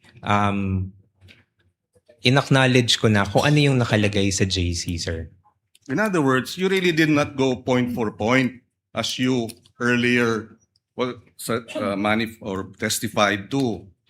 Kasi pag sinabi mo we went point for point, parang masinop yung naging trabaho ninyo. Di ba? Thorough. Point for point. Pero ang lumalabas dito ngayon, hindi nyo binuksan yung documentary evidence of payment, hindi nyo binusisi. Di ba? Sinabmit lang ninyo. Again, we're talking of hundreds of millions of pesos. And I'd like to think, being an intelligent Ateneo graduate, diba, that you would have exercised greater diligence as you tried to monitor, check on, supervise financial services head how government money was being spent. Yun ang tinatanong ng mga kababayan natin. Mahirap paniwalaan, I'll wrap it up here, na kayo ay gumastos ng 122 million para sa gamot na reward dahil nag-surveillance yung mga informant at nabigyan ng reward at hiningi nila gamot at hindi niyo binigyan ng gamot, binigyan niyo ng pera para sila nang bibili ng gamot. Sabi niyo usual yun. Kindly wrap up, Senator Judge Pangilinan. No further questions, Mr. President. Thank you, Senator Judge Pangilinan. Finally, Senate President Gatchalian.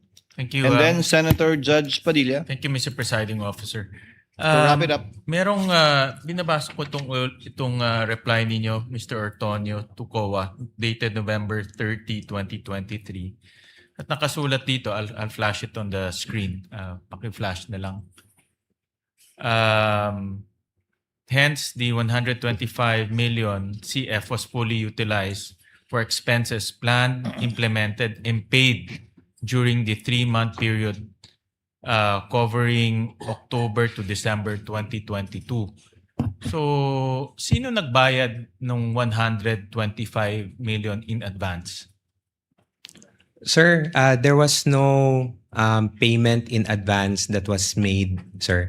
All payments were made between the period of December 21 to December 31, sir. But very clear kasi dito na binayaran na siya paid. 3 months in advance. In fact, mayroon pa siyang months. And ito yung kadugtong ng sinabi ng ating presiding officer, obligation incurred. So, ang basa ko dito, nabayaran na siya. Kaya reimburse na lang ng 125 CF. Sir, if I may be allowed, sir, to clarify, Your Honor, yung parang explanation from yesterday, sir. For the period of October to December 2022, sir, based on the information that was shared by the security officer, once we have already submitted yung PFP sometime in September, the security team, sir, meaning si Colonel Chica, sir, already made coordination with informants or agents on the ground. As to the extent of the coordination that they did, sir, I am not privy to that anymore. However, when we received the SARO in December 13, 2022, which already indicates that we already have the funding for the confidential funds, that's the time that they were able to make definitive agreements with the informants on the ground. And once the payment, once the check has been encashed already, that's the time that payments were made between the period of December 21 to 31. Mas realistic pa kasi kung in advance tapos reimburse kaysa 125 million gagastusin in 11 days. So mas realistic pa nga itong explanation ninyo kaysa doon sa 11 days na gagastusin. And we're talking about 845 acknowledgement receipts scattered all over the country. Kaya itong explanation ninyo mas realistic pa, albeit although violation ng joint circular.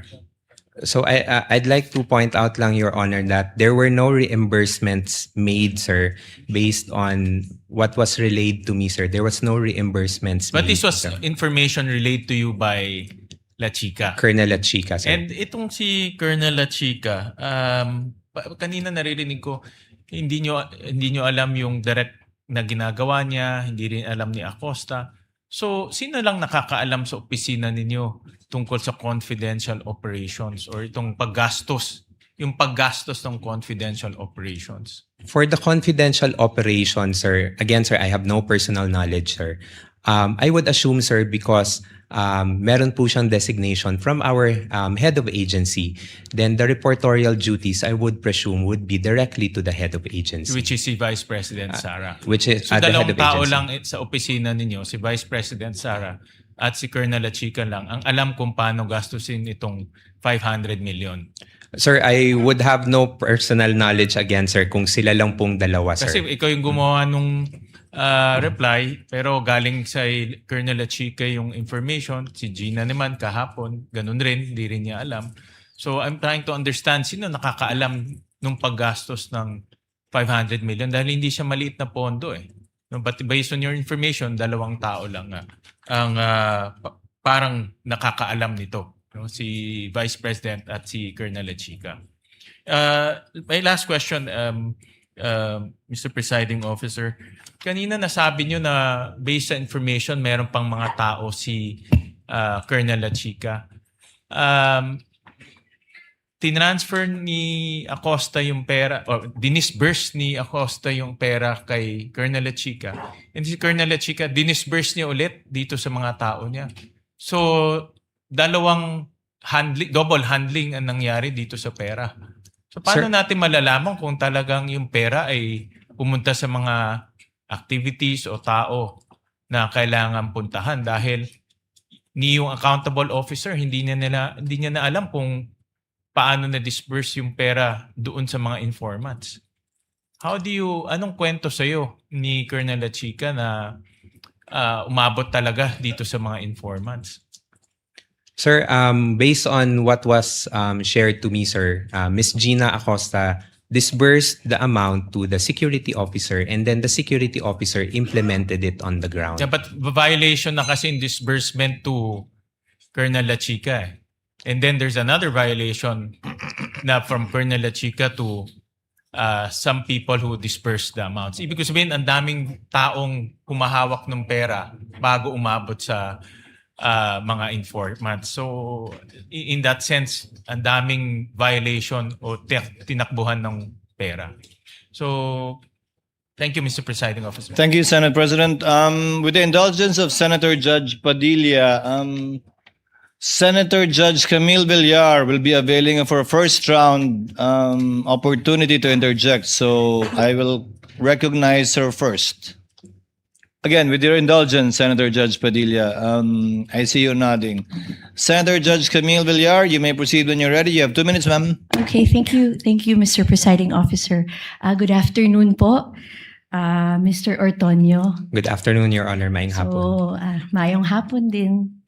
I just have a few clarificatory questions for you, if you don't mind. Tama po ba kayo ang Assistant Chief of Staff ng OVP? Yes, that's correct, Your Honor. And kayo po ang sumagot dun sa AOM na pinadala ng COA. Kayo po yung nag-prepare ng report. Yes, that's correct, Your Honor. Yes, and ano yung what was the process in which that you did that? Or what were the things that you had to do? You prepared the AOM, you consulted with... Nung na-receive po yung AOM, ma'am, I informed the Chief of Staff and the Vice President. And from there, there was an instruction to me to coordinate with the special disbursing officer and the security officer, which I did also, ma'am. And then from their replies, ma'am, I drafted the response, and then I submitted the reply for final approval to the head of agency. And of course, in your capacity as the Assistant Chief of Staff and in your own capacity, sa inyo pong palagay ay nagampanan nyo naman yung inyong role dito sa prosesong ito at nagawa nyo naman adequately yung report. Yes, at the time, ma'am, yes, I would say so, ma'am, because from the issues that were raised Yes. in the AOM and in the NS, marami pong mga concerns or issues na natanggal po doon sa final na natanggal doon sa notice of disallowance that we received. Okay, and lahat yung mga requirements naman ay na-fulfill nyo naman dun sa report, right? A majority of it. Yes, lahat po ng mga concerns that were raised, we were able to provide answers and supporting documents. And doon naman doon po sa AOM, anywhere in the AOM did it say that there was a misuse or misappropriation of the funds? No, there was no mention po, ma'am. Okay, and are the findings of the AOM final? No, ma'am, it is subject for comments, ma'am, and right now for motion for reconsideration. Okay, yun lamang po. Maraming salamat. Daghang salamat po. Thank you. Thank you, Your Senator Honor. Judge Thank you, Mr. Camille Ortonio. Villar. Thank you, Mr. Presiding Officer. Senator Judge Padilla, you Maraming may salamat proceed po. with your interjection, sir. You have 2 minutes. Maraming salamat po, Ginoong tagapamahal ng hukom. Tuloy ko lang po yung ating tanungan. Opo. Pagkatapos po niyong sumagot, pwede pong pati na rin sa depensa. Meron din po akong tanong. Kanina po, nahinto tayo kay Marshal Before you continue, Bonifacio. Senator Judge Padilla, next time, Attorney Christine, do you need a platform similar to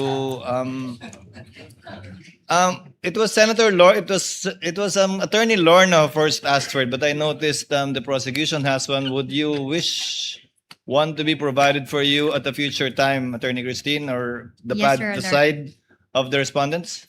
Yes, Your Honor, I would appreciate having that platform too.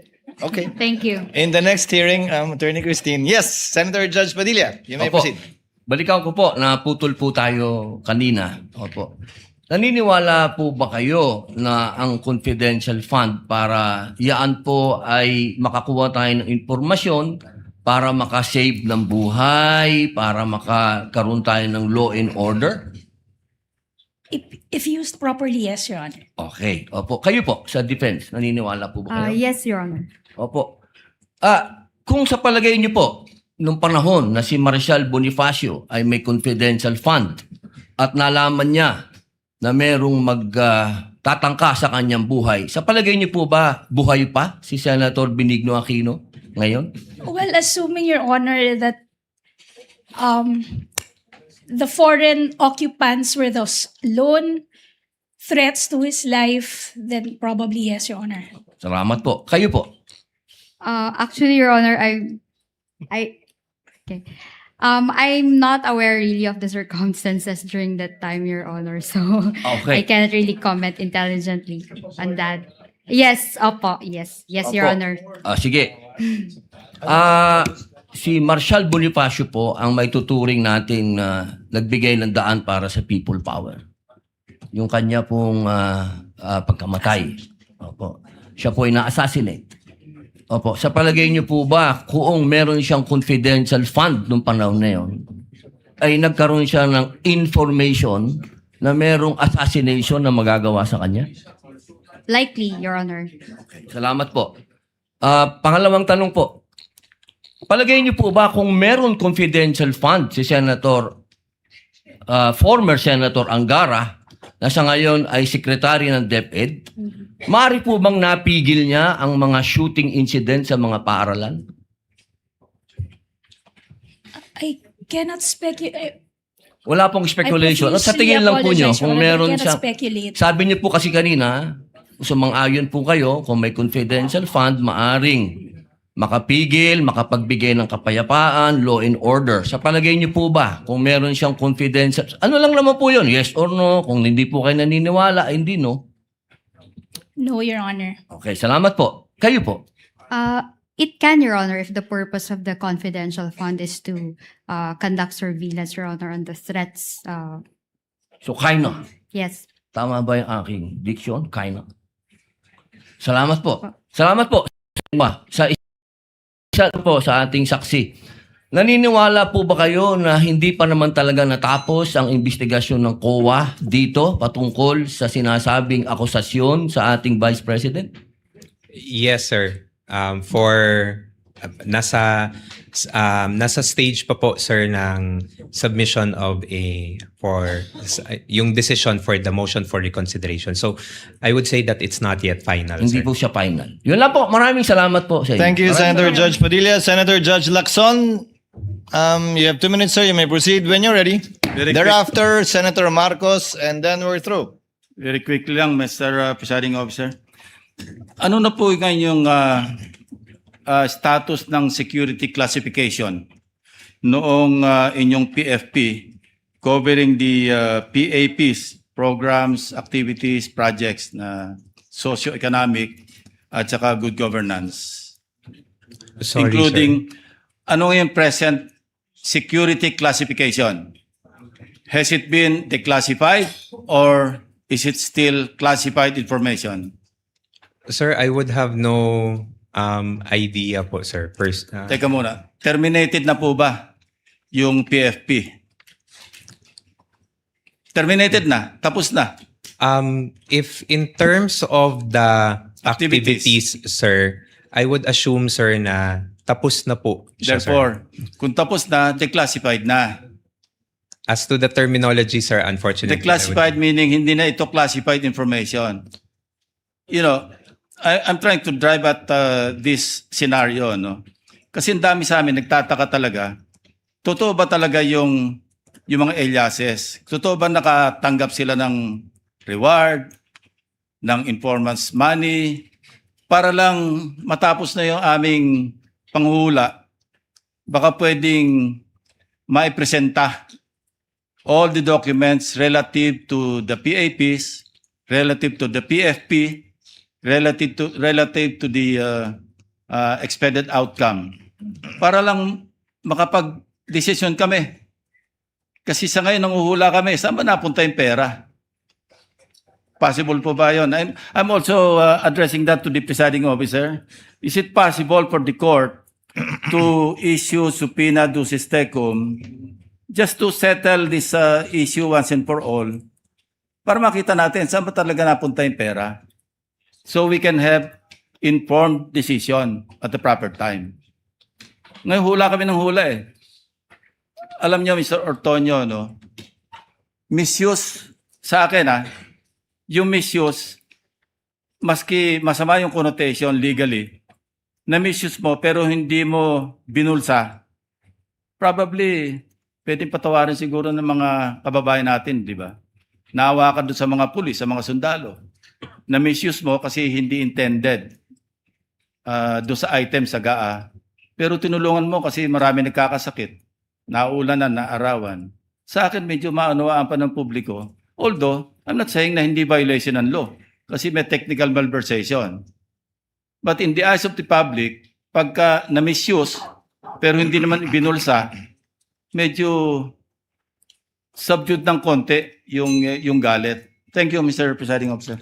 To respond, as a general rule, the court should sit as a passive body, Senator Judge Lacson, and leave it up to the prosecution to subpoena documents they deem necessary to prove their case. However, the court is not without any power after both counsels have presented their respective evidences in chief to call a witness, recall a witness, call a witness that was not called by either or named by either party, and subpoena documents in connection with the subpoena ad testificandum ducis tecum may also be issued, citing as basis City of Cebu versus GACO, AMRTJ, 82111 and People versus Valera, GR number 2028-6. So at the appropriate time, Senator Lacson, the court can avail of that power. Yeah, thank you, Mr. Presiding Officer, for the response. Kasi para hindi na tayo nanguhula lahat ito, 20 ilan tayo rito. Hindi natin alam kung talaga saan napunta yung pera. Of course, there's a presumption na nagamit na maayos. But still, there's that doubt. You cannot remove that because of the so many issues na lumabas dito sa aming trial. And we want to be satisfied.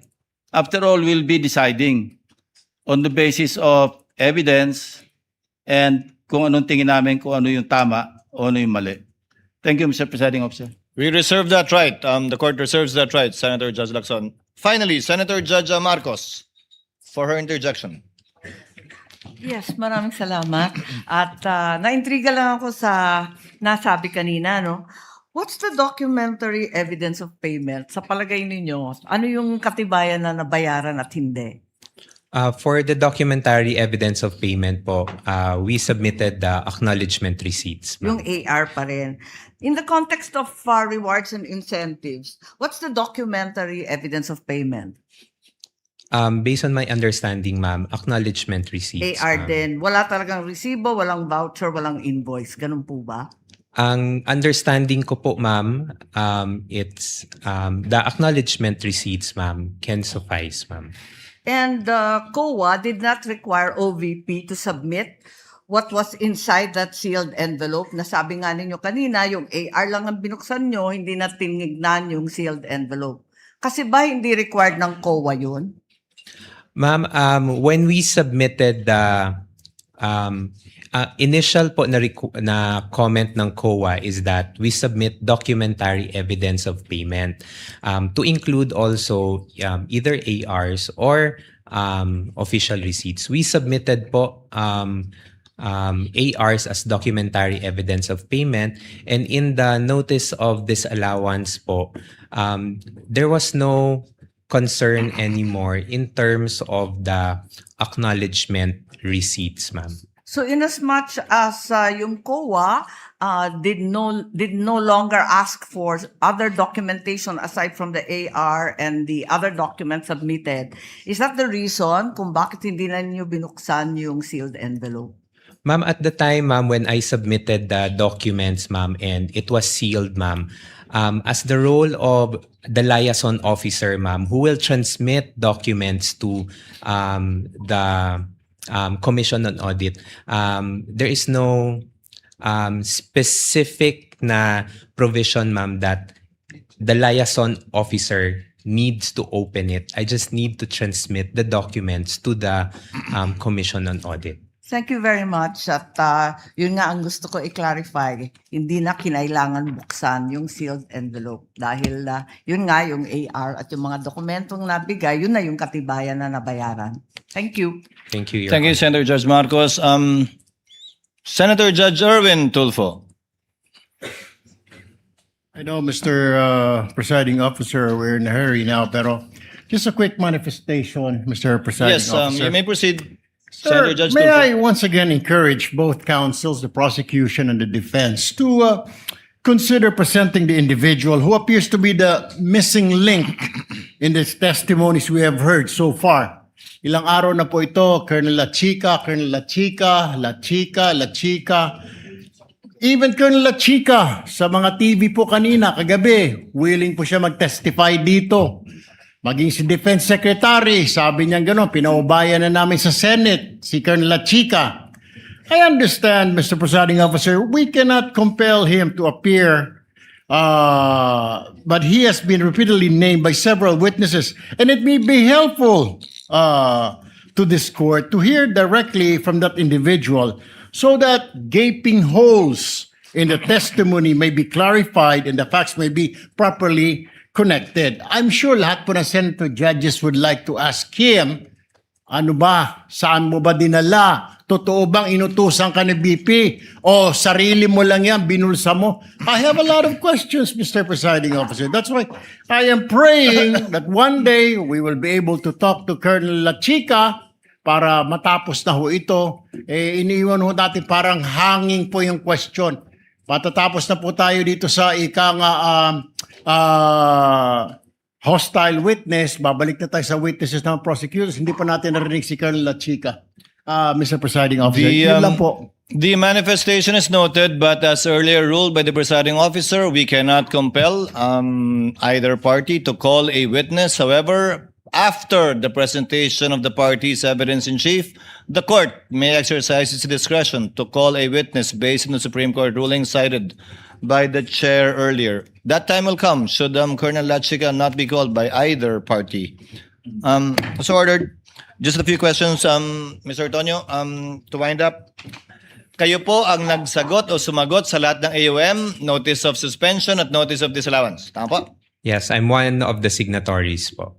Wala po doon sa AOM o kahit anong notice of suspension at disallowance yung issue tungkol sa mga alias sa acknowledgement receipt. Na-raise po ba yun doon? It was not raised in any of the observations from COA, sir. So hindi nyo kinailangan sagutin yon? We did not answer, sir. Did not need to answer because there was no question posed. Yes, Your Honor. There was no issue also raised by COA with respect to spending it for 11 days. Correct? That's correct, Your Honor. Wala rin kayong kailangan sagutin kaugnay nun. Yes, Your Honor. Now, the notice of disallowance, for the 3 quarters of 2023, it was disallowed dahil base sa testimonya ni Gina Acosta, binigay niya yung pera kay Colonel Lachica. Tama po ba? That's one of the observations po, Your Honor. It's not an observation anymore, Mr. Antonio. It's a notice of disallowance. Disallowance. Yes, that's correct, Your Honor. So, sa tingin ng COA, bawal, illegal, hindi sang-ayon sa JC 2015-1 yung pagbigay ni Gina Acosta kay Lachica.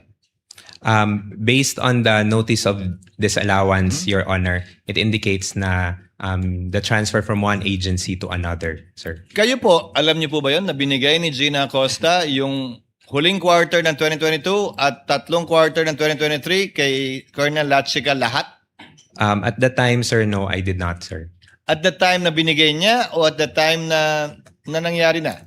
At the time na nangyari lahat, sir. I would have no personal knowledge, sir.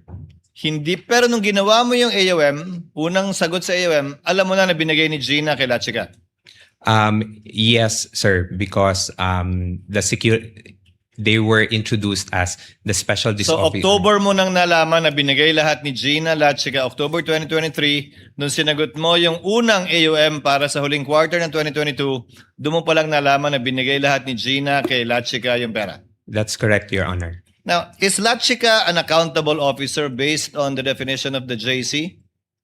Based on the JC, sir, he is not an accountable officer, sir. It's the SDO. And that is the reason why his signature does not appear in any of the documents submitted by the Vice President in relation to the AOM, NS, and Notice of Disallowance.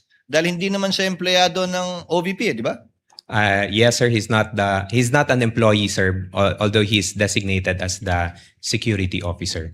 Is that allowed, designating someone as a security officer who's not an employee of the office and being given that much money to disburse? Sir, based on my understanding, sir, on the JC, when I read it, sir, there's no specific guideline, sir, on who to designate as security officer. But there is a provision po, sir, that the head of agency may designate a security officer to implement different programs and activities. Now, you keep on mentioning that Lachica implemented and that Acosta disbursed. Ano pong definition nyo ng implement? Implement, sir, would be to perform the different activities on the ground, sir. Which entails what? How will he perform the different activities on the ground? In relation to confidential funds? Possible, sir, to coordinate with the different informants or agents, sir. Yun po yung pwede kong mabigay na information, sir. Mr. Antonio, sa mga salitang perform at coordinate, saan po doon yung paggastos ng confidential fund? Perform, coordinate. Yun ang definition mo na implement. Yes, sir. Oh, asan doon? Ba't binigay kay Colonel Lachica yung pera at ba't siya gumastos kung perform at coordinate lang pala? Did Colonel Lachica spend the money? I would say so, sir, that being the implementer of the different activities, sir, he spent the money for the different confidential activities. So Colonel Lachica disbursed the money for various confidential activities. I would say, sir, na he implemented the different activities, sir. Mr. Tonyo, nasa spent na tayo. Binago ko lang ng konting disburse, bumalik ka na naman sa implement eh. Again, spent, disbursed. It means the same thing. Ang Sir, gumastos na ng pera na binigay ni Gina, si Colonel Lachica o mga tauhan niya.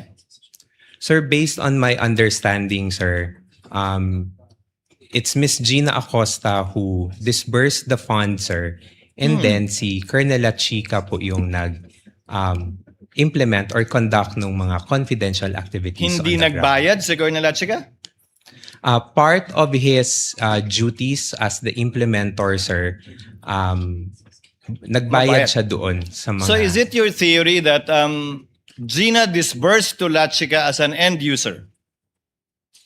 Yun po yung ano ko, sir. That's my understanding po, sir. Kung on end that. user si Lachica, bakit niya binawi yung acknowledgement receipt niya nung nagbigay na siya ng mga acknowledgement receipt para sa di umano binayaran niya?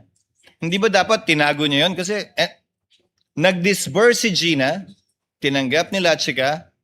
Kung siya ang end user, tama lang na may acknowledgement receipt siya, ba't niya binawi? Ba't hindi tinago sa file? Sir, in terms of binawi po yung AR, sir, Ni Lachica?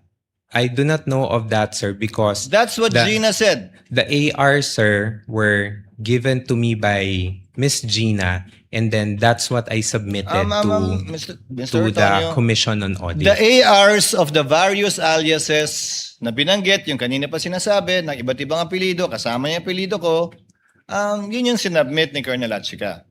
Ayon kay Gina, nagbigay siya ng pera kay Colonel Lachica at bilang katibayan, nagbigay na acknowledgement receipt si Colonel Lachica. Pero nung nagbigay siya ng mga acknowledgement receipt at liquidation, binawi daw ni Colonel Lachica yung acknowledgement receipt. So wala kang kopya ng acknowledgement receipt ni Lachica? Sir, I'm sorry, sir. Ang pagkakaalam ko, sir, is that I got the box with acknowledgement receipt, sir, from the special disbursing officer. And So that's you're what not aware of any acknowledgement receipt signed by Lachica? No, sir. So if Gina disbursed to him, ba't hindi mo hinanap yung acknowledgement receipt kay Lachica? Sir, the request, sir, was for the DEPs for the implementation, If your sir. theory is, dinisburse kay Lachica, in-implement ni Lachica, hindi ba kailangan may papel yung dinisbursan na tinanggap niya yung pera? Sir, I did not request for it anymore, sir. As a final question, sir. So this is your story. You placed in the PAP, or you know that what they placed in the PAP, Good Governance Program, Socioeconomic Delivery Program, pero gagastusin yung confidential fund para sa informants, para tiyakin na ligtas ang ikalawang Pangulo saan man siya magpunta sa bansa, kaugnay ng trabaho niya, at ginamit itong confidential fund para bumili ng impormasyon, pera binigay para ipambili ng pagkain, ng silya, ng computer, ng gamot, kapalit ay impormasyon para matiyak ang kaligtasan ng VP at napatunayang matagumpay yon dahil walang nangyaring masama sa ating Vice Presidente hanggang ngayon. Yan po yung buod summary ng paggamit ng confidential fund ng OVP base sa inyong presentasyon. Sir, with due respect, sir, just You can correct me, sir. Just one correction lang po, Yes, sir. It's for the to ensure that the activities of the OVP will be implemented safely and that no untoward na mga mangyayari in the performance of walang mangyayari sa mga different activities ng OVP. That's what I Walang understand. mangyayaring masama sa kanya at dun sa makikilahok. That's an accepted For the office and the for the people who will be, say for example, attending mga events, sir. Kaya hindi lang kay VP, pati sa mga taong makikilahok dun sa event para ligtas silang lahat doon.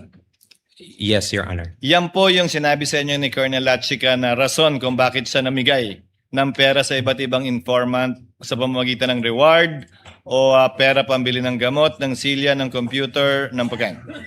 Yes, Your Honor. That would be all, Mr. Ortonio. Senator Judge Zubiri, to avail of the first round. Thank you very much, Mr. President. I was not going to ask any more questions. I won't be asking a question to the witness, more to address the court. Can we make, because this is a recurring theme, halos sa lahat ng mga testigo, ang sinasabi po nila at minsan mga tanong ng prosecution or defense and prosecution ay ito bang finding ng COA, hindi pa siya final. It is yet under my motion for reconsideration. Ika nga, binanggit nga kanina ng ating testigo. Can this court make representation with the COA? If possible, during the duration of this trial, so that we may be guided as judges. Can they make their finding already with finality? Who knows? They may say na wala namang nangyaring kalokohan. Itong article ay tapos na. Pag sinabi naman talaga nila ay masyadong glaring yung mga violations, then tayo bilang mga judges will also be clarified kung meron talagang misuse of funds. Kasi yung arbiter talaga nito is COA. Diba? Lahat ng misuse of funds ng government agencies, it is the COA that makes that determination. And then before it is taken up to another court, which is Sandigan Bayan, the Ombudsman. Pero sana po, Mr. Presiding Officer, this is an appeal to the COA. I know there is what you call the due process for the parties, but I think the filing for the motion for consideration was done a few months ago, or I think it was in 2000. The findings came out 2024 or 2025. Medyo matagal na. And if there was a motion for reconsideration on the part of the Vice President, maybe it will be prudent that they already come up with a decision of finality, Mr. Presiding Officer, and copy furnish this impeachment court because it will be very important. Kasi ang sagot palagi ng testigo, may motion for reconsideration pa kami. Hindi pa final po yan, Your Honors. So, for the guidance of each and every one of us here, may we appeal to the Commission on Audit, I'm sure they're listening, can they already come out with finality on this issue so that we may be guided by the arbiter, the final arbiter when it comes to issues of misuse of funds. Yun lang po, Mr. Presiding By way Officer. of reply, Senator Judge Zubiri, the Commission on Audit is an independent constitutional commission, and I doubt if we would be well within our rights to compel them, similar to a mandamus, to act one way or the other on this matter. Secondly, That's why it is a request, Mr. I think Presiding the Officer. period Yes. to file an appeal under 45 or under 65 by certiorari of the ruling of the COA Commission and Bank has not yet lapsed, and the period to file a reconsideration has not yet lapsed too. It is yet to be, the respondent I think has until October to file a motion for reconsideration. So it's not yet in the hands of the Commission at this point in time. But having said that, thirdly, Yes, Mr. President. there are cases decided by the Supreme Court to the effect that a final determination of COA is not necessary for a case to be heard and tried. So this does not preclude the impeachment court, if at all, from deciding based on available evidence in regard to the articles of impeachment pending before us. Pero Mr. Presiding Officer, napakabigat na mga akusasyon na binabanggit natin dito ngayong araw na ito sa Vice Presidente. Napakabigat. Does not that weigh on to the Commission, although it's an independent body, that prudence dictates that they must act with of course, following the what you call due process. Kung October, sinasabi nga natin, di nga ito matatapos ng December. So it is well within the period. I myself, as one of the judges of this impeachment court, want to see the final observation report or findings of the Commission on Audit. That is an appeal to them. As I said, we cannot compel them. They are a independent constitutional branch of government. But for example, budget season starts next week. They will come. Maybe we can ask that question to them.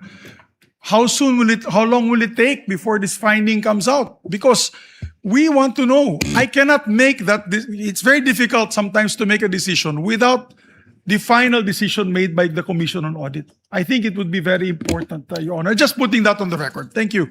The manifestation of Senator Judge Zubiri is noted.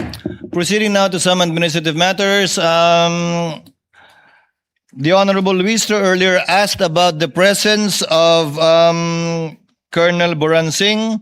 We furnished parties with a copy of his letter dated August 25, stating that he cannot make it given that he needed to coordinate with his superiors before being able to leave his post as prescribed by the standard operating procedures in the Armed Forces of the Philippines, and requests that he instead be called on September 1. I am constrained to grant that, Honorable Luistro, Attorney Sheila, given the exigencies of his position, that he is the commanding officer of Task Force Zamboanga and cannot leave simply because he received the subpoena and would need certain preparations before he can leave his post. Let the corresponding subpoena, if it has not yet been issued, be issued for Colonel Boransing, the second on September 1. Number 2, insofar as Major General Bajao retired is concerned, the address given was not received by the Armed Forces of the Philippines. He is retired. So may I instruct the prosecution to kindly coordinate with either the Philippine Veterans Affairs Office, PIVAO, or the AFP Pension and Gratuity Management Center to get an address. I'm sure he's receiving his pension from somewhere, and that would be a good place to look. The court cannot issue a subpoena properly to Major General Bajao without an address, counsel. Bahao. In regard to the third, sitting third? Panopio, Your Honor. Yes, in regard to Colonel Panopio, he was subpoenaed to appear on September 1, thinking that Colonel Boransing would be here today. Therefore, there are no other witnesses to be presented by the prosecution today. So, next week, we are expecting Colonel Boransing, Colonel Panopio, and hopefully, we would be able to find Major General Bahao, if you will still persist in those three witnesses, Honorable Luistro. Your Honor, we respectfully inform the Honorable Impeachment Court that we are now dropping the presentation of Colonel Bahao. Nevertheless, we maintain Major General. Major Retired. General Bahao, Your Honor. We maintain the position to present both Colonel Boransing and Colonel Panopio, to whom the subpoenas have been ordered to be issued for September 1, 2026, Your Honor. But in addition to that, Your Honor, and in order to maximize the schedule that is given to us by the I was Honorable about to ask Impeachment that. Court, for September 2, that is next Wednesday, Your Honor, we would like to respectfully move for the issuance of subpoena ad testificandum to Attorney Michael Wesley T. Poa, if the same should be necessary, as well as to Ms. Marisa B. Grande of the Philippine Statistics Authority, Your Honor. If given opportunity next week, these two shall likewise be presented on September 2, Wednesday, Your Honor. Subject to the colatilia that should the other witness not appear, given that Attorney Poa is here and more than willing to testify as intimated earlier, then we jump to Attorney Poa. Should the other earlier two witnesses fail to appear on September 1, without need of issuing a subpoena to Attorney Poa. He is so informed in open court. We submit to that, Your Honor. So ordered. Other matters, yesterday afternoon, the prosecution filed a motion to set a conference for the marking of additional exhibits, particularly documents received from the Philippine Statistics Authority. The prosecution seeks to set the conference at 4 p.m. today. This is quite a simple motion, Attorney Sheila. The motion is granted. The clerk of court is directed to conduct the marking of additional exhibits at 4 o'clock this afternoon at Rector Room, and counsels are directed to send representatives to attend the conference. The presiding officer is also in receipt of a request from the respondent to be furnished with copies of the prosecution's pre-marked exhibits for Article 1, which counsel for respondent is likewise marked with the specifics. These being common exhibits, the request is hereby granted. The clerk of court is directed to furnish counsel for the respondent with copies of the requested pre-marked exhibits, with the understanding that the panel of prosecutors will be accorded the same courtesy should a similar request on the respondent's marked documents be made in the future. So ordered. Your Honor, Yes, Attorney Sheila? given that opportunity given to the prosecution to mark additional documents, I would like to avail of the same opportunity.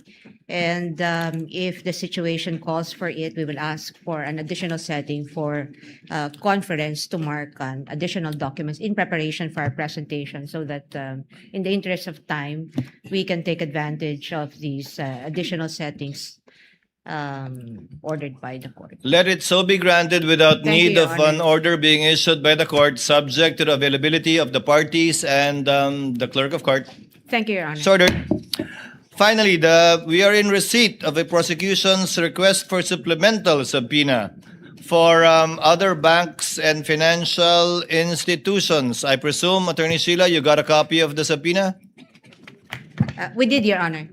The chair will simply adopt and apply its ruling last July 20, 2026 concerning the subpoena issued to certain banking institutions involving the same subject matter, and the same limitations will apply accordingly.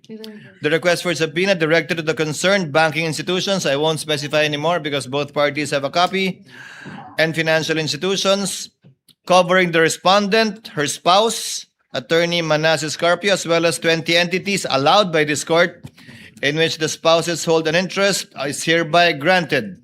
It is clear that the subpoena does not include foreign currency, is limited only to peso-denominated accounts and not to foreign currency deposits, as these are excluded without the written consent of the depositor. The clerk of court is directed to cause the issuance and service of the subpoenas to the entities requested to so submit, who shall produce the required documents before the clerk of court in 7 calendar days from today, or on September 2, Wednesday, next week, 2026. So ordered. Your Honor, Yes, Attorney Sheila. given the position that we had articulated on this matter of the subpoena with respect to bank records and other materials subject of that subpoena, we will just want to place it on record that we will be, or we are reserving our right to comment and to put our appropriate objections at the proper time. Thank you. On the record, Attorney On the Sheila. record, Your Honor. Yes. Your Honor, please. And or seek further remedies as is available to you. That's correct, Your Honor. Outside of this court. Yes, Honorable Listro. We would like to respectfully manifest to the Honorable Impeachment Court that almost simultaneously to the reading of the ruling of the Honorable Impeachment Court on the issue of sub judice rule, the respondent Vice President made a public statement I which know is where you're leading at, Counsel. Naunahan mo lang ako. I thought you were going to take up another matter, so let me cut you short. Yes. While the presiding officer was delivering its ruling on the applicability, limitation, and who is covered by Rule 18, a statement was issued by the impeached official, the respondent, the Vice President, which clearly is covered by what the ruling earlier given by the presiding officer issued. So, given that it was done while the ruling was being issued, prospectivity would still apply.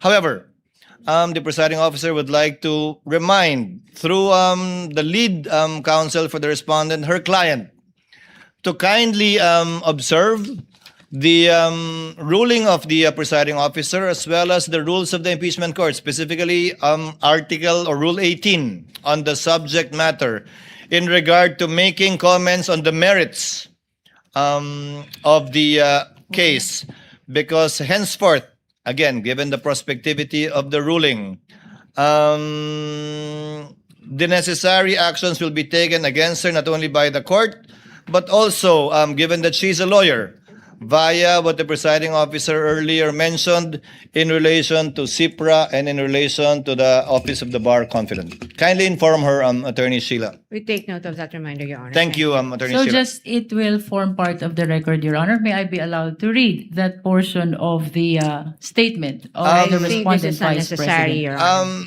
No need, no need. Again, I find it unacceptable, and it will be commenting on the merits, and no need to read it in the records. The court can take, in fact, judicial notice of that, should it so desire. Senator Judge Aquino.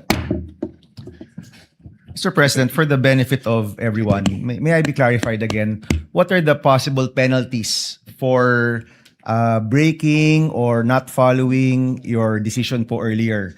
Kapag Senator Judge, it goes to the Committee on Ethics. Tama po, no? Yes. Yes. Kapag mga miyembro po ng councils, ano po yung mga posibleng penalty? Kapag respondent or complainant, ano po yung mga posibleng penalty? Kapag ibang tao po, kasama po ba sila sa saklaw ng inyong ruling kanina? We will issue the corresponding guidelines, Senator Judge Bam, for the information of Senator Judges, that it will be in a clearer table form. But to answer your question, reprimand and admonition, followed by a fine for the second offense, and fine subsequently thereafter without prejudice to referring the matter should it violate their obligations as a member of, as an officer of the court, without prejudice to referring the matter to the Supreme Court, the IBP, and or the Office of the Bar Confident, if any violation may have been committed by them. But we will issue the guidelines in relation to that. Yes, Honorable Luistro, anything else? We have no other manifestation, Your Honor. Attorney Sheila? We're good, Your Honor. We promise to provide what do you call it? A platform, should it be so necessary. Yes, Your May Honor. we request, Your appreciate Honor, that the witness, Mr. Ortonio, be excused? Yes, I'm sorry, Mr. Ortonio. I thought the administrative matters would not take this long. Yes, Mr. Ortonio, you are excused. Maraming salamat po sa inyong panahon, sa inyong kooperasyon at sa pagsagot po sa katanungan ng Senator Judges at ng magkabilang partido. Thank you for your time, sir. You are excused, Thank you sir. very much, Your Honor. Thank you. The trial is adjourned until 10 a.m. Still 10 a.m. on Tuesday, given that Monday is a holiday, September 1, 2026. Thank you. Session will be at 3:30 according to the Senate President.